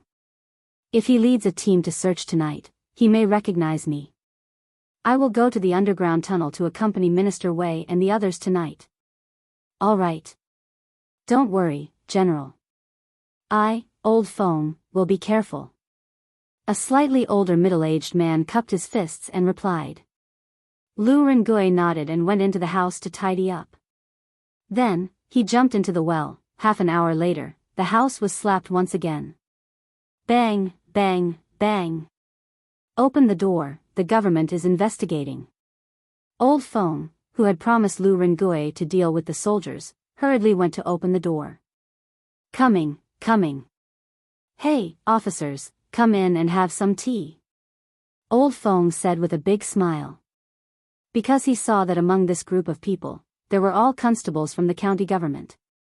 No one was wearing an official's uniform, which meant that Registrar Wang didn't come in person. Since the King of Hell didn't come, these little devils could be dealt with some benefits. "Humph. I heard from Su Fangjing that you are not locals. Tell me, where are you from? Are there any other unidentified people staying here today?" The head of the constables said arrogantly. Speaking of which, as low-level officials, if they didn't think of ways to plunder the wealth of the people, how would they live their lives? Old Feng was very perceptive. He stuffed a few notes of Tang Yuan and said, "Officer, we came to Guangxing County to buy goods for a boss in Shuzhou. We didn't expect that Guangxing County didn't allow people to go out of the city. So, we temporarily live here. This house has always belonged to us, and there has never been an outsider coming here." The constable nodded with satisfaction and said, "Well, whether there are outsiders or not, we will know after checking. Go in and search. Be gentle, don't break other people's things. As the saying goes, if you eat someone's food, you have to be soft-hearted." The constable was also a smart person. Yes. 5 constables entered the house, and the constable was invited to the front hall to drink tea. Half an hour later, a group of people went out and left. Naturally, they didn't find Yi Minglei inside. It was a close call but not dangerous. Chang'an, Lantian County, Yunshan No. 1 Courtyard. It was late at night, but the light in the study was still on. Lu Rengui. I wonder if this Lu Rengui is the same Lu Rengui from history. Li Zishuan leaned on the chair and looked at the information sent by Li Yu in the morning. He was in a daze. During the day, he focused on the Chui family's rebellion and didn't pay attention to the other key person in this matter, Lu Rengui. If he remembered correctly, Lu Rengui was an extremely famous general in Tang dynasty. In the third year of Gaozong Longshua's reign, Wen became stronger and stronger. At that time, Emperor Tenzi of Japan wanted to occupy the Korean peninsula and then the mainland. Therefore, he supported Beech to fight against Silla. He sent nearly 50,000 soldiers and thousands of warships to fight against Tang dynasty. At that time, Lu Rengui of the Tang dynasty only brought 7,000 soldiers and encountered the main force of Wen at Jianghu. After a big battle, the Wen army was almost completely wiped out. In the Battle of Jianghu, the Tang dynasty navy fully utilized their advantage and defeated the Wen navy, which had several times more soldiers and warships. It could be said to be a classic naval battle where the few won against the many. This battle was also the first battle between China and Japan as national entities. It was also one of the earliest known international battles in Northeast Asia. The final result of the victory of the Tang dynasty and the Xinhua alliance army basically established the political, economic, and cultural structure of Northeast Asia for more than 1,000 years. At the same time, this battle taught Wen how to behave and made them realize the huge gap between them and Tang dynasty. Thus, until Toyotomi Hideyoshi invaded Korea in 1592, Japan didn't dare to fight against China for nearly 1,000 years. Feiji, tomorrow you will go with the army to Zhengzhou. After you go, follow Iron Egg or be Uncle Li's personal guard. If you meet someone called Lu Rengui and he's in danger, do your best to help him. After destroying the rebels, bring Lu Rengui back to Chang'an. This marquis wants to see him. Li Zishuan came to the door and instructed Pang Feiji, who was outside. He was a nationalistic youth, and Lu Rengui, to a modern person like him, was an out-and-out national hero. Not only did he raise the prestige of the country, but he also ensured that China wouldn't be invaded by Wen for nearly 1,000 years. He really wanted to see such a person with his own eyes. Marquis, but if I go to Zhengzhou, who will protect you? Pang Feiji said reluctantly. Li Zishuan glared at him and said grumpily, I'm the one protecting you? Or you protect me? Do I need you to protect me? If I tell you to go, then go. This matter is very important to me. Go and pack. After saying that, he went straight to his room to sleep. Yes, Marquis. Pang Feiji scratched his head and could only go back to pack his luggage, pitifully. Chapter 13-17. The next day, the morning court was adjourned. Li Er led the officials out of the imperial city. They passed through the Vermilion Bird Avenue and headed straight for the south gate of Chang'an. The citizens who had noticed the chaos in Chang'an yesterday saw Li Er leading the officials out of the city. They were even more certain that the imperial court was preparing for war. The Tang dynasty, which had unified the world and enjoyed peace for many years, finally welcomed another war. However, most of the citizens did not know where the war was going to take place this time. However, they would know everything in an hour. That was because the latest issue of Datong Daily would be released in an hour. Outside Chang'an, in the southern suburbs. At this time, the soldiers of the three armies had already gathered. More than 60,000 soldiers stood neatly on the drill ground with their heads held high and their chests puffed out. They formed a line horizontally, a line vertically, and a line diagonally. Speaking of which, such a neat formation was all thanks to Li Zishuan. Last year, when Yanhuang College held its opening military drill, Li Er led the officials and envoys from various countries to watch it. The neat formation and running movements of the students shocked Li Er, the officials, and the envoys from various countries. After that, Li Er announced that he would patrol the barracks.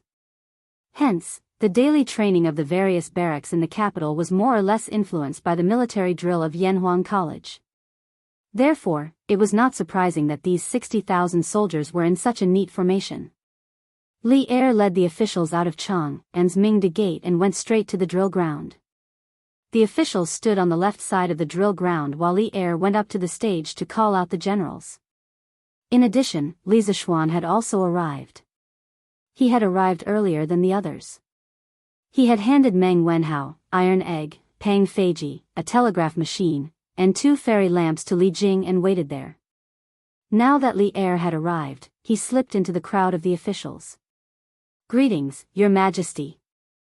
After Li Er ascended the stage, the civil and military officials, as well as the 60,000 soldiers below the stage, bowed and saluted him. Their voices were like a great bell, and their auras were majestic. "Rise." Looking at the mighty and majestic army in front of him, Li Er could not help but feel agitated. The battlefield was the place he, Li Shimin, yearned for. After a moment of silence, Li Erhong said, "Ever since I ascended the throne, I have worked hard every day and night. I have only one goal, and that is to let the people of the Tang Empire live and work in peace and contentment. After more than a year of hard work, I have almost achieved it. Especially last winter, no one in Chang'an froze to death. I believe all of you know this. However, there are some people who have evil intentions and want to overturn my country. Let the people, let your family, elders, and fellow villagers live a bitter life again, and let the world become chaotic again. I ask you, do you agree or not?" "No. I don't agree." As soon as Li Er's words fell, the 60,000 soldiers on the drill ground all roared at the top of their lungs. Their shouts shook the sky, and the clouds above everyone's heads disappeared at this moment. It was as if they were scattered by this earth-shattering roar. After a few breaths, Li Er pressed his hand down, and the soldiers of the 3 armies immediately became quiet. Then he said, "Good. Today, Cui Junshuo of the Cui family of Qing had disregarded the emperor's grace and cooperated with the Cui family of Boling, the Jing family of Xinjiang, and the provincial governor of Zhengzhou to rebel against the emperor, destroy our country, and subvert the country. I order you to go to Zhengzhou immediately to suppress the rebellion. Where is Li Jing, the general officer of the army of Hunan province?" Li Jing, dressed in armor, stepped forward and saluted, "I am here." Li Er raised the long sword in his hand and said, "This is my sword, and also the emperor's sword. When you go to Zhengzhou, the 28 states of Hunan province will be under your control. If anyone dares to disobey, you can directly kill him with this sword. I give you the right to kill first and report later. Come forward and receive the sword." After that, all the officials looked sideways. Li Jing's body and mind were shocked. Li Er gave him such a heavy right in front of everyone's eyes, which all showed Li Er's deep trust in him. This made Li Jing, who had been hiding at home in recent years, very moved in his heart. "Thank you for your trust, Your Majesty. Li Jing will go and eliminate the rebels for the imperial court." Li Jing saluted and said solemnly, "Yes. I believe you." Li Er nodded and gestured for Li Jing to go on stage to accept the emperor's sword. Li Jing went on stage and respectfully received it with both hands. Right at this moment, a red sun rose from the east, and instantly, it shone brightly onto the drill ground. Li Er suddenly had a feeling of lofty ambition, and he shouted, "Beat the drums, soldiers of the 3 armies, set out. Destroy the rebels and reinforce Luoyang." Dong, dong, dong, dong, dong. The 4 bare-chested strongmen on the stage began to beat the drums at the same time. The drum beats went from slow to fast, as if they were beating on everyone's hearts. Everyone on the drill ground couldn't help but feel a surge of emotion. Li Jing, who was on the stage, hurriedly cupped his hands and stepped down to command the army to set off. What was interesting was that the Tang army's turning and running movements were very similar to the military training of Yanhuang College's students. Their movements were very uniform. However, in comparison, the movements of these soldiers had more iron and blood. One could feel the killing intent emitted by the army from afar. Bang, bang, bang. More than 60,000 soldiers, led by their generals, left the drill ground in an orderly manner. Only the sound of their neat footsteps and shouts could be heard in the world. Destroy the rebels and reinforce Luoyang. Destroy the rebels and reinforce Luoyang. The army gradually moved away. The civil and military officials on the drill ground looked in the direction of the army and could not help but feel agitated. At this moment, Fang Xianling stood behind Li Er and said with emotion, "Your Majesty, with such a powerful army, there is no need to worry about the rebels and the Tang Empire not prospering." Li Er turned to the officials and faintly smiled. If the Great Tang wants to prosper, it still has a long way to go. Now that the internal problems have arisen, there are still external problems. In the future, my beloved officials, only by working diligently can you help us build a prosperous Great Tang. Your subjects will definitely do our best until the day we die. The officials heard this and bowed in unison. Haha. Good. Prepare the carriage and return to the city. Li Er waved his sleeves and turned to leave. The mobilization meeting before the war finally came to an end. Li Zishuan looked to the south again. Among the 60,000 soldiers, there were his personal guards, students, and apprentices. He would not believe it if he said that he was not worried. However, the army of the imperial court this time was unprecedentedly strong. With Li Zishuan as the commander, Qing Yaojin, Niu Jinda, and Qin Xiong as the generals, not to mention the rebels of the Chui family, they could even fight against the Turks. It was because of this that Li Zishuan dared to let Iron Egg and Meng Wenhao go south with the army. The officials returned to the city while Li Zishuan returned to Yunshan. The people of Chang'an only heard the sound of drums and deafening shouts from outside the city. However, for them, a lively day had just begun. Chapter 13:18. Newspapers are being sold. Newspapers are being sold. The freshly printed Datong Daily. Today's headline: Chui family of Qinghe rebelled against the imperial court. Li Jing, the Minister of War, led troops into Jianghu to quell the rebellion. The commotion outside the city had just subsided. Inside Chang'an city and the surrounding counties began to bustle with noise and excitement. The manservants at the newsstands and the paperboys on the streets were hawking as usual. However, the content that came out of their mouths today was earth-shattering. What? The Chui family rebelled? Quick! Give me a copy of the newspaper. Give me one too. When the people heard this, combined with yesterday's rumors and the commotion outside the city this morning, they instantly believed 90% of it. Everyone rushed to the newsstands or the paperboys, wanting to buy a copy of Datong Daily to find out what was going on. In today's Datong Daily, the articles on the interaction of literati and current news sections were all talking about the same thing, the Chui family's rebellion. Many of the authors of the articles were big shots in the imperial court, such as Zhang Sun Wuji, Fang Xianling, Du Ruhui, and so on. These big shots had never appeared in Datong Daily before. Now, because of the Chui family's rebellion, all of them appeared at once. It was really a feast for the eyes of the literati. Under the condemnation of the big shots in the imperial court and the reporters in the editorial department of Tang Daily, the numerous crimes committed by the Chui family in the early years, the conspiracy to rebel in Jianghu this year, and the instigation of the people to rebel, were all exposed in front of everyone's eyes. Ghastly, it could only be described as ghastly.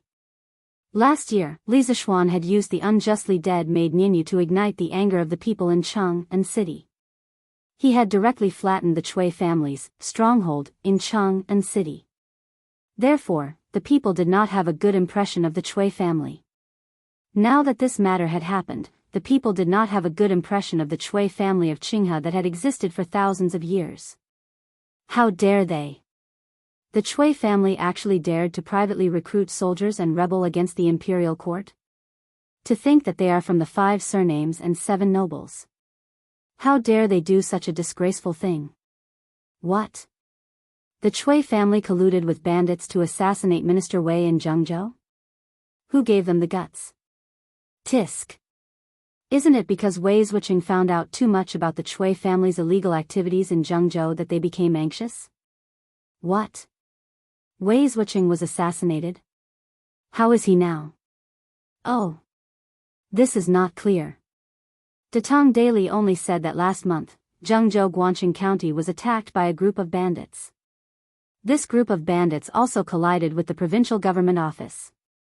Wei Zhuqing's whereabouts are unknown. Datong Daily's reporters suspect that all of this is the Chui family's doing. Wei Zhuqing was harmed by the Chui clan? Damn the Chui family. Left Minister Wei is a rare good official in our great Tang. Nothing must happen to him. After a few years of peace, the Chui family wants to start a war again. The ones who will suffer are the local people. Humph. The Chui family has committed all kinds of evil deeds and should be punished by both humans and gods. I want to join the army and quell the rebellion for His Majesty. Although the aristocratic families of today had won over many scholars, there was still a considerable number of scholars from humble backgrounds who were biased towards the imperial court. Once they heard that the Chui family had plotted against Wei Zhang and plotted a rebellion, many scholars rolled up their sleeves and prepared to give up their brushes to join the army and rush to the battlefield. Perhaps this was the spirit of a scholar. Scholar Zhang, you should save your breath.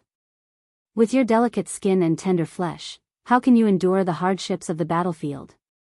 You should study hard and obtain scholarly honors. Uncle Hu, you're wrong to say that. If I can endure the hardships of studying, why can't I endure the hardships of the battlefield? Hee hee. Say whatever you want.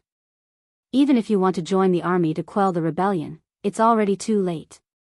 Because when this old man entered the city this morning, I saw that the army outside the city had already set off.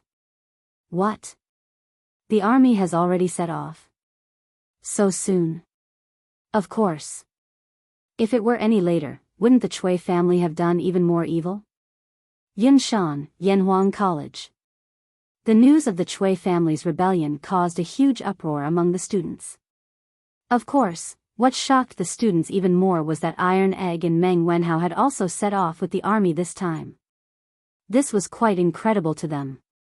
Since ancient times, the dreams of scholars were nothing more than self-cultivation, ruling the country, and pacifying the world. Now, Iron Egg and Meng Wenhao were leading everyone on the path of pacifying the world. This made the students very envious and yearn for it. Damn! Why can Iron Egg and Meng Wenhao go, but Bao Lin and I can't? With our martial arts skills, if we go to Jianghu, won't we be able to kill 7 times in and 7 times out of the rebel army? When Qing Chimo heard the news, he couldn't help but pat his thigh and gloomily said. Speaking of this rebellion, his father Qing Yaojin directly led the army. He should be the one who went the most. In the end, the people who went were Meng Wenhao and Iron Egg. It would be strange if he wasn't depressed. Chimo, I want to go too, but my father definitely won't let me go. You too. Yuchi Bao Lin thought about it and shook his head. Why? My martial arts skills are so good, I can definitely make a name for myself if I go. Qing Chimo stared at him and shamelessly said. Yuchi Bao Lin pursed his lips and hesitated. After a while, he said, Cho Nyo, I think Yamacho is right. Next year, on Arbor Day, I should plant a tree in your heart. Damn, Bao Lin, are you asking for a beating? Qing Chimo almost choked to death. Just as he was about to hit him, a light cough came from behind him. Ahem. Qing Chimo turned around and saw Li Zishuan. He quickly stopped. Li Zishuan glanced at him, then ignored him and went straight to the podium. In Class 1, the students suddenly quieted down. The 2 empty seats were a bit conspicuous at this time. The Chui family is rebelling. Wenhao and Iron Egg are going south with the army. They are both Yanhuang College's heroes. I know that some of you want to be heroes, but before you do, please learn the knowledge that the teachers from the school have taught you. Do you know why I chose them to go to Jianghu? It is because they know how to use a telegraph. The transmission of information from Jianghu to Chang'an requires a telegraph. In the future war, it is not enough to just rely on martial arts. When the time comes, the wisdom of Yanhuang College's students will be used more and more. So, if you want to serve the country, you have to learn well. Do you all understand? Li Zishuan looked at the pairs of eager eyes below the podium and nodded with satisfaction. He then spoke to all the students. Understood. After the students heard the reason why Meng Wenhao and Iron Egg joined the army, they felt energized. In the past, they only thought that engineering could allow them to become a small official or a wealthy person. Now, they realized that engineering had a more important role, and that was to protect the country. Chapter 13-19. How many soldiers do we have now? Do we have enough provisions? Jianghu, Guangxing County, Chui Family Courtyard. Chui Junchuo looked at Pan Jinyue, who came to report, and asked. Pan Jinyue cupped his hands and replied, in the past 2 months, we have secretly and openly recruited a total of 200,000 soldiers. All the youths inside and outside the city have been taken away by us. In addition to the 20,000 soldiers and the 30,000 secret guards of the Chui family, we have a total of 250,000 soldiers. As for the provisions, the Chui family of Bowling and the Jing family of Xinjiang are not willing to provide manpower. They are only willing to provide material and financial resources. Therefore, we have enough provisions to feed the 250,000 soldiers for 3 months. Chui family of Bowling? Jing family of Xinjiang? They are all old foxes. Chui Junchuo heard this and snorted with dissatisfaction. He thought for a while and said, let's not care about them for now. They are all people who sail according to the wind. After we take down Luoyang, they will bring their soldiers and deliver themselves to us. Great-grandfather is wise. Pan Jinyue cupped his hands and agreed. The aristocratic families valued benefits. The Chui family of Bowling and the Jing family of Xinjiang were only tied to the same boat because of benefits. They were far from being able to live and die together. Try to recruit more people for tomorrow's pledge ceremony. As long as they are under 40 years old, you can recruit them. Some of them are weak, so let them charge and break through the enemy lines. Luoyang is big and strong, so it needs to be filled with human lives. Remember, the soldiers of the provincial governor's office and the secret guards of the Chui family must not be used as vanguards. Chui Junchuo's eyes flashed coldly and said coldly. Pan Jinyue felt a chill in his heart. He quickly cupped his hands and said, yes. Great-grandfather. Chui Junchuo nodded and said, however, the Jianghu experts that the Chui family has raised over the years can be transferred to you.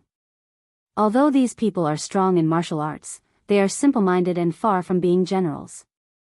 However, if they are used for assassination or as the vanguard to attack the enemy's formation or kill the enemy's generals, they should be competent. Pan Jinyue was excited. Most of his subordinates were mediocre, so he needed those experts. Therefore, he cupped his hands and said, Great-grandfather, thank you for your trust. Have you found Yi Minglei and Wei Zheng? After a moment of silence, Chui Junchuo suddenly asked. Wei Zheng had always been a thorn in his heart, but Yi Minglei, who had mysteriously disappeared yesterday, had planted another thorn in his heart, making him unable to eat or sleep in peace. Pan Jinyue cupped his hands in embarrassment and replying to Grand Duke, this student has sent people to search the entire Guangxing County, but we couldn't find Wei Zheng and Yi Minglei. Lost in thought for a long time, Chui Junchuo sighed helplessly and said, it's fine if we can't find them. They should be hiding in some unknown corner, struggling at death's door. Anyway, it won't affect the overall situation. Let's prepare for tomorrow's morale-raising ceremony. His words sounded like he was comforting others, but only Chui Junchuo knew that he was comforting himself. Yes. Wenhao, how is it? Are you not used to it? On the official road from Chang'an to Jianghu, tens of thousands of soldiers stretched for several li and were advancing rapidly. The soldiers ran for a while and walked for a while without resting in between. This was the rapid march of the ancient times. Because of Li Zishuan, Meng Wenhao and Iron Egg received some preferential treatment. They didn't have to walk, but rode horses instead. Iron Egg was as agile as a monkey, so riding a horse was not a problem for him. However, Meng Wenhao had never ridden a horse before, so he had to ride with Pang Feiji. At this time, Iron Egg looked at Meng Wenhao's pale face and asked worriedly. Riding a horse was not like riding a carriage.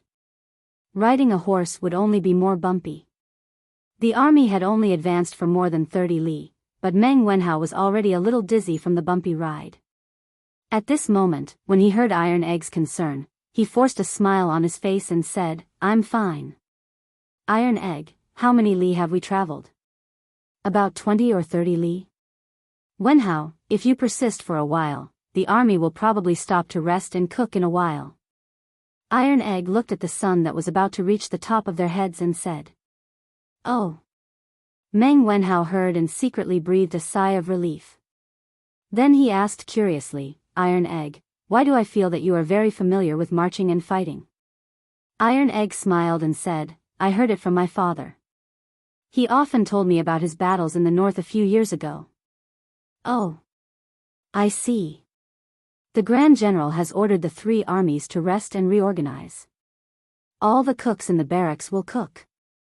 After 2 hours, the army will set off and continue to march. The Grand General has ordered the 3 armies to rest and reorganize. All the cooks in the barracks will cook. After 2 hours, the army will set off and continue to march."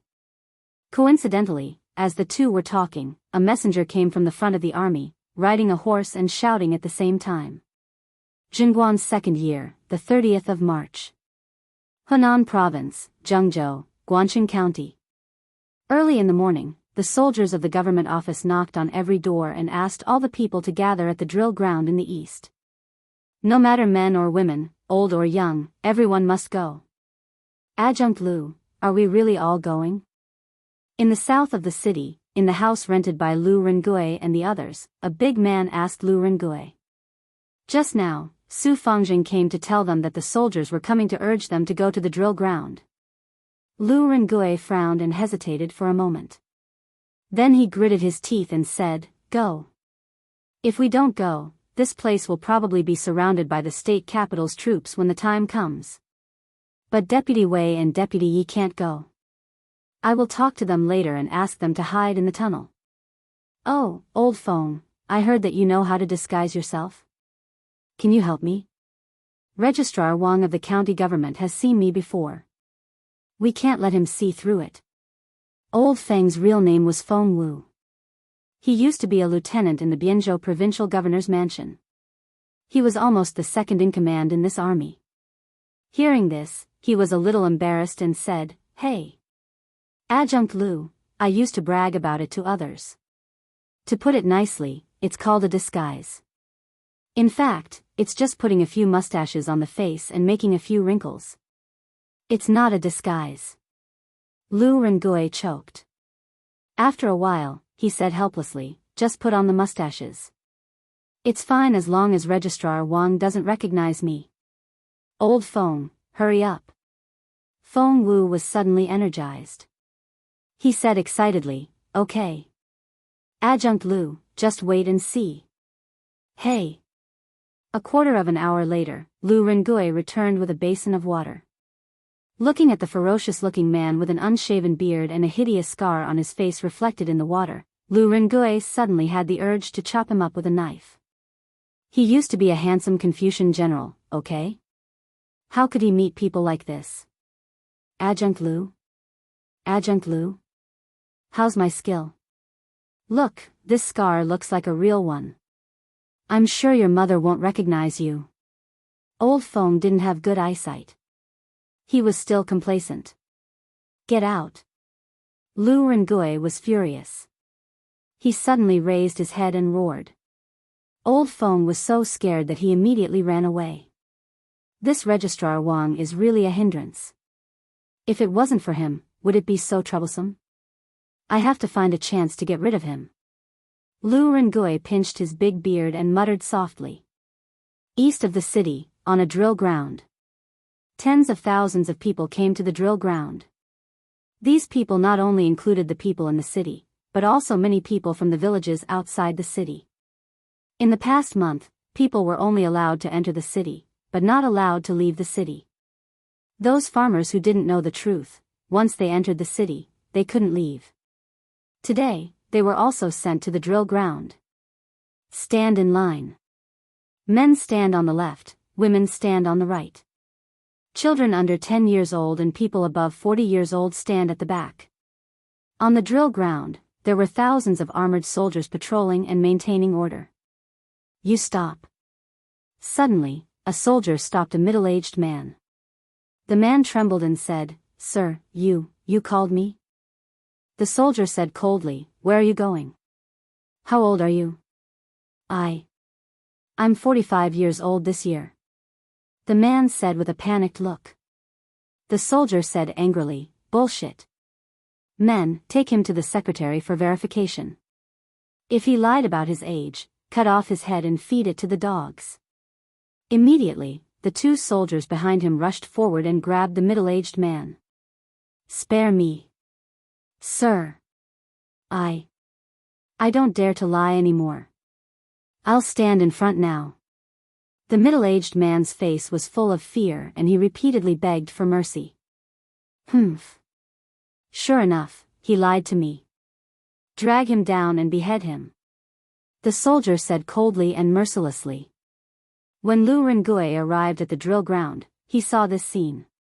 Similar situations had happened more than once today. Under such deterrence, the commoners were much more well-behaved. There were very few people who lied about their age and secretly snuck to the back. "You guys? Which village do you live in? Why don't you go to the front and line up?" After the soldier finished showing off, he noticed Lu Rengui and the others and shouted again. Lu Rengui hurriedly went forward and said, "General, we are not locals. We came to Guan County last month to help Boss Zhou of Bianzhou escort a batch of goods. Later, we couldn't leave the city, so we have been living in Wuning village." "From another place?" The soldier rolled his eyes. No one knew what he was thinking. He said again, "I seem to have heard about you guys. How many people are there in total?" Lu Rengui had a bad premonition, but he still braced himself and answered, "We have a total of 200 people. 200 people? Good. You guys just stand here. After the provincial governor finishes speaking, all of you come and find me. Do you hear me? My surname is Huang, and I'm an adjunct of the provincial governor's mansion." The soldier clapped his hands and laughed. Lu Rengui didn't know what this guy was up to, but he didn't want to cause trouble here, so he could only say, "Yes. Adjunct Huang. That's more like it." The soldier nodded his head in satisfaction and then walked away. On the other side, a few people with noble auras appeared on the stage in front of the drill ground. Chapter 1320. Guangxing County, on the drill ground in the east of the city. Jianghu Provincial Governor Pan Jinyue, Chui Junshuo of the Chui clan of Qinghe, Chui Wenji of the Chui clan of Bowling, and Jing Shuwu, Chui Shuwu of the Chui clan of Xingyang, the four of them led the officials of the state government up the stage. The soldiers below quickly maintained order and calmed the commoners down. Pan Jinyue looked at the hundreds of thousands of people in front of him, and a sense of heroism rose in his heart. The speech he had carefully prepared last night floated through his mind word by word. At this moment, Pan Jinyue took a deep breath and loudly said, "The current emperor killed his brother and imprisoned his father. He obtained the position unjustly. He is tyrannical and oppressive. He is licentious and is worse than a beast. He is a completely incapable ruler." The commoners of Jiangzhou, ever since the imperial court sent Wei Xuanqing to Jiangzhou, countless good officials have been dismissed, causing the people's livelihood to wither and local law and order to fall into chaos. Last month, bandits even entered the city to burn and rob. This is the imperial court that you worship. Do you think it is worth it? Not worth it. Not worth it. Not worth it. As Pan Jinyue's voice fell, the state government soldiers on the drill ground took the lead to shout loudly. Slowly, some commoners also began to shout. After all, in the past half a month, those reactionary articles in the Jiangzhou Daily had brainwashed many commoners, making them feel that Li Er was an incapable ruler. They felt that if they wanted to live a good life, they could only rely on Pan Jinyue, this great and honest official. Those commoners who were not brainwashed, although they did not believe Pan Jinyue's nonsense, the state government soldiers were watching them from the side. They had no choice but to follow suit. Pan Zhinyue was very satisfied with the enthusiastic response given by the commoners. After the commoners quieted down, he continued to shout at the top of his voice, "The Chui clan has been entrenched in Jianghu for hundreds of years. In these hundreds of years, how many poor commoners have the Chui clan raised in Jianghu? How many talents have they cultivated? Chui Zhenshuo wholeheartedly served the people. Last year in Cheng and City, he was harmed by scoundrels and was demoted back to Jianghu. He, Li Shimin, was known as a wise ruler, but he appointed traitorous officials and killed the loyal. Such an incapable ruler, yet he seized the country's important weapon. As long as he is alive, the commoners of Tang will not have a good life.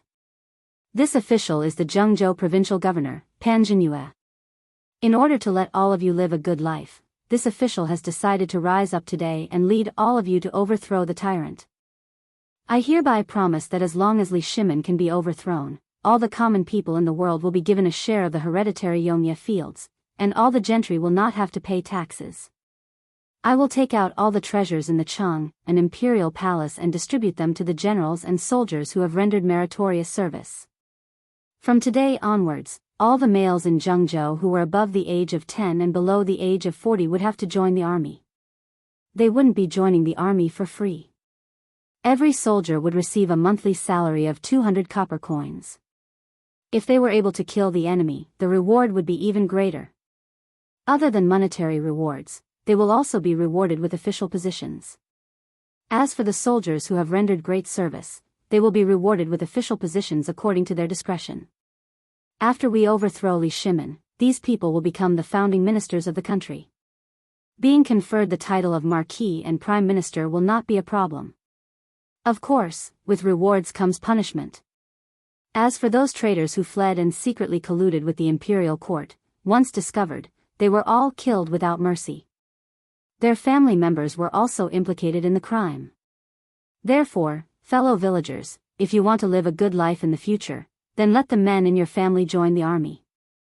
Together, we will destroy the tyrant and enforce justice on behalf of the heavens. Disgraceful, Pan Zhinyue's words could only be described as disgraceful. Lu Rengui frowned as he listened to what Pan Zhinyue had said. If there were no guards on the drill ground, he would have rushed up to the stage and killed Pan Zhinyue. Destroy the tyrant and enforce justice on behalf of the heavens. Destroy the tyrant and enforce justice on behalf of the heavens. The soldiers on the drill ground were elated. Many common people also followed and shouted crazily. Especially the scholars and gentry who were standing at the front. They shouted the most fiercely because according to what Pan Zhinyue had said, if they could overthrow Li Er, then they, the top people, in Jianghu, would be the biggest beneficiaries. The gentry did not need to pay taxes. The country had just been established, so there would be many vacancies. The scholars and gentry would undoubtedly have the greatest opportunity. After a full quarter of an hour, the drill ground finally quieted down. Pan Zhinyue's eyes darkened as he said, "As for the old, weak, women, and children, although you cannot participate in the war, the logistics of the army, such as cooking, transporting rations, and tailoring, will be your responsibility in the future. Where is the provincial governor's commandant Chui Quan?" A middle-aged soldier stepped out from the crowd and cupped his fists. "This general is here." Pan Zhinyue ordered, "These men of suitable age will all be handed over to you. From today onwards, everything will follow the rules of the military camp and manage them. Now, send someone to record their names and addresses and assign them to various camps. Give them half a day to go home and pack up. Before the sky turns dark in the afternoon, they must all report to the military camp. Those who do not arrive in time will be executed immediately." This general receives the order. Chui Quan cupped his fists and said loudly, "Buzz." The people below the stage immediately became a little restless. Many of them had their sons conscripted to the state capital to serve as soldiers. The men standing in the front left were usually the pillars of their families. The women all panicked. Pan Zhinyue was conscripting not only their sons, but also their husbands. Ancient people married early. Their sons were in their teens and their fathers were in their 30s. "What are you making so much noise for? Everyone be quiet." Whoever makes any more noise will be thrown into prison. Cui Quan saw the situation and let out a loud roar. His voice reverberated throughout the drill ground. The thousands of soldiers from the state capital quickly scattered into the crowd of commoners and arrested a few dozen who were the fiercest. The rest of the commoners immediately quieted down. Generals of all camps, listened to my order. Bring your men and horses and register these men. Whichever camp they are registered in, that will be where they will be placed in the end. Before the sky turns dark today, all generals of all camps must report all the deserters. Tomorrow, I will send people to arrest them. Cui Quan ordered loudly. This general receives the order.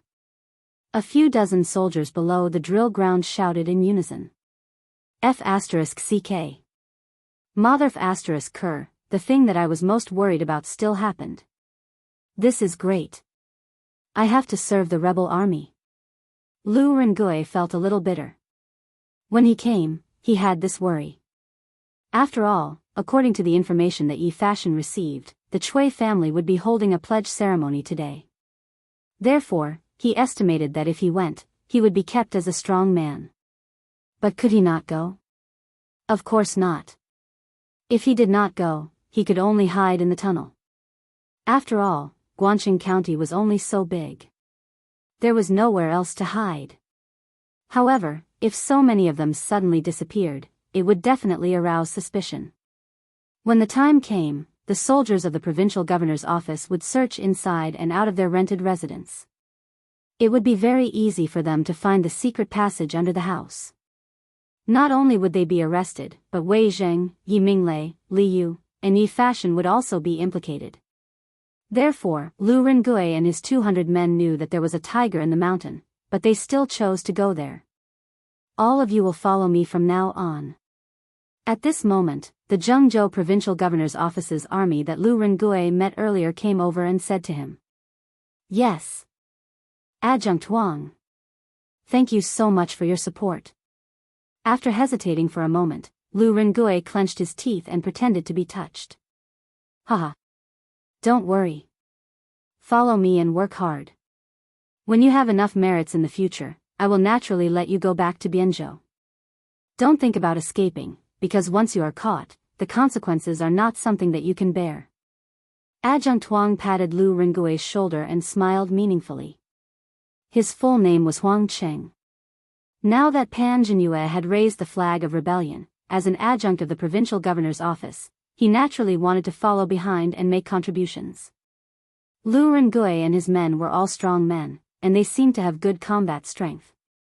If these people were placed under his command, they would definitely help him make a lot of contributions. Therefore, he took advantage of the fact that the other officers were not paying attention to him and came to snatch them away.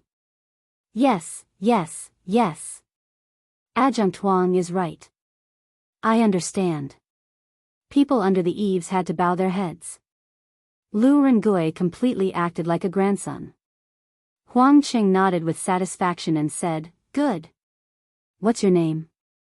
Adjunct Wang, my name is Rendaniu. Good.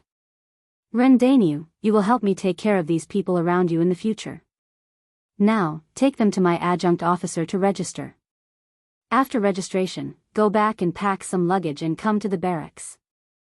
Don't run away or be late, understand? Huang Qing said with a serious face. The reason why he chose Lu Rengui to be the small leader of this team was probably because he thought Lu Rengui looked more fierce. When Lu Rengui heard that Huang Qing did not scatter his men into the barracks, he was immediately happy. As for whether he was the leader or not, he did not care. Yes, yes, yes. Thank you for your guidance, Adjunct Wang. I will kill the enemy well in the future and repay Adjunct Wang. Lu Rengui had turned into a bootlicker at this moment, nodding and bowing with joy. At this time, the joy on his face was somewhat real. Good. Go quickly. Adjunct Lu, this is bad. Are we betraying the country and defecting to the enemy? When the army of the imperial court arrives, what are we going to do? After registration, Lu Rengui and his men hurried to Wuning Square in the south of the city. On the way, Feng Wu said with a sad face. What do you mean what to do? How do I know what to do? We can only take one step at a time. Okay, don't cry. Let's go back and ask Wei Zhuqing later. He has a lot of ideas. Maybe he can find a way. Lu Rengui waved his hand impatiently and said gloomily. Oh. Yes. Let's go and ask Wei Zhuqing. Hurry, let's go back. When Feng Wu heard this, his expression immediately changed and he quickened his pace. Squeak. Everyone returned to the rented house. Old Feng took the lead and jumped into the dry well in the courtyard. Wei Zhuqing, this is bad. This is bad. Adjunct Lu and I have joined the enemy. P.S. Recently, the subscriptions and ticket sales have not been very good. It's too bad to look at. I almost don't have the motivation to continue writing. Please support the original version and give the swordsman more motivation to continue writing. The swordsman will definitely update more to repay everyone. Chapter 1321. Speaking of which, Wei Zheng was quite pitiful recently. A while ago, he could still stay in the underground tunnel during the day and return to the surface at night. However, in recent days, the situation in the city had become more and more tense. He had to stay in the underground tunnel 24 hours a day, living a life without seeing the light of day. It was really depressing. What was worse was that Yi Fashion, Li Yu, and Yi Minglei's family also stayed in the underground tunnel yesterday. Wei Zheng suddenly felt that the air down there was more suffocating. At this moment, Wei Zheng felt a little dizzy. This old man was short of oxygen. Suddenly, he heard Feng Wu yelling at the entrance of the underground tunnel, which was the dry well in the yard. Wei Zheng was shocked at first, then he was furious. He walked to the well angrily and said righteously, "How dare you? You are greatly indebted to the country. How can you betray the country and join the enemy?" When he heard that Feng Wu had betrayed the country, the first thing that came to his mind was not to run for his life, but to persuade Feng Wu to change his ways. Lu Rengui, who was still on the surface, couldn't help but cover his face when he heard the terrible conversation. It was really shameful to have such a one-track mind as a subordinate. Helplessly, in order to prevent Feng Wu from making things worse, he had to quickly walk to the well and jump into it. Left Minister Wei, don't misunderstand. Don't listen to old Feng's nonsense. I will tell you the whole story. Before Feng Wu could continue, Lu Rengui came over and interrupted him. If old Feng was allowed to continue, wouldn't Wei Zheng treat his allies as his enemies? You? Are you army officer Lu? Wei Zheng's face was filled with shock because the person in front of him had a full beard and a hideous scar on his face. It was truly frightening. However, he still recognized Lu Rengui's voice and asked in surprise. Well, yes, I am. I was worried that Registrar Wang would recognize me, so I disguised myself. Only then did Lu Rengui remember that his current face had been processed, so he quickly explained. Haha. Xiao Yu walked over and looked at him from head to toe. She couldn't help but laugh. Brother Lu, you don't look like a soldier at all. You look like a bandit. Haha. Haha. Old Feng couldn't hold back his laughter and laughed out loud. Lu Rengui turned his head and stared at Old Feng. Old Feng was scared and covered his mouth. Lu Rengui glared at Old Feng and then turned to look at Wei Zheng. He told Wei Zheng everything that happened in the drill ground and how they were forced to join Huang Cheng's force. Big brother Lu, wouldn't you all be in danger if your identities are exposed? Yi Fashion, who also lived in the tunnel, asked worriedly after hearing Lu Rengui's explanation. Lu Rengui gave a relaxed smile and said, Brother Yi, don't worry. Although the names we use are fake, the documents we carry are all signed by our provincial governor personally. No one will be able to see any flaws. Ancient travel permits and customs documents were similar to modern travel permits, not tourist visas. In different dynasties, they had different names. In the Han and Tang dynasties, they were called Guosua. In the Yuan dynasty, they were called Wen Yin. In the Ming dynasty, they were called Lu. According to the ancient laws, residents who went out for business, travel, or visit relatives needed to check the pass. If they didn't have the pass, they would be arrested and punished. Even travelers who wanted to stay in hotels and other places needed to check the pass. During the Tang dynasty, the application process was very complicated. First of all, the applicant had to find a good guarantor and explain the purpose and time limit of the trip to the county government. After the county government received the application, they had to examine the applicant. Those who had not completed their term of service or had committed a crime were not allowed to apply for a transfer. After the county government checked and approved the application, it would be sent to the prefectural government for approval. After the prefectural government verified the application, the applicant could be granted the pass. Lu Rengui and his men lied that they were helping a boss in Bianzhou transport goods to Guangxing County. Naturally, they had to show their pass. But they were backed by the Bianzhou provincial governor's manor. They had already prepared fake passes and identities before they came. How could the officials in Guangxing County find out? The problem now is, if we work for Pan Jinyue, won't we be helping the evildoer? What's more, Pan Jinyue might lead his troops to attack Luoyang tomorrow. Do we really have to help him attack the city? Lu Rengui looked at Wei Zheng worriedly and said, "Ha ha ha ha. God bless Tang. God bless Tang." To everyone's surprise, Wei Zheng suddenly threw his head back and roared with laughter, completely out of character. Wei Zhucheng? Wei Zhucheng? Are you okay? Lu Rengui thought that Wei Zheng had lost his mind after hearing the bad news. He quickly shook Wei Zheng's arm, trying to wake him up. Haha. I'm fine. I'm fine. Wei Zheng looked at Lu Rengui with joy and said, "Adjunct Lu, now it's time for you to serve the imperial court in Tang. Now that county deputy Yi is wanted by the entire city, we have one less channel to get information from the county government. But I never thought that you would have such an opportunity. This is a good opportunity, a great opportunity to sneak into the rebel army. Adjunct Lu, you and your men can not only pass on the rebel army's movements to me, but you can also unite the people in the rebel army who don't want to rebel against the imperial court. When the imperial court's army arrives, we can work together from the inside and outside. Even if the rebel army has a lot of people, they can be defeated in an instant." It had to be said that Wei Zheng was indeed a famous official. Other than being good at scolding people, he was also better than anyone in this underground tunnel in terms of strategy and calculation. A moment ago, it was still a dead end for them. But after he said that, he immediately revived the dead end. "I see, Wei Zhucheng is wise. I admire you."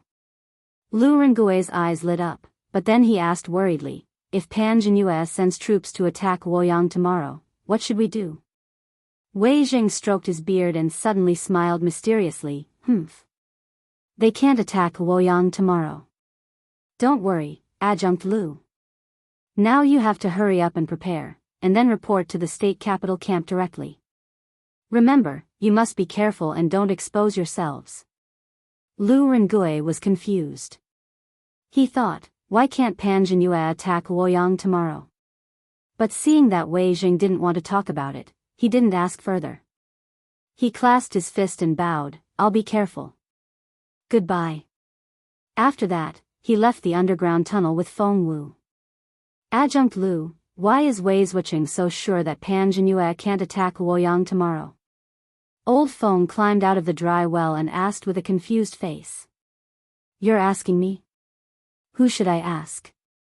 And, Old Feng, why were you laughing just now?" Lu Rengui turned to look at Feng Wu and said in an unfriendly tone. Well, Adjunct Lu, why don't I go down and stay for a while? It's cooler down there." Feng Wu swallowed his saliva and couldn't help but sneak his feet towards the mouth of the well. "Get back here. Go back to your room and pack up. We're going to the camp in a while." Lu Rengui knew that now wasn't the time to make a fuss. He said in a bad mood and then left. Oh. Old Feng was relieved and quickly followed him. "We're Adjunct Huang's soldiers. We're here to report." Although there was still a long time before the sky turned dark, Lu Rengui had already brought 200 men to report to the camp. The guards at the gate stopped them, and Lu Rengui explained to them. "What's your name?" A guard asked expressionlessly. "Sir, my name is Rendaniu. These people all came with me," Lu Rengui said with a flattering smile. Another guard next to him flipped open a booklet. After searching for a moment, he said, "Rendaniu, I've heard Adjunct Huang mention you guys. All of you belong to the 9th camp. Quickly go in and report to Lieutenant Ji of the 9th camp." "Yes, yes. Thank you, thank you." Lu Rengui cupped his fists and thanked him.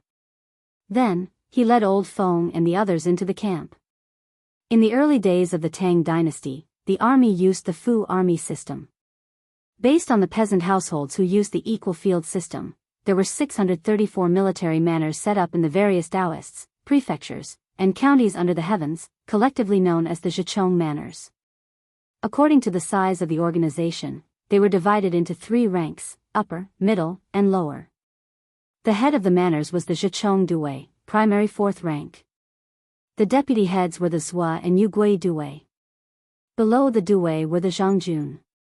Under the government, there were regiments, also known as battalions, with officers and captains. Under the regiments, there were squads, with captains. Under the squads, there were squads, with captains. Each battalion had 5 squads, and each squad led 3 groups. Cui Quan, who was at the pledging ceremony, was the commandant of the Zhichong house in Jianghu. He was the highest military officer in this camp. "Greetings, Officer Ji." After coming to the 9th camp, Lu Rengui finally saw the captain of the 9th camp, Ji Zhongsheng, a middle-aged man with a small mustache and a cunning look. "Oh. You are Rendaniu? Not bad, not bad. Looks like you guys can fight." "Not bad, not bad. In the future, you guys will be the 5th group of the 9th camp. You will be the commander of the 5th group.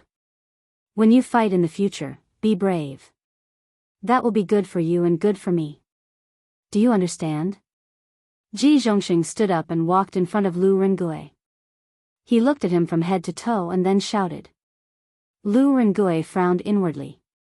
This officer Ji in front of him reeked of alcohol. It was obvious that he had drunk a lot before Lu Rengui arrived. Drinking was prohibited in the army. However, this person was an officer and yet he dared to be so unscrupulous. From this, it could be seen how lax the military discipline of the Zhichong house was. "Thank you, officer, for your support. This lowly one knows many rich merchants in Bianzhou. In the future, I will definitely offer you 2 jars of pure immortal drunken wine as repayment for your support." Since this fellow liked to drink, Lu Rengui naturally had to cater to his taste. As for whether the military discipline was lax or not, what did it have to do with him? He couldn't wait for the entire camp to be lax and unorganized.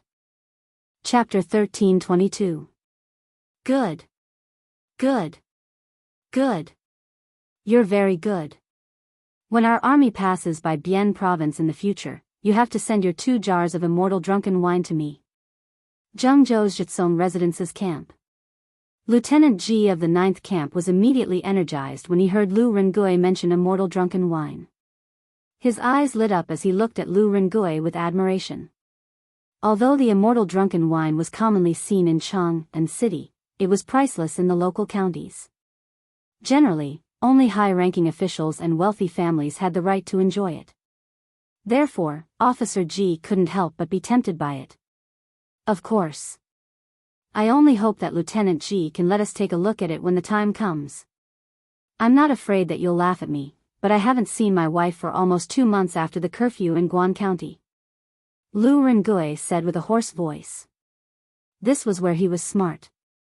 If he blindly flattered Ji Zhongxing without asking for anything, it would be easy for Ji Zhongxing to feel that he had a bigger scheme in mind. Now that he made such a reasonable request, Ji Zhongxing felt that he could only flatter Ji Zhongxing because of Gu Nianji's family, but it wouldn't make things too difficult for Ji Zhongxing. Haha. Small matter, small matter. Rendaniu, I've heard about your matter from the military governor. As long as the army passes by Bian province in the future, I'll give you half a day off to visit your family. Once you've made enough contributions, the military governor will let you go back. Ji Zhongxing patted Lu Rengui's shoulder and laughed. Lu Rengui cupped his hands and said, "Hee hee. Thank you, Lieutenant Ji. However, my brothers and I have changed our minds. We won't leave even if we make great contributions. We want to follow behind the provincial governor to make contributions and be conferred the title of Marquis. We hope that Lieutenant Ji can guide us in the future." Ji Zhongxing burped and then gave a thumbs up. Haha. Good. Good job. You have the same thoughts as me. Why can't we be conferred the title of Marquis and enter the imperial court? Burp. Yes. Lieutenant Ji. Lu Rengui cupped his fists in response, then left the room.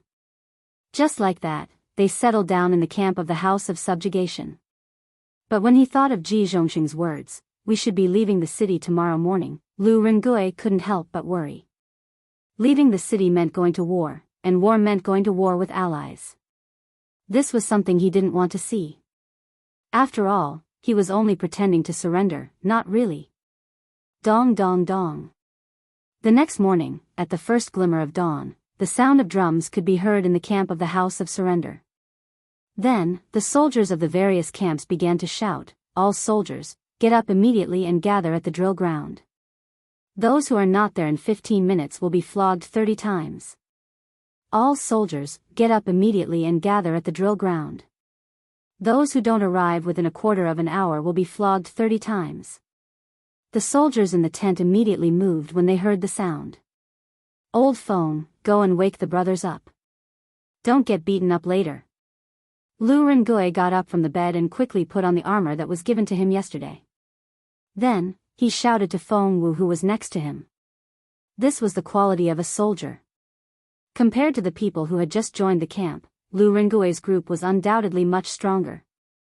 A quarter of an hour later, at the drill ground on the east side of the camp, the 50,000 new recruits who joined yesterday and the 20,000 veterans who were in the camp before this gathered here.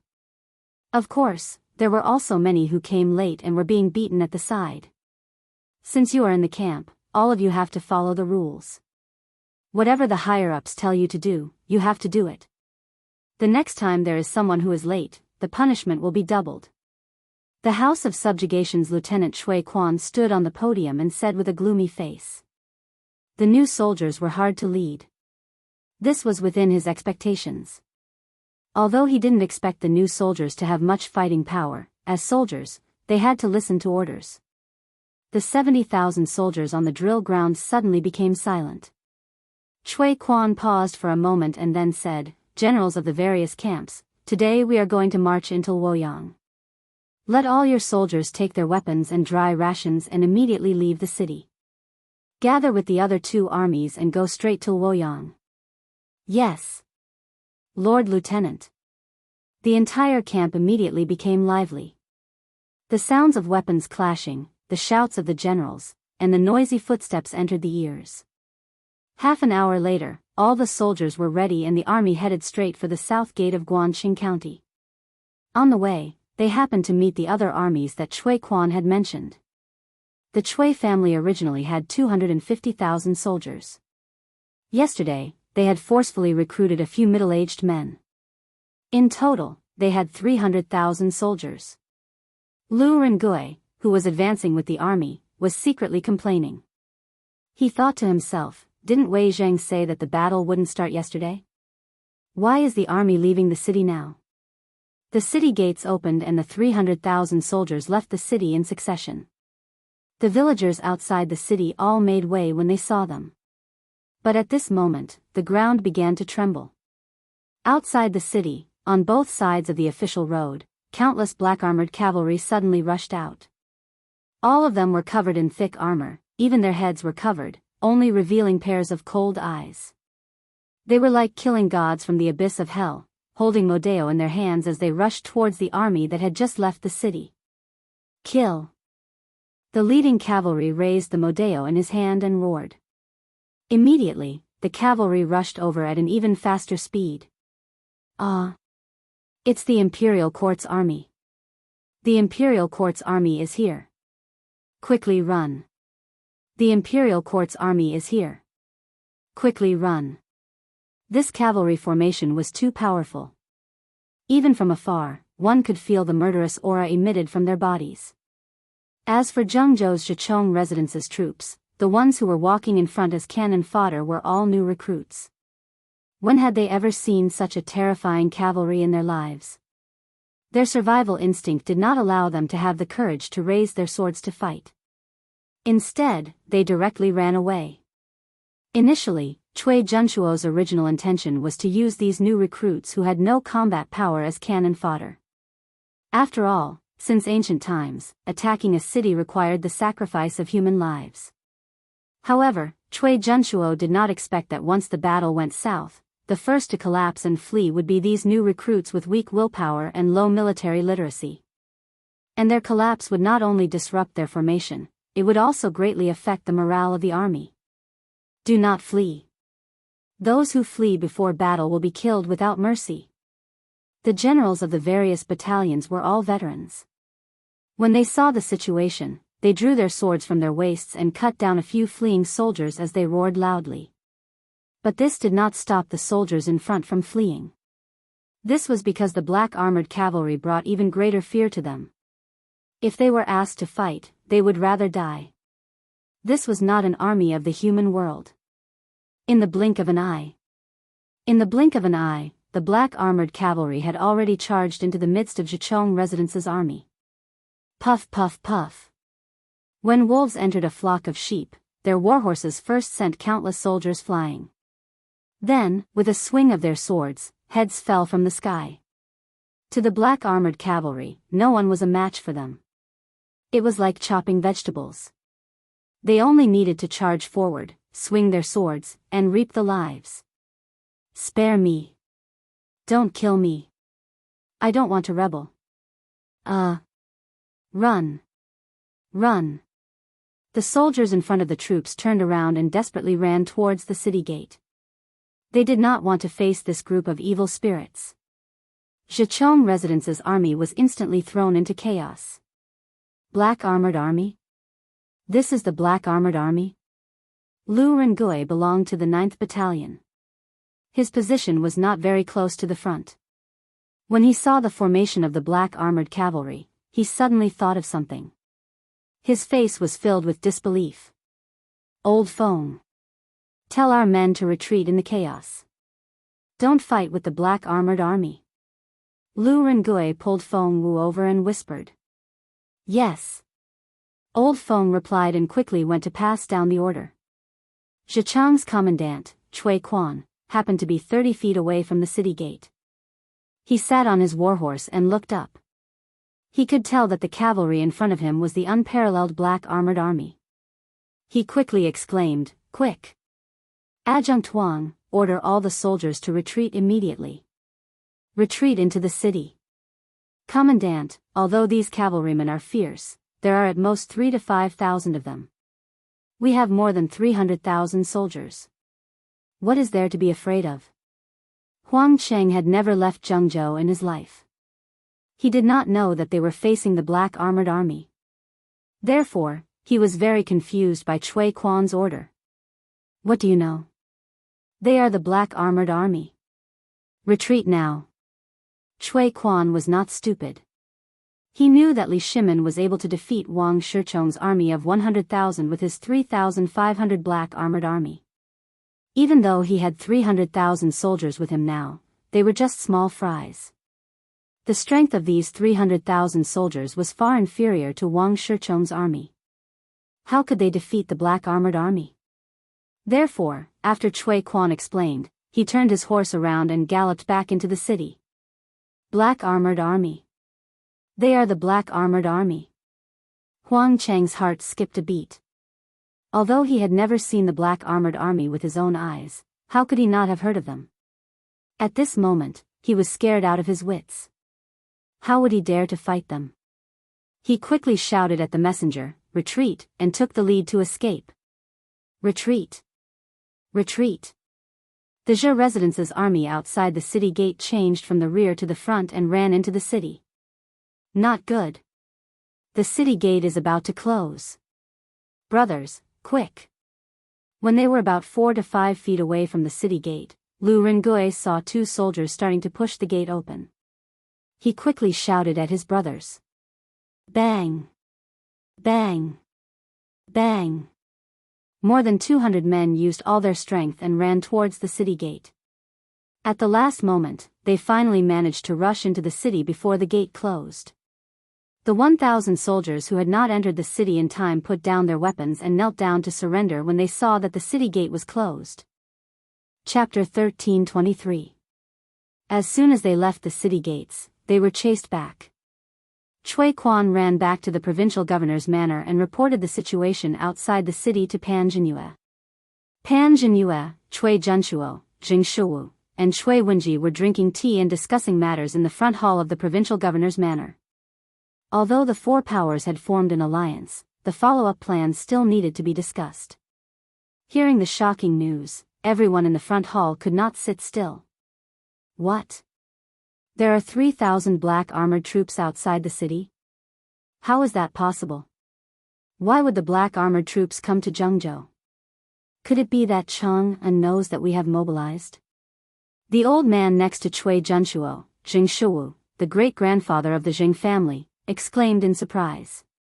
Impossible. Absolutely impossible. Guangxing County has been sealed for more than a month. Not even a bird has flown out, let alone a person. How could Chang'an have received the news?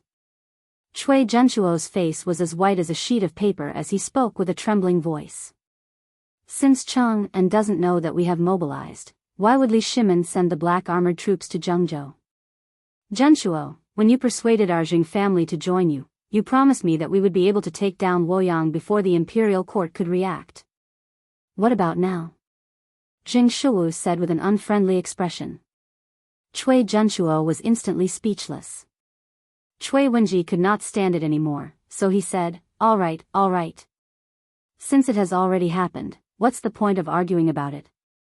Now that our 3 families are in the same boat, once we are caught by the imperial court, none of us will be spared. Instead of arguing here, why don't we think of a plan to retreat? Cui Junchuo nodded. He looked at Jing Shuwu and said, Wenji is right. Shuwu, it was indeed this old man who didn't consider this matter thoroughly. But the urgent matter at hand is that we should work together to defeat the enemy. Jing Shuwu said with a dissatisfied expression, work together to retreat? What can we use to retreat?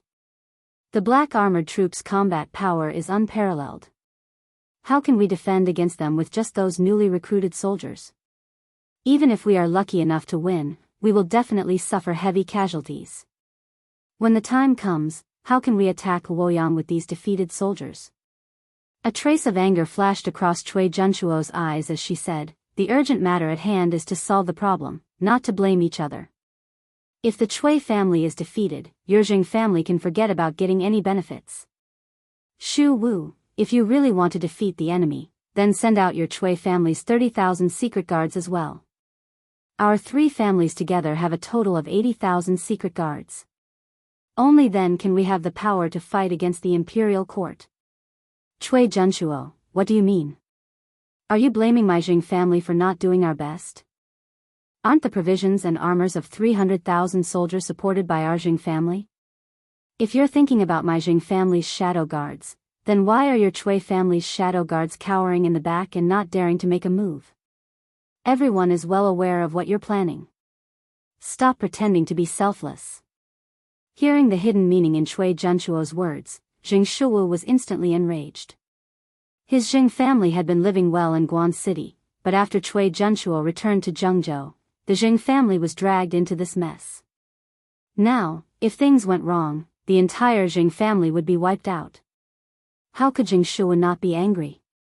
3 Grand Dukes, we can't go through the south gate.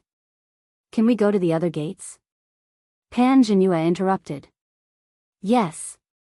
Then let's go to the east gate. They only have 3,000 cavalrymen. It's impossible for them to set up an ambush at every gate. Cui Junchuo suppressed her anger and ordered.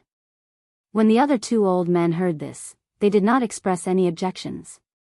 Seeing this, Cui Quan bowed and said, yes. Grand Duke. This general will lead the army out of the East Gate and take a detour to attack Luoyang. With that, he cupped his fists and turned to leave. He was truly convinced by the quarrel between the three old men in the room.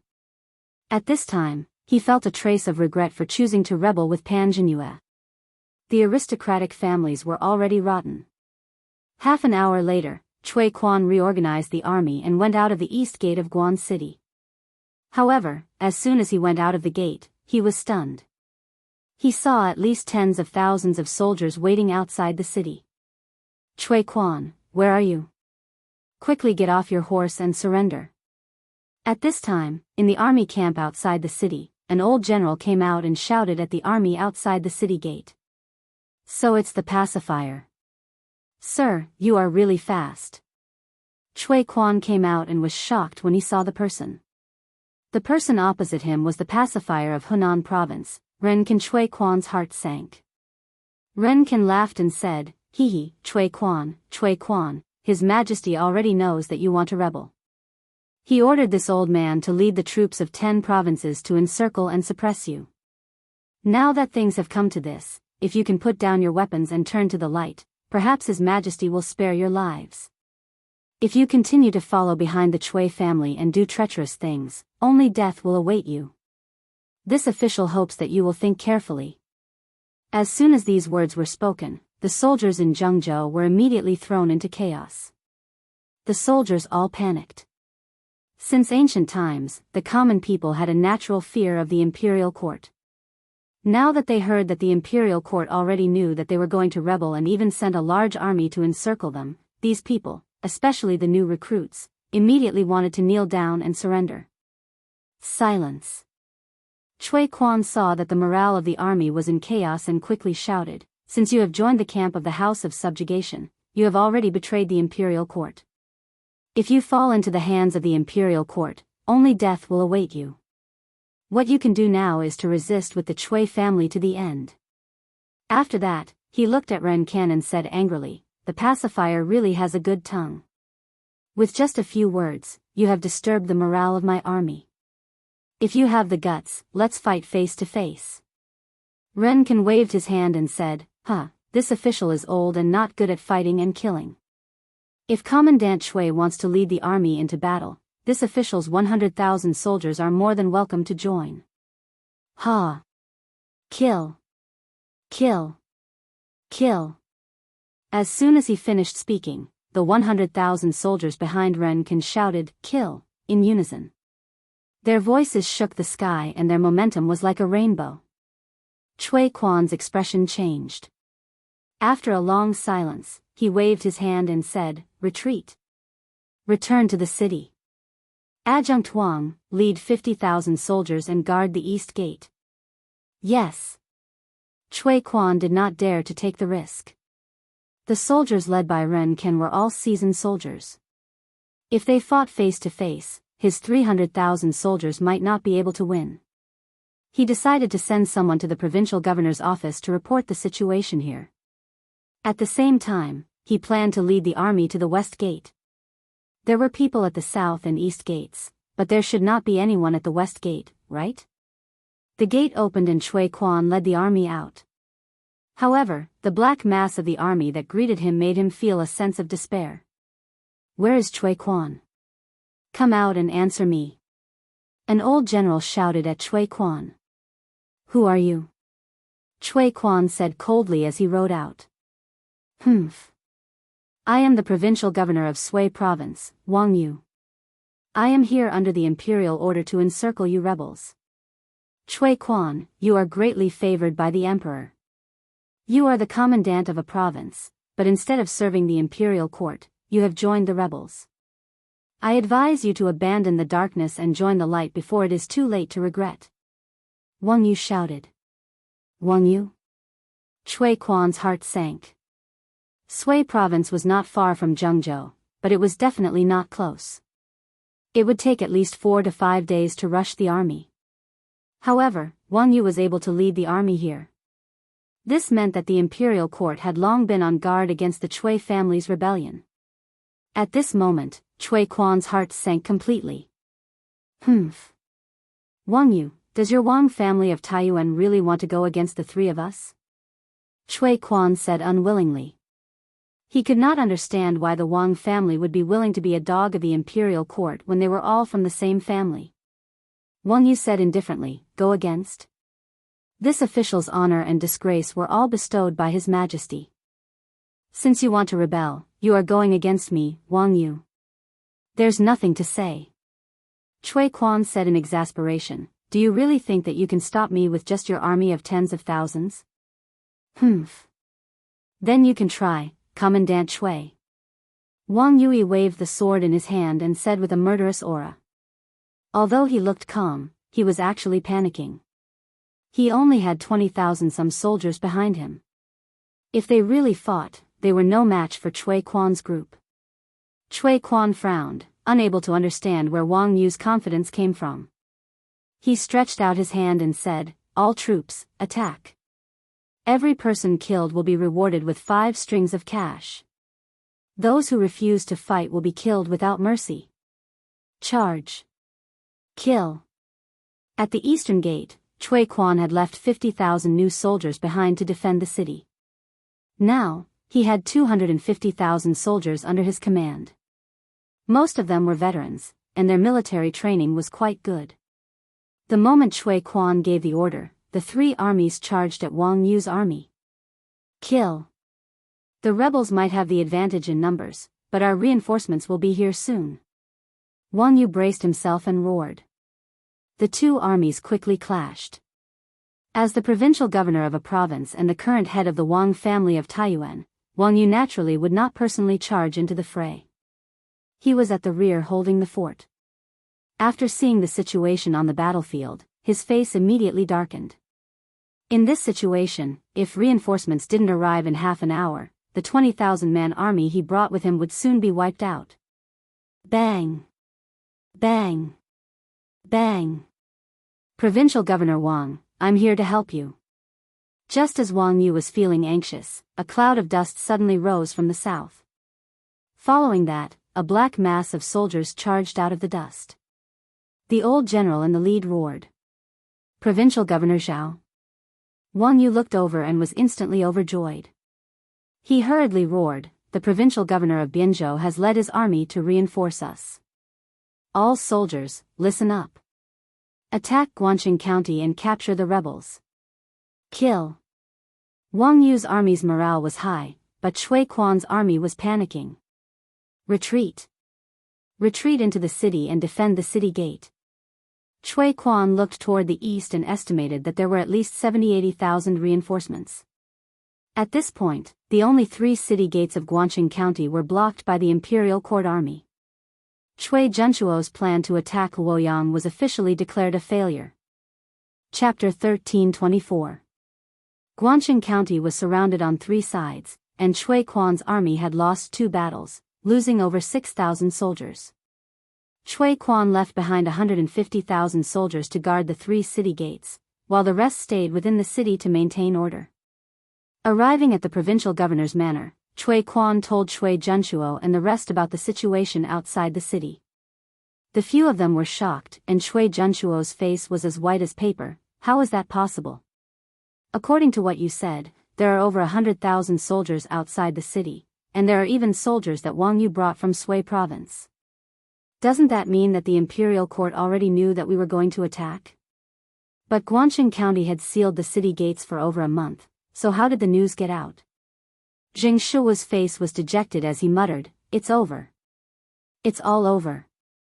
If I knew this would happen, I wouldn't have listened to your slanderous words. Now that Guangqing County is surrounded by the army, what should we do?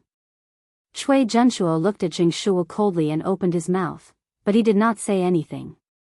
At this time, he did not have the mood to argue. Cui Wenji was the oldest out of the 3, but because he took good care of himself, his body was the best. He stroked his beard and pondered for a moment before saying, now is not the time of life and death. There are only 100,000 soldiers outside the city, and we have 300,000. Furthermore, our Cui family and Xingyang family have not gone all out, and we can still mobilize 50,000 hidden guards and thousands of death warriors. Furthermore, our consecrators have not made a move, and with their martial arts, they can fight against 100. When the time comes, we can attack from the inside and outside, and we can definitely kill our way out. But at that time, Li Shimin will definitely not let us go. But our families can go to the Turks or live in seclusion in Southeast Asia, and when the time is right, we can return to the Central Plains. Hearing that, Cui Junshuo and Jingshuo's eyes lit up, and Jingshuo hurriedly said, "Then in Brother Cui's opinion, what should we do now?" Cui Wenji muttered, "The two of us will send a messenger pigeon to mobilize the hidden guards outside, and let them rush to Jianghu as soon as possible. When the time comes, we will wait for the opportunity to make a move. During this time, we just need to be careful of the army outside the city. Our army might not be able to defeat them outside, but we can defend the city. With the city walls as our backing, the hundreds of thousands of soldiers outside won't be able to break into the city. Yes, yes, yes. Let's defend the city first. When the reinforcements arrive, we'll launch a pincer attack and kill our way out. Didn't they recruit a bunch of new soldiers? Let them guard the city gates. Even if the imperial court's army attacks the city, the casualties won't be our people. In the future, with the strength of our clans, where can't we dominate?" Zheng Shuo nodded as he listened. Cui Junshuo also felt that it was reasonable. He turned to look at Pan Jinyue and ordered, "Jinyue, send the new army to defend the city. The old soldiers will supervise from the side and enforce martial law in the city. Strictly forbid the citizens from gathering and causing trouble. Let all the retainers of the Chui residents come to the various commoners' square regularly to give lectures to pacify the citizens and encourage them to help us defend the city. Increase the patrols and prevent anyone from inciting the people to defect to the imperial court." "Yes. Tai Gong. I'll make the arrangements right away." Pan Jinyue cupped his hands and left with Cui Quan. "Hey! Join the army." As expected, the army didn't attack Luoyang today. Wei Zhuqing is really good at foresight. Tell me, how did he know that the black armored army and the pacifier would lead the army here today? Does Wei Zhuqing, that old man, know how to calculate? Guangxing County, East City Gate. Lu Rengui and his group were standing on top of the city walls to defend the city. Seeing that there were no outsiders around, Old Feng whispered excitedly. Lu Rengui faintly said, "Miss Li, you must have used the telegraph to send a message to Cheng and that day. The black armored army's combat power is unparalleled, and their speed is astonishing. From Cheng and to Jiangzhou, they can reach there in less than 2 days. Minister Wei must have calculated the time in private.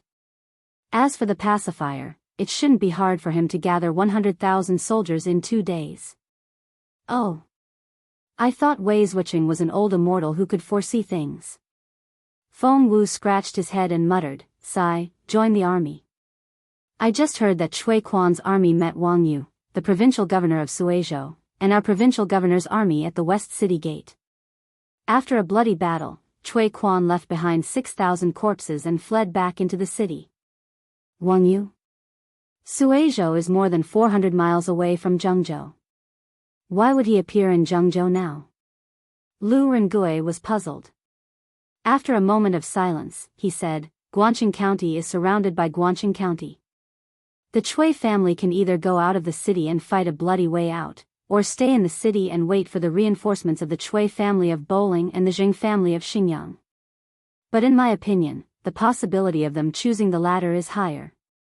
So before their reinforcements arrive, we must find a way to get in touch with the army outside the city. Otherwise, the Cui family may really escape this time. I'll find a way to go back tonight and discuss with Wei Zhuqing. You help me cover it up." Feng Wu nodded and said, "Don't worry, join the army. It's cold at night. I don't think anyone will come to patrol. Just go. Outside the city."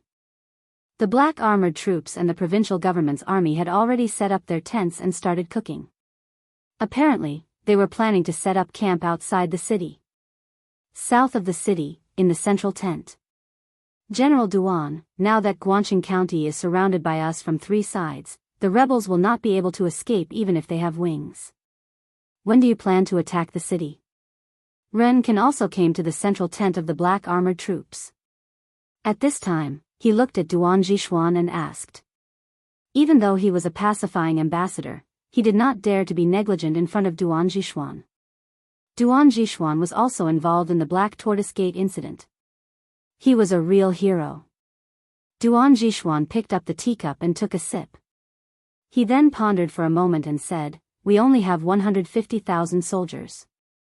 Although we are not afraid of the Chui family's army in the open, if we want to attack the city with this small number of people, it is no different from wishful thinking. Moreover, the black armored troops are only good at fighting in the open. They are not good at attacking the city. So, let's just surround the city first. In 2 days, General Li's army will arrive. At that time, we will discuss attacking the city." That's the best. Ren Kan and Wang Yu both nodded.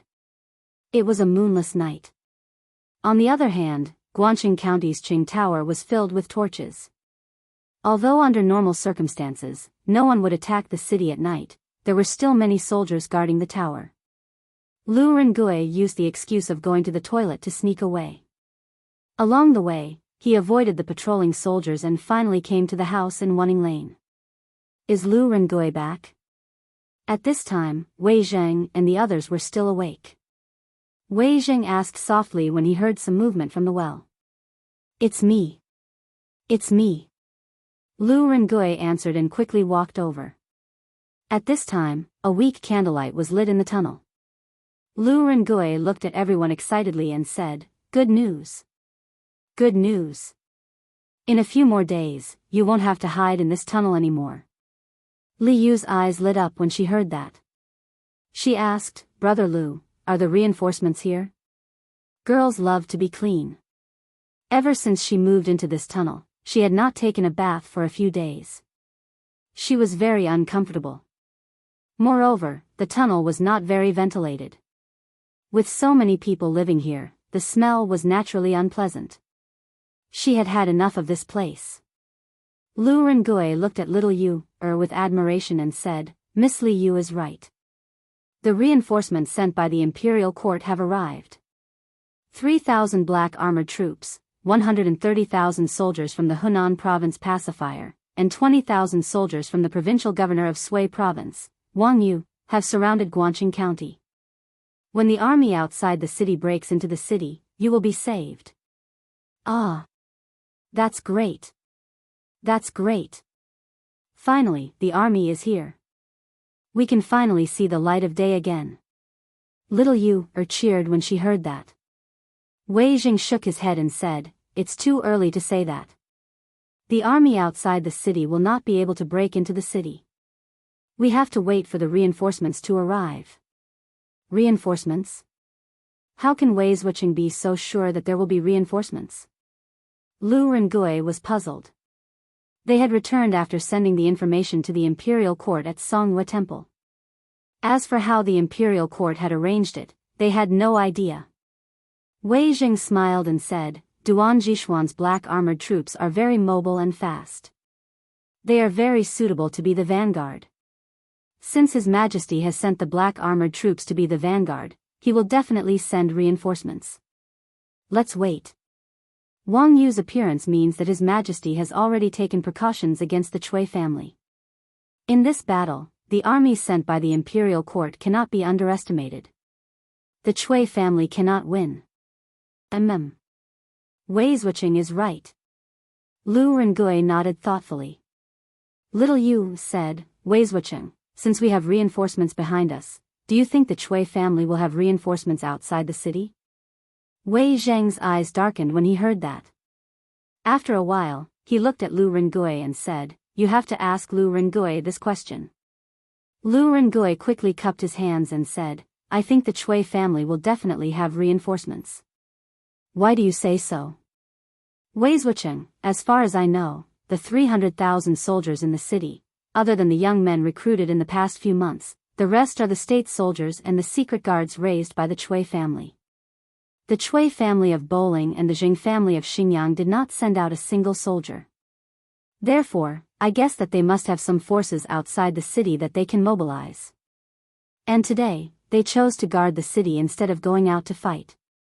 This confirms my guess. Lu Rengui cupped his hands and replied. The atmosphere in the tunnel became solemn again. Wei Zheng stroked his beard and said in a deep voice, Now, it depends on which side's reinforcements arrive first. If the Chui family's reinforcements arrive first, they will definitely go out to patrol the city. The situation will not be good if they are attacked from both sides.